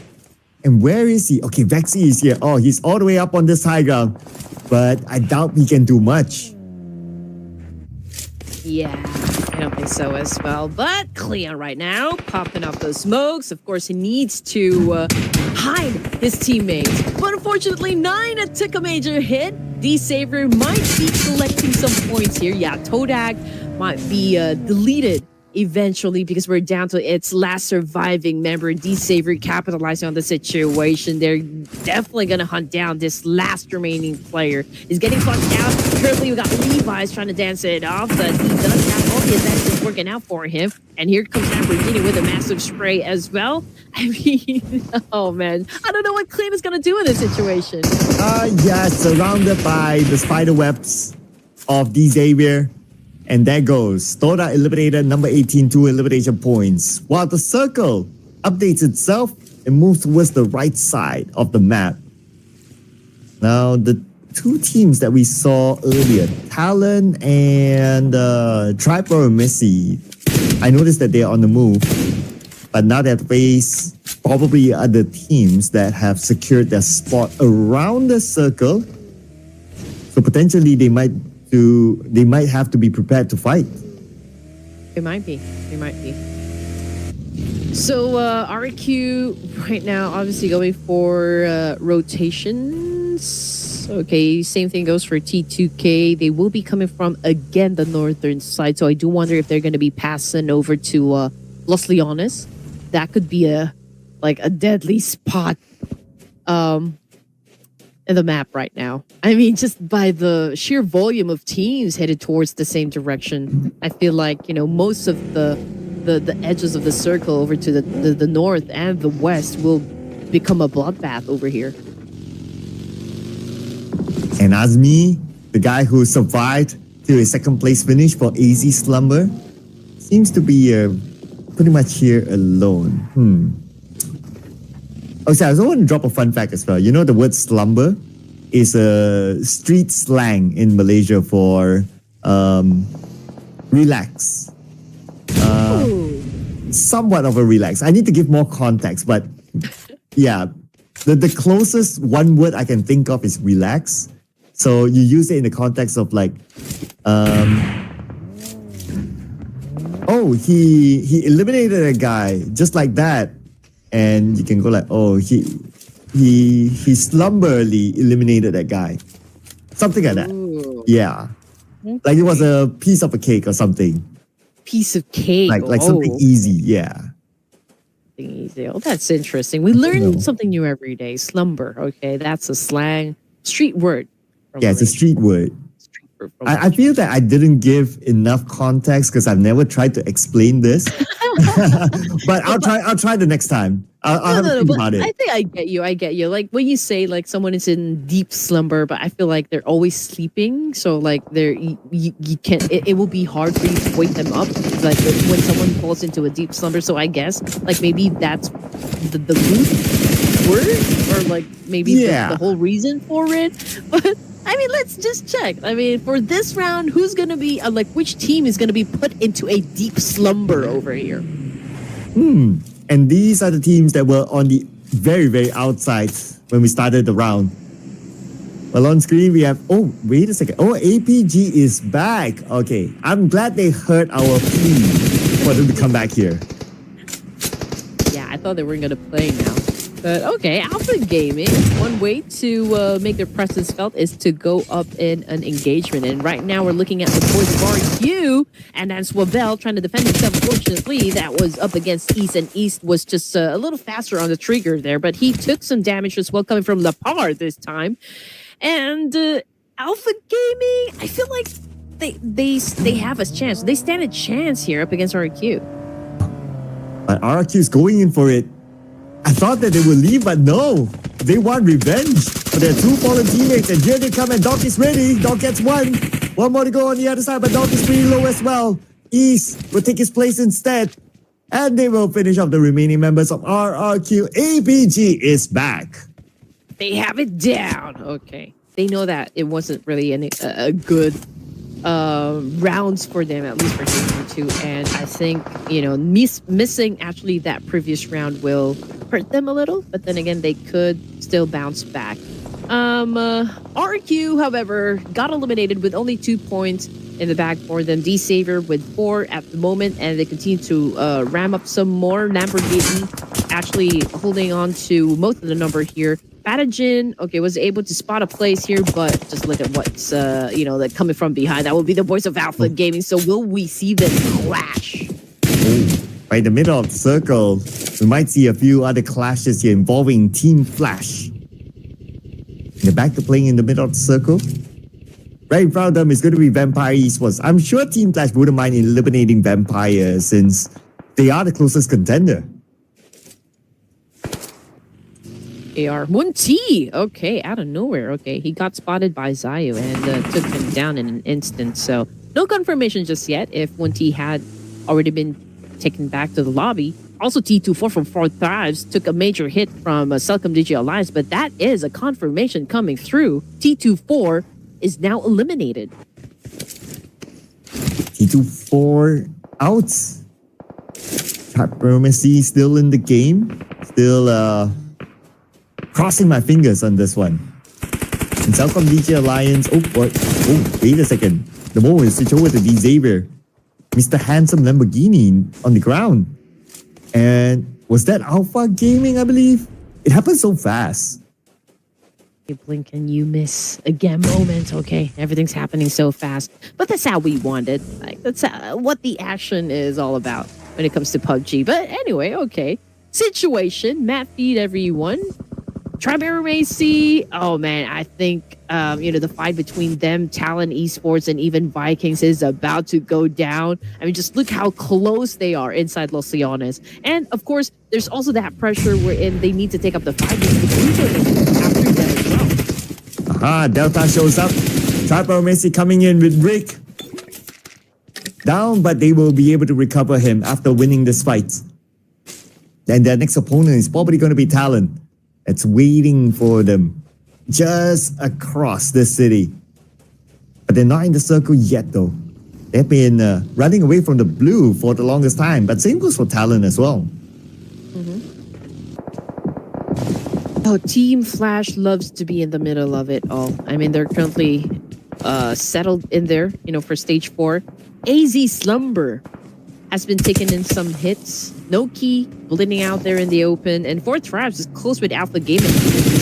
So, I mean, we can see that IQ is managing Dog as we speak. But he's so close to eliminating 2 boys from Alpha Gaming. So I guess he shouldn't miss out on this opportunity. Oh, but Drew with an 8. Count an 8 onto him. Go against AZ Slumber. Vampire Esports in fight as well, but this fight is super crucial as they're all on the outside of the circle. AZ Slumber sending Azmi again, the lone ranger that has to survive for the team. 72 teammates are out, but Boom Esports will try to gun him down. But thanks to the terrain, he's okay for now. Nevertheless, they're going in for the chase. And Azmi, he cannot stop here. Let's go up to the higher ground, and now he will stop and he will take this fight with the Scar L in hand. Let's see if he can actually win this one. He's actually really low right now. And it's a straightforward elimination by Boom Esports. AZ Slumber out. I mean, Boom, that was a great pre-fire. It was hard to maybe guess from which side his head will be popping. And it was such a great back and forth, but we saw how Boom Esports was able to handle that one and getting back into alter ego eras. Badru being the last surviving member here. Will he still have time to help his teammate? I'm just not quite sure, but I think we got the answer from Fahar, Boom Esports. He just said no. Okay, there's no reviving that's going to happen. Not at all. You're out. See you again tomorrow. A Trapper Messi and T2K in a fight elsewhere. One elimination earlier on. Now T2K has 4 eliminations in total. Now things are going to chill for now. Or maybe I spoke too soon because Celcom DJ Alliance, they have company around them. We have D Xavier and Talon. Celcom DG Alliance. Okay, here we go. About to go up in a fight here. With D Xavier. We got 60-42. Dropping some nades. Shin, amazingly, was not taken down, but it did get a lot of damage. But, oh man, Pathogen answered back with the nade for himself and was able to put down one of them. So D-Savior has the slight advantage up against Celcom DG Alliance, but then again, they will still have to play this one carefully because they will be coming from the foot of the potato heel over here, and that could be hard to pull off. But then again, we're talking about the boys of D-Savior, and with this retaliation we're seeing up from them, the energy is just outstanding. And they're going in for it, and long range by Paragen. Getting Olio down on the ground and eliminated immediately. But they have to make things quicker. 30 more seconds before the zone starts to close again. And Bubuhu, looking by the side, he sees Iftar in front of him. Oh, Iftar gunned down by Bo from Team Flash. That shot came from the inner side. Okay, Talon Esports. Making things interesting for us as well. We got Team Flash currently at the top. But will this be the game where they could get dethroned by Vampire Esports? Because Vampire Esports still, mind you, is a complete squad. So there's still that advantage about Vampire Esports. And then we're looking at Talon, still not over just yet, having an exchange with the Studio Line. But a Chill find an opportunity to go for that massive spray. But then again, no one's looking at rain bullets, and that would be the guys of T2K. T2K knocked him down. But they have not secured the elimination point yet, and Yoru is on his way to save him. Oh, the moment they land, Celcom DJ Alliance have to face off against Team Secret. And at least that's a long-range knock, so they can still recover. Hopefully they can also recover their vehicles. And here's Bobohu, he sees Paragen, popping his hit. Bobohu, rushing in a zigzag manner, now pulls up his DBS, closing the gap between himself and Paragen. Paragen just by the edge, and Paragen wins this one fight. Beautifully executed against Bobohu. Yep, fair and square. But the kill feed keeps lining up. Fourth Thrive's getting some damage, getting some hits. We got one of them knocked down on the ground. Same thing goes for Lamborghini of D-Savior. But we got Pyrogen over here trying to rescue. And Levi's, well, he did his job by putting down Falak. And I believe that was the end, for the Fourth Thrives. And unfortunately, though, for this round, they weren't able to score any points. So they will have to have a great opening matches, for day number 3 of the grand finals. And now we're looking at 10 teams remaining for stage 5 here with 57 seconds on the clock. We got Juke keeping a close eye up against Igneous and the rest of T2K. It's trying to find a great angle over here to work with, of course, as to what you really need to do when it comes to playing Battle Royale. But Igneous also trying to spot down some opportunities for himself as well. While looking back, just checking, okay, if the boys are ready to give him the backup that he needs.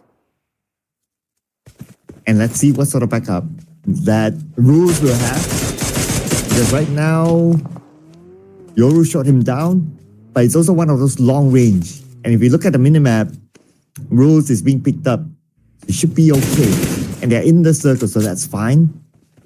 But at 10 more seconds, the circle will surely shift. It's just a matter of where will it go. Now gathering information, Mimi by the side, being shot down by Talon. Axel shows up. And now they're looking for the remaining members of T2K, but from afar, looks like they have a little bit of an assistance from Juke. Team Secret takes out Igneous. I love how they came into play. They know the side where T2K could be most vulnerable, and they just attacked it. Now we're looking at Axel over here getting the advantage up against T2K and putting down rolls into process. And now here comes another 1v1 dance off with Ajaya. This time, he was the one that got shut down. So, Ajaya with an effective clutch right there. Fortunately, though, for the side of Talon Esports, Achu was able to provide a little bit of that follow through, but he's not out of the woods just yet because we got Team Secret coming in hot up against Talon, and that's it. With that nade coming from Juke, he was able to seal the deal, and that is a top-notch gameplay coming from the side of Team Secret with 5 elimination points to the top. And now Team Flash is in action against D-Savior, going up to the high ground, trying to find the remaining members of D-Savior. And from afar, Bose gets it double knockdown back to back. Levi's in the building right now. Need to defend his own ground. A Lamborghini is on the other side. Just on the outside of the building. The duo that has to do it. 12 eliminations now in the hands of D-Savior. But getting that more, and Lamborghini was not able to win the fight against Bo. And now we want more left. Bo succumbed to the fire of Lamborghini, but the jump shot by Levi's make it happen for D-Savior. Lamborghini was a little slow on the triggers right there, but Vampire Esports, what a way to capitalize on that information. They just swooped in to collect the rewards. Oh man, that was brutally done by Vampire Esports. But then again, you gotta do what you gotta do. Vampire Esports was able to get 3 points from that fight, and now we're looking at the final 5 teams remaining. The Step9 also just got eliminated, and we got Juke making it rain bullets as well up against the Digital Alliance and eliminating all of them. Oh, what a cinematic jump by Juke there to finish off Celcom DG Alliance, putting us in the top 4 now between Vampire Esports, Team Secret, Boom Esports, and BTR for the chicken dinner. And it does look like everyone has their own corner. But Doc being the final, not the final player for Team Secret, but he's the only one on the right side of the circle. That's interesting. Quite far away from his other teammates. They have to get together soon because this is going to be the final moment. Final moment it is. Final 4 teams here making it happen. We got Juke on a roll here. 6 points in the bag for this guy alone. Team Secret seems to be in a very good momentum right now for the final match here this evening. They're close to Vexy, the only player remaining for the side of BTR, so that could be easily, done, for the side of Team Secret, considering the number advantage that they have. But then again, Vexy could probably outsmart them. They could probably give off some damage up against Team Secret, but Juki could pick up a nade here. I think he knows exactly where to throw it. Oh, he doesn't. He's throwing it to the other side. He doesn't know that Vexy is there. Oh, Vexy got away with it. I don't know what's going to happen here, Sir Cloud. I mean, Vexy obviously have that element of surprise, up against UK. I mean, obviously, he doesn't know exactly where Vexy is. So how do you think this one is going to play out? Oh man, Vexy the chameleon. If only... okay. Never mind. Never mind. I was about to theorize like, okay, Vexy survives till the end, pulls the trigger, scores the chicken dinner, absolute cinema. But yeah, never mind. But this is a good fight we're getting. I mean, 4v4, squad versus a squad. So the question is, who is the better squad for this round? Is it going to be Vietnam's Team Secret or Thailand's Vampire Esports? Again, Vampire Esports right now currently at second place. And if they could pull off like maybe a huge win, I'm just not sure like how many elimination points was Vampire able to set up? I don't think it's much because we don't get to see them in action this round, or maybe not much action. Definitely not as much as the one that they got like 23 eliminations. So we'll see soon once we zoom into one of the players on how many eliminations that they got. But I guess like what you said, right? It's fair game here. 4v4 and yeah, basically it's 4v4. So it's equal ground. Let's see who gets the chicken dinner. If Vampire Esports wins this fight, then I guess they're just going to make the gap smaller, with them up against Team Flash. But if they don't, well, at least, again, the consistency is there coming from the side of Vampire Esports, which is very, very promising, I can say. I mean, this is making me excited. But Vampire Esports right now, effective shot coming from Yola. Zera's completely out. What an angle by Mela there. Totally caught Team Secret off guard. And now they have the numbers against Team Secret. 4v3. GK behind the smoke. Cooking up this one nade. They see the smoke, they lob it towards GK. GK receives damage, but Joey knocked down by GK. They fight back. 3v3 now. As GK will need to take a bit of time to recover himself, but this nade set across onto GK will not connect still. Red Bull thinking of doing the same, but hoping to land the nade onto GK. Into the smoke it is. GK is not there. And also Miolo managing Juke and Dokin or Doc L in this situation, which is extremely hard to do, but he is delivering. Now here comes Miolo, holding the S12K, about to dance it up against Doc here. Doc with a DPS as well, so this is a shotgun fight for stage 8. Miolo taking in some, not taking in some damage yet, but he is determined to put down Team Secret, put them in their place. And Miolo taking in some damage, Doc pretty low, and that is it. In the coffin, Team Secret wins the Team Secret got eliminated, and it was Vampire Esports who came up on top. I know, right? Vampire Esports, people. Oh man, they scored the chicken dinner when I don't predict them. What is this? What is this, Vampire? What is this? It's not fair. I almost got my prediction right. Yeah, you were close. I thought Team Secret was the one who won that fight, but amazingly for Vampire Esports, well, they turned the tables. I mean, in possession just moments ago, I think it was safe to say that in terms of position, I think it was the other team who has it. Yeah, but it is Vampire Esports. It is Vampire Esports. Yeah, and they're on the roll today though. Though this is their first chicken dinner, but overall today they have been doing very well, including that one round where they scored 23 eliminations and they end the day with the chicken dinner. I mean, what more can you ask for, right? I believe that if we were to tabulate like overall, okay, it's going to be close, right? Between Vampire and Semline to be the best performing team today. Oh, for sure. Well, wow, what an ending for day number 2. I feel bad. Okay, I'm still on a high, like when I thought Team Secret's going to be winning that one. But you're right. You're absolutely right. I mean, we're talking about Vampire Esports over here. Even if the odds are against them, even if the, no advantages whatsoever, they could still do like a very good gameplay. And that's exactly what we just witnessed, coming from the side of Dingo's Savior. But Team Secret as well did an amazing job. They came close at getting that chicken dinner as well. But yeah, both of the teams, I can say, exerted a lot of effort for this round. We can say the same thing, for Boom Esports as well, and Vampire Esports. So, day 3, I can't wait for it to start. Oh yeah, day 3 is where we'll set the match point, ladies and gentlemen, and that's happening tomorrow. But now we gotta compare, again, as usual, the number 1, number 2 team. Only 1 elimination point separates the two. But we can clearly see this round that Team Secret had a lot more action. Hence, it made sense. Their amount of damage is higher than Vampire. But the heals, interesting. That Vampire actually healed a lot more than Team Secret.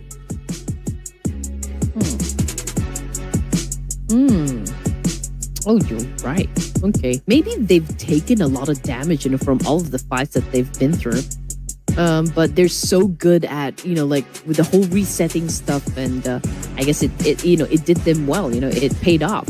And as for Juke here, Team Secret, of course, we're not going to diminish the effort that we saw, from that round. And Team Secret did an amazing job. 7 elimination points, and Juke getting the title for this match is also quite a statement. Oh yeah, Juke as the MVP. Now that also makes me wonder who will be the daily MVP. Will it still be Mela? Well, he scored 1 MVP today, so he might be the daily MVP. Lamborghini, Paragen here representing D Xavier, 5 eliminations, 4 eliminations respectively. And Mela is still consistent, coming up as one of the top performers. And he's still the player that brought in the most eliminations for Vampire. Oh, yeah. Yes. Absolutely right. I mean, his name keeps popping up, so I guess out of everyone, he is exactly the one really in the mood, to really perform well for the fans. 19 points in total for the side of Vampire Esports, and then we got Team Secret and D Xavier playing for Vietnam for 2nd and 3rd place here. 1 point lead, up against D Xavier. And as for 4th Thrives, Vikings again. Oh, Vikings, this is okay, I'm thinking maybe this is their second or maybe their 3rd match we're in. They exited the game empty-handed. Oh, okay. All right, that's a good thought there. All right. I mean, for us to get a confirmation, once we see the overalls later, we get a better view. Okay, so I'll keep that in mind there to look at the Vikings later on. But now, looks like Juke, besides him getting the MVP for this round, he's also the person that had the longest elimination distance of 385. Other than that, Globals news, we've seen 200 plus, so that's on the lower side of 138. So that's okay, that's fine. If it's a double digit, then it'll be very, very low. But 138 Globals, that's okay. But all right, Red Queen, who do you think is the daily MVP? Or the MVP as of now, yeah. With a lot of players that I've seen so far pop off, I'm thinking maybe it comes from Vampire Esports. Ooh. I'm not sure. My finger is on Mela, but let's check it out here. Oh! It's still the same guy. Hugh, 29 eliminations and 5,618 damage. I mean, just look at his face. He does resemble Lamborghini. With the eyes and the hair. I don't know. I just see Lamborghini. But anyway, yeah, congratulations to Hugh again being the MVP again, overall MVP for day number 2 of the Grand Final. So 2 consecutive days for this guy alone. So I'm expecting more greatness coming from Team Flash, absolutely. But I guess it's safe to say, or maybe ask the audience, will Team Flash be able to keep the number 1 spot or for day number 3 of the Grand Finals? But just to check out the other players who is currently on the road to MVP, we got Miala, we got Red Bull here coming from Vampire Esports, and then we got Win from Team Flash and Vex of Sem9. Ooh. And Vampire Esports have 2 representatives here, so I wonder the overalls, have they done enough to overtake Team Flash? But we'll need to look at that in a little bit more. But it's nice to see Vex up here as well as the road to MVP and the overall fraggers being, as compared to everyone else. He has no experience at the international stage, but he's able to prove himself here. Overall fraggers, the one that's leading is still Mela with 31 eliminations, but close by is you and Red Bull, who's his teammate, 29 eliminations, and then you have Fex, 24, and Lamborghini with 21. Now it's going to be interesting again to see the overalls in a little bit more on if Vampire has done enough. And they have! They are at the throne now! Okay, all right. So we started the day with Team Flash at the top, and we ended day number 2 with them falling to second place and losing to Vampire Esports when it comes to the top spot. 134 with 2 chicken dinners under their belt. Vampire Esports right now, they're the kings of the Ruthless Invitational Showdown. So it's going to be an interesting day number 3 here, sir. Now, we also have to give recognition to D Savior and T2K. We also got Boom Esports over here moving up ranks. So I guess their engagements also kind of followed through and gave a very good impression. And you're right about the Vikings. 3 games in a row, 0. And in one game before that, they only scored 1 point, and then it was a 0. So it's a clear off day for the Vikings.